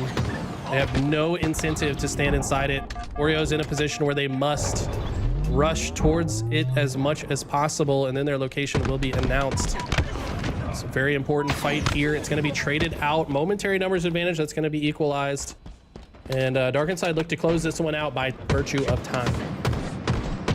Bigabaloo having to overextend and try to get into that hill, but he's got a player behind him that leads to an easy slay. Straight Sick in the final 2-1-0 seconds left, and that will do it. Despite the hot start and the first score going in favor of Oreo, it's Dark Inside who scored the next two and take game number 1. Yeah, honestly, great resilience from Dark Inside. Once they got map control, they really just played patient. They played a suffocating style that Oreos did not have an answer for. These new kids on the block, man, they are playing with a lot of fire. These Zuzi twins have been chomping at the bit for a spot and pool play for years now, and they have gotten one step behind it so many times. How many times have we seen them eliminated in the last round before making pool play? Still chasing that. Could they possibly do it here today with a win here and a continuation in the lower bracket? Instant queue up for game number 2. We'll head to a Slayer. And as I look at the slaying stats, enough to think that Oreo could take game number 2. We take a look back at the series layout. A Streets oddball for game number 3. That lines up for a long haul. An opportunity to come back. If you do lose this one, if your Oreos go down 0-2, you can earn that reverse sweep trampoline game in game number 3, but I think you got to stick with the here and now. And it's dark inside. It's been a kind of a theme throughout the day, huh, Eli, where one team looks to be really outmatched in the micro, but in the end, the macro, they come out on top. So that's kind of an interesting point to make, where it feels like a lot of teams have been able to make adjustments on the fly and ultimately win. Yeah, to be honest, I mean, the longer a game or a series goes on, the cream slowly rises to the top. Typically, the better team will come out ahead at the end of it all. And this is a game won in multiple stretches. Like, yeah, one team might be able to win a couple minutes worth of the map and timing and objective, but the better team typically finds a way to break through, and they'll end up, when they get into control, they hold it for longer. That's what we've seen. That's been the theme of so far today. Uzi falls. Hative is there. Potentially clean up on it, and he does. The triple kill comes through. I believe he even earned an assist, so could have been an overkill there for Hative, but he's not going to hate the lead he's earned. Up double, 10-5 on top. Okay, Hative caught off guard, but has help. Doesn't matter. Lands a melee, will be instantly cleaned up by Zuzi. Love to see that teamwork. These are all players that have been that close to breaking through. Shout out to Dayquil picking up this new roster, having faith in holding on to Kid Nasty, but starting new things with former Ascending Baseline roster. They're looking to work together extremely well. So far, I've been very impressed by the teamwork from Dark Inside. Yeah, and the pace of play has been too strong for Dark Inside, routinely holding forward. And they're the aggressors. They're the proactive ones, as opposed to the more reactive Oreo squad.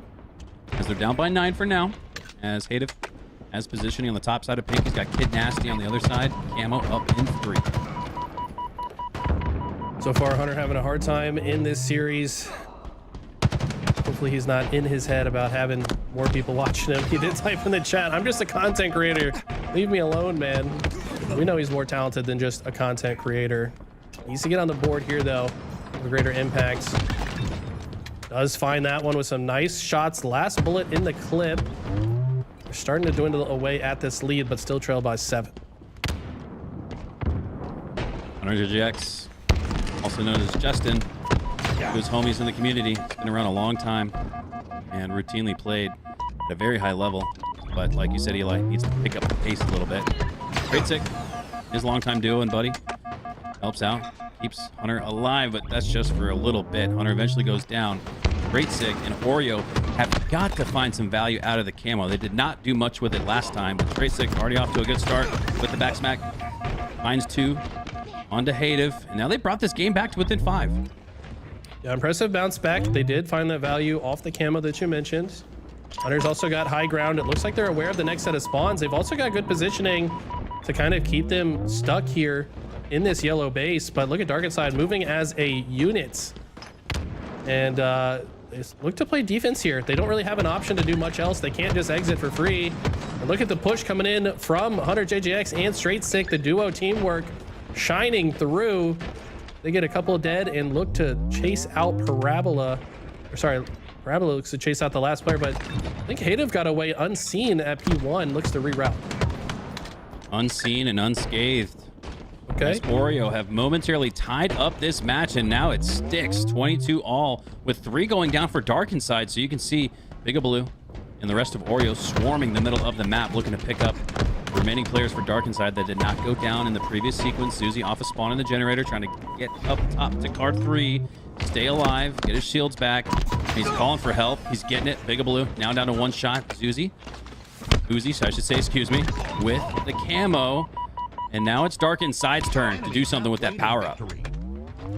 Uzi and Zuzi, the twins, of course, sitting right next to each other in their setups. Both streaming, by the way. Definitely support these up-and-coming stars in the Halo community. They work so well together. It's just the cheat code to have a twin that plays games with you, man. We've seen it time and time again. Roy and Lunchbox, Ogre 1, Ogre 2. Right now, The two best twins in the game are on your screen right now. Uzi and Zuzi looking to make some history of their own. Yeah, and even Elamite and Ace, you know, there's just something about that brotherly connection that creates like a hive mind between the two where they don't even necessarily need comms to know what the other is thinking and doing. As Dark and Side have built back up on that lead. 5 perfect shots leads to a 5-kill advantage for them. And with 3 going down for Oreo, Dark and Side could start to build on an even bigger lead, and that's exactly what they're doing. It's now at 6. Oreo did such a good job to fight back, but it's Dark and Side's momentum once again. Oreo need to bounce back the same way they did already in this game. But look at this. Kid Nasty has been on fire since this series began, and he is not slowing down. Wanted an overkill, but some good teamwork will finally shut him down. The problem is the damage was done. Bigabaloo does still get taken down, and just like that, it's another 7-kill lead for Dark and Side.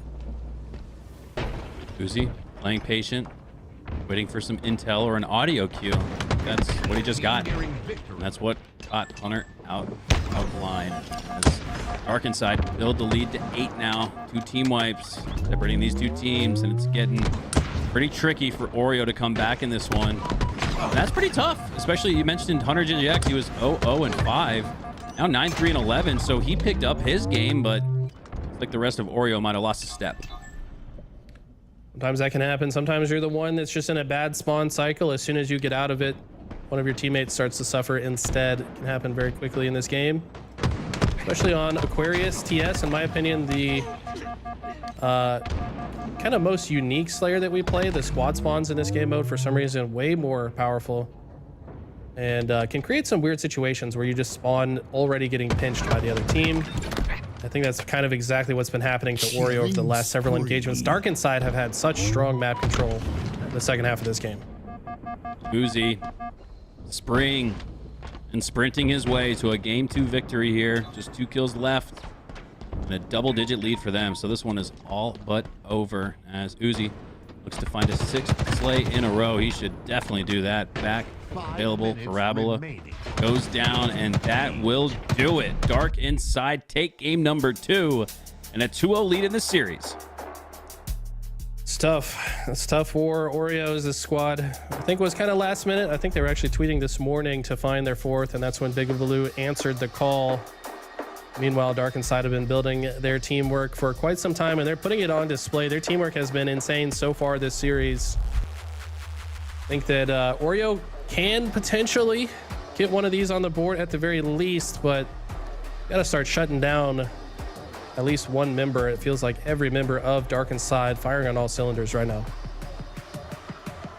It's an exciting narrative before our eyes with the Uzi twins. We had them in our LBT documentary, highlighting some of the up-and-coming players in the scene, and these guys have been so close so often. It just feels like the next tournament could be the one where they break through, and this could be the squad to do it. I really like this roster. Hative and Kid Nasty rounding out Uzi Zuzi. This is a team to watch out for in the open bracket. I think a lot of people would probably take them as a pick as one of the top 4 to make it out, right? Yeah, I would say so. I mean, these guys, you can never count them out. They're always right there at the very end. They just, more often than, well, so far they have not broken through the very last step, but they've had so many chances at it that you feel like it's going to be a matter of time before they break through. By the way, shout out to the Loyal Wolf gifting his 321st sub to the channel. Thank you so much. And he gives it to an awesome member of the community, Dolo. What's going on, Dolo? Hope you're having a good day as we descend into Streets Oddball for game 3. Here we go. Back against the wall for Oreo. The cookie crumble. Or will they send us to a game number 4? As Uzi in a fight with Straight Sick in the cuts, but I think a teammate actually took him out. That's unfortunate, to say the least. Uzi gets the melee onto Bigabaloo. And these are some staggered spawns if I have seen them, and Hative is not missing with the Stalker rifle. Doesn't matter how straight you shoot. The Straight Sick is an extremely straight shooter. You're gonna fall to the Stalker rifle. He makes it another. That's enough for Kid Nasty to get the camo and clean up the damage that was done. What a hot start for Dark and Side. Yeah, Hative. No heavy aim in his reticle. He was looking clean and smooth with it. As Hunter JGX will fall in the cuts, waiting for the right play, waiting for the right moment, but it just did not come. As Kid Nasty, another camo grab for Dark inside. Don't get much value out of it, but enough to build a 33 and rolling head start. Nothing on the board yet for Oreo. That's a battle of the young guns with the late jump coming in from both sides, I believe. And for a moment, it was Dark inside with just one player alive. Straight Sick gonna grab this ball and try to rotate it into C, where Hunter JGX likely told him, hey, coast is clear, come on through. Problem is, Parabola falling early, kind of on an island here. Deaths like that are gonna open the door for them to push through. Nice stick from the grave there. But I think that the damage has been done, and Dark inside will come out ahead and take this subway side setup. Could see 20 unanswered seconds here, but interesting enough, Dark inside don't feel comfortable yet to pick up the oddball until just now. They had 3 down for Oreo, and throughout the 10-second duration of 3 players coming off a spawn, they weren't able to get much time with it. I was expecting 20 from them. Now they might still get it regardless. As Zuzi, with eyes on the oddball for Oreo, Zuzi picks up the camo for free.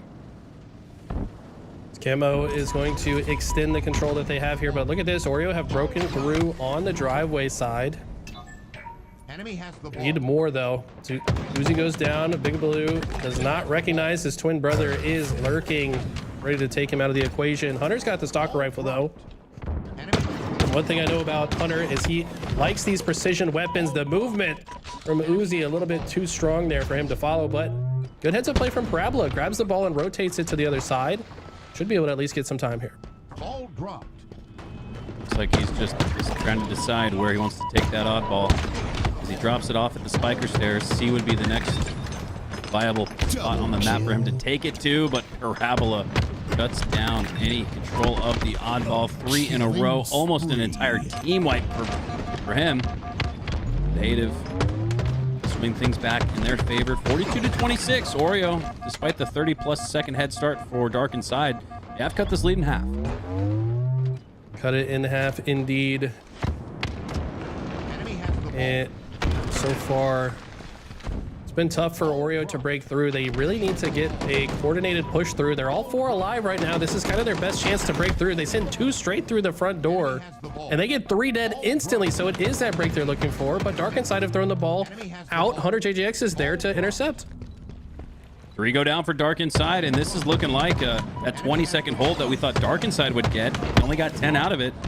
And this is going to be an opportunity for Oreo to gain control of the lead. Got to keep numbers up, though. Parabola falls. Hunter has the ball in his hands. Big Blue goes down as well. So Hunter, sensing the push coming through from the driveway, is going to reset that for now. Hative now on the move. Chase grenade goes out, but the other player is not taking that bait. Propulses his way into a little bit more time to stay alive. Eventually goes down.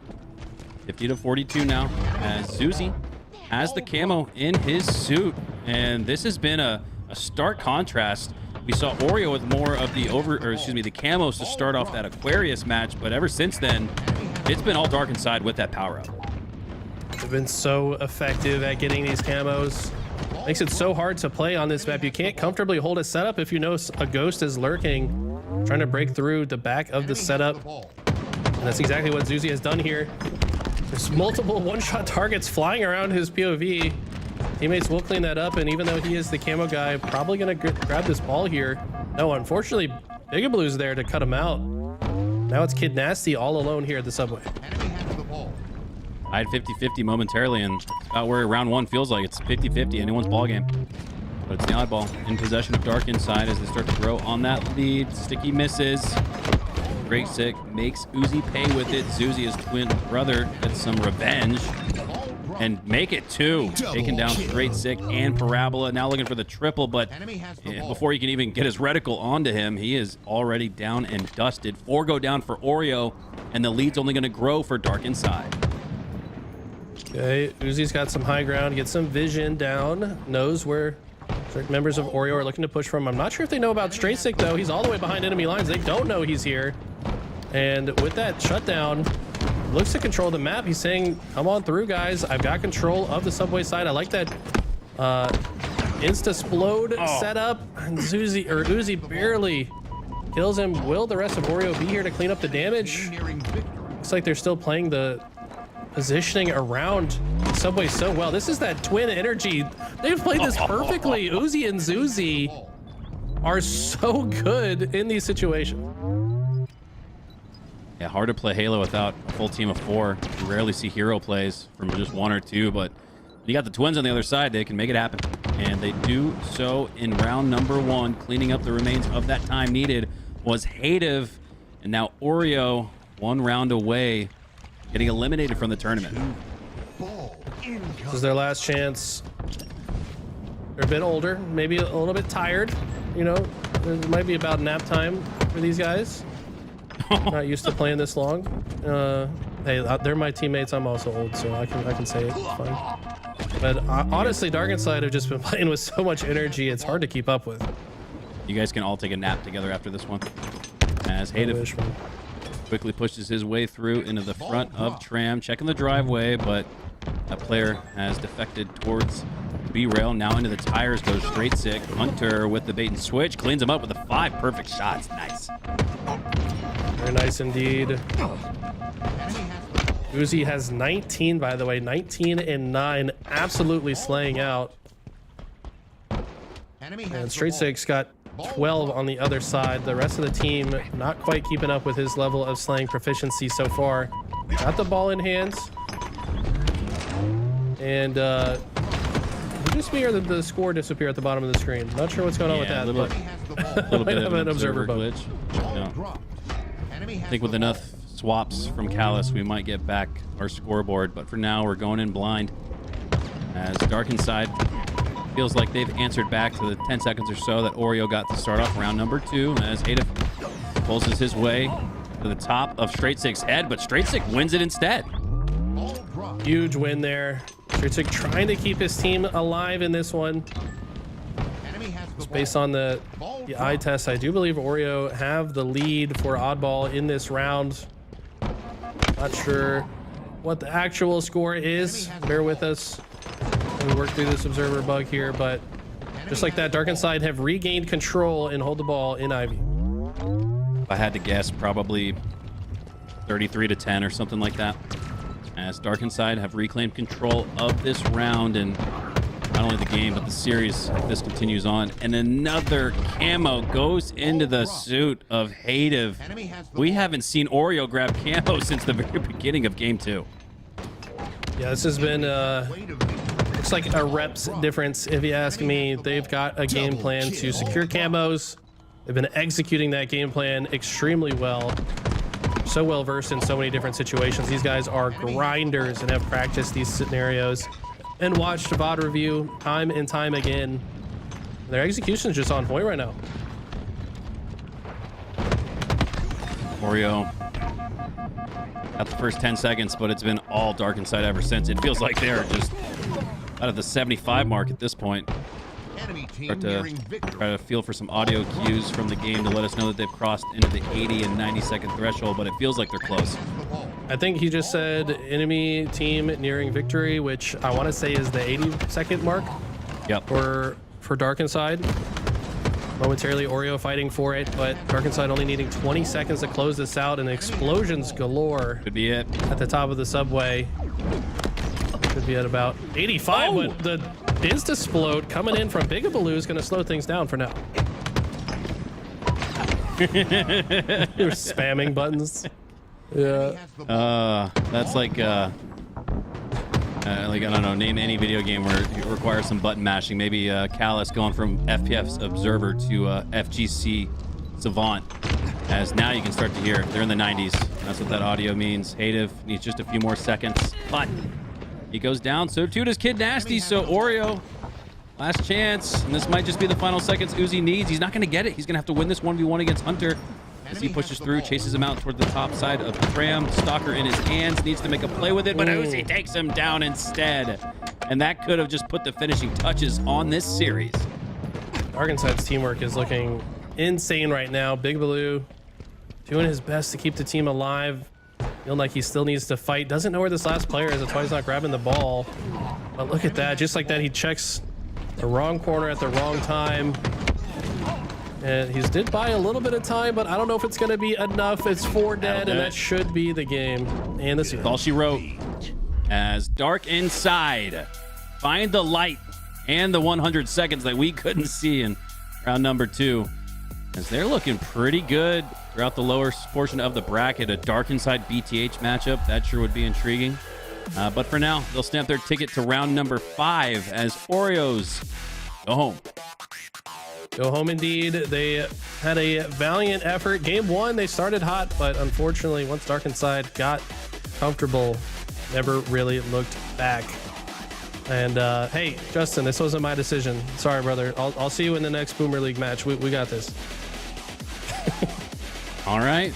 Well, that about wraps up a wonderful day of Halo here on LVT. It's just day 1, though, so set your alarm clocks for 11 Central Standard Time. Hey, make it a 10:55 just to be sure you're here. The start of the winners semifinals where Tenrai takes advantage of FaZe, leaving that spot. That probably would have been FaZe versus Complexity, but as we talked about throughout the day, FaZe not being here today opens up a spot for a Dark Horse Cinderella team to potentially claim a spot in pools that they otherwise wouldn't have had. On the other side, the bottom side of the bracket, Envy versus Cloud9 as well. So we're going to have a delicious breakfast set for you guys tomorrow morning. Make sure you guys tune back in then. Yeah, I can't wait to see how Tenrai does. By the way, that's Envor, Suspector, Looney, and Super CC. So half of that Unreal Nightmare squad with some new teammates. It's going to be interesting to see how they do tomorrow against the likes of Complexity. Complexity looked very good today with a quick 3-0 over Omit. But any predictions, Hunter? My prediction for the winner of this thing is probably Envy. I think Envy looked best poised to take this one down. You can see that, but I'm going to go one further, and I'm going to call Complexity as the champ. I think they've slot into Pool D with the 5 seed, and what a climb that's been for them. Complexity was really struggling to start the season, even towards the end of last year, just not really finding their footing. What a job that Ashes has done reorganizing the roster and calling up an old friend in Rynoob to lead that squad again. So yeah, maybe give me Envy over Cloud9, but I could even see Complexity taking out Envy and maybe doing it twice in that grand finals, as that will do it for us. Thank you guys so much for tuning in today. My name is Mikowski for Eli the Ninja, Louis V Titan, and our observer Callus. So long, and we'll see you tomorrow at 11 a.m.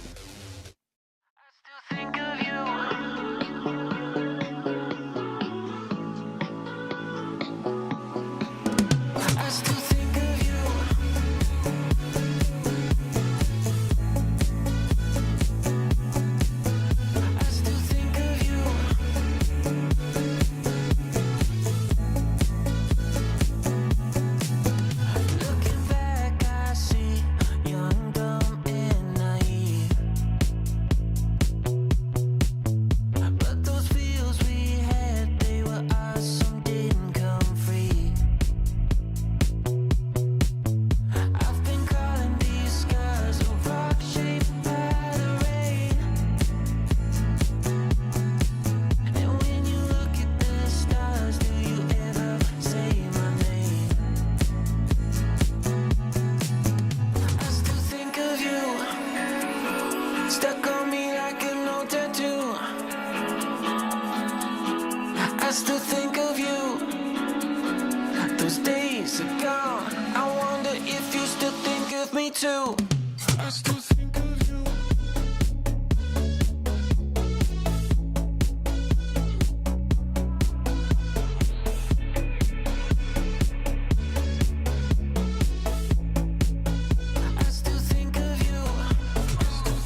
Those days are gone. I wonder if you still think of me too. I still think of you.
Enemy flag returned.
Record your flag. Defeat.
Enemy halfway to victory.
Enemy team nearing victory.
team scoring.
Team scoring.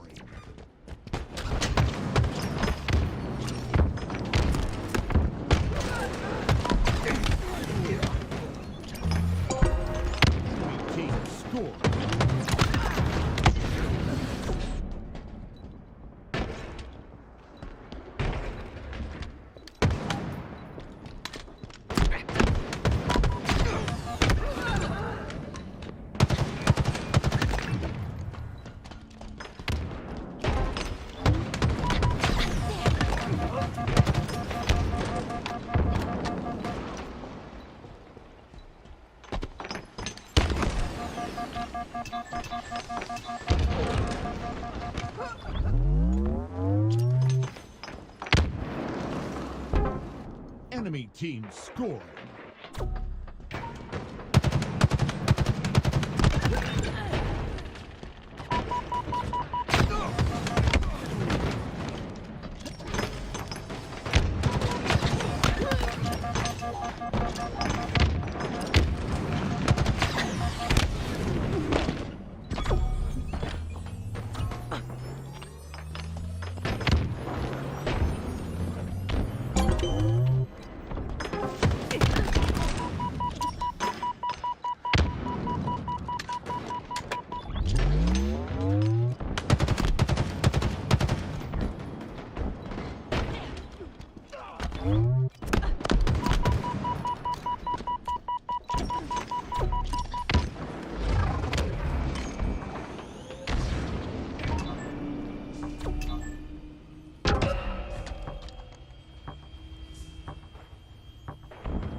Enemy team scoring.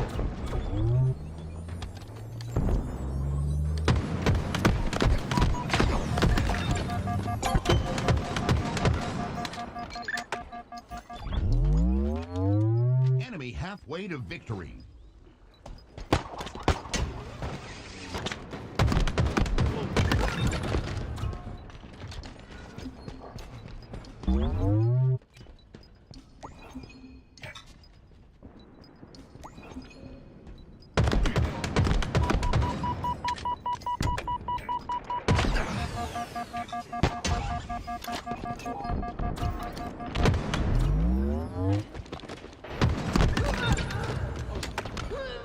Double kill.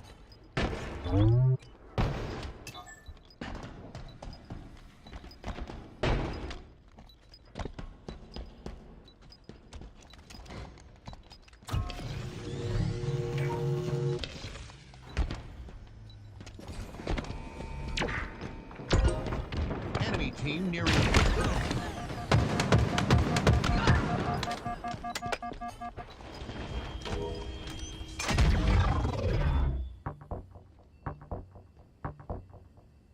defeat.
Enemy flag returned.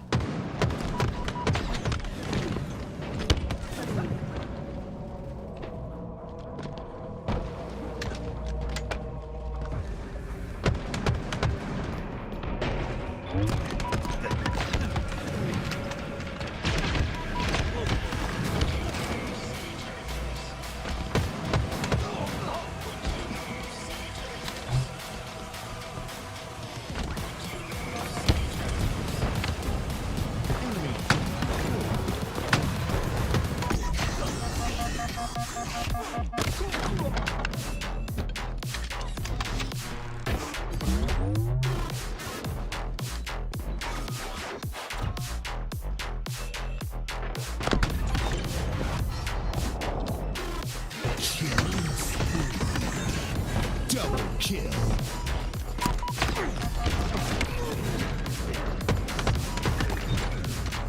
Double kill.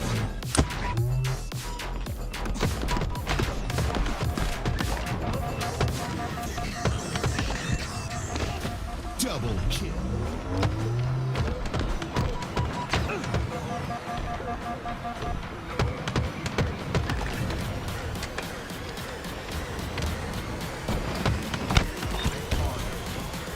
Double kill. Triple kill. Overkill.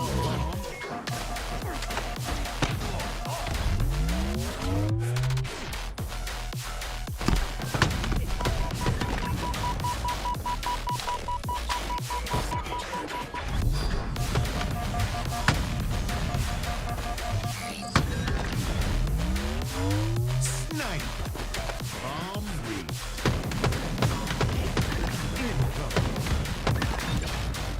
Double kill. Bomb arms.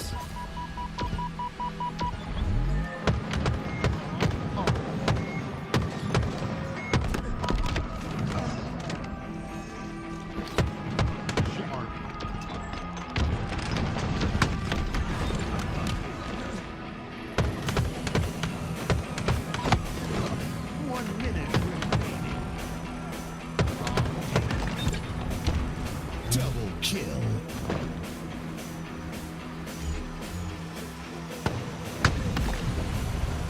Snipe.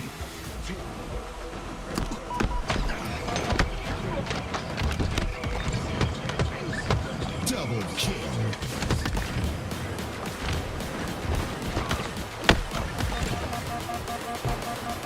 Double kill.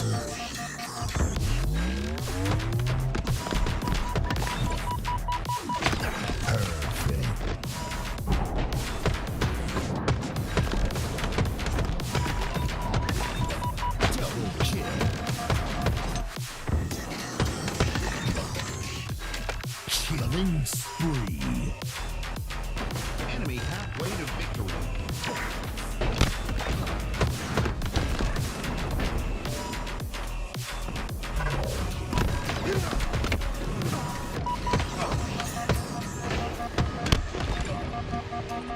Double kill.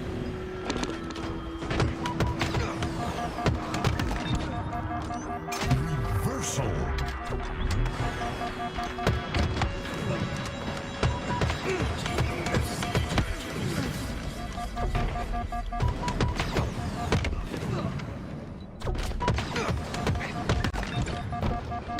Double kill. Enemy team score. Perfect.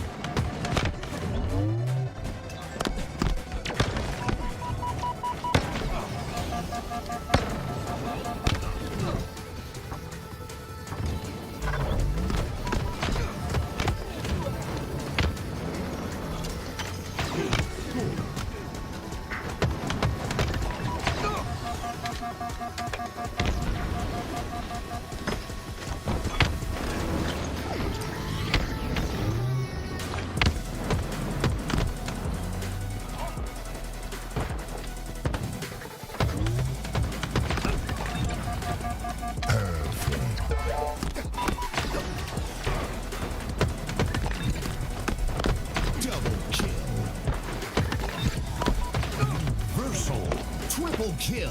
Killing spree.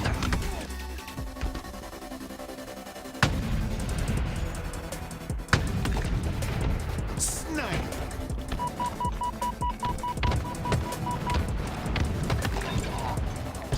Double kill.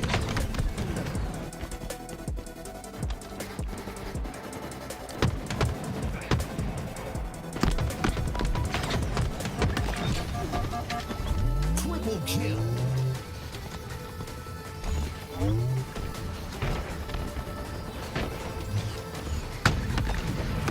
Snipe.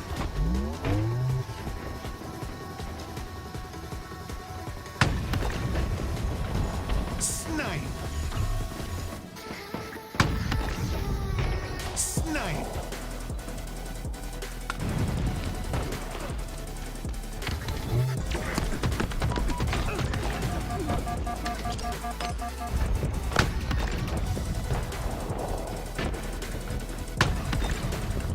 Double kill. Enemy team score. Double kill.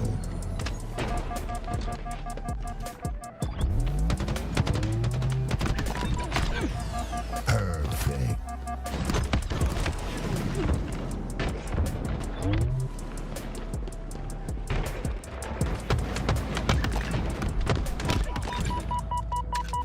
Double kill.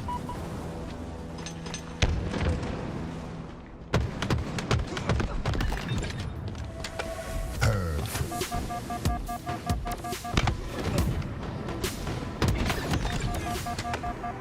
Double kill.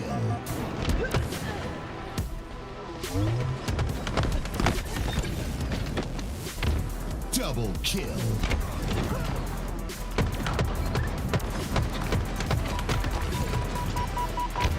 Double kill.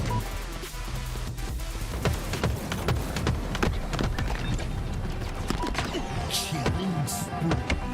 Score. Double kill. Triple kill.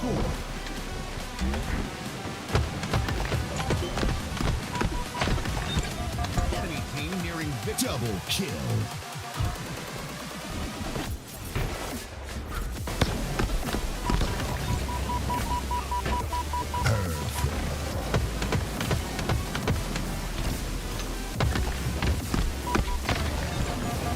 Double kill.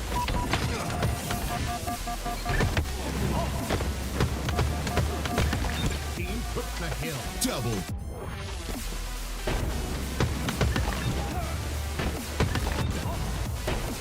Double kill. Enemy has the ball. Enemy has the ball. Perfect.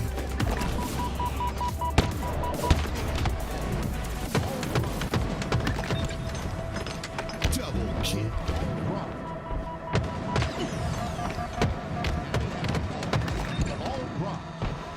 Double kill. Enemy halfway to victory. Ball dropped. Enemy has the ball. Double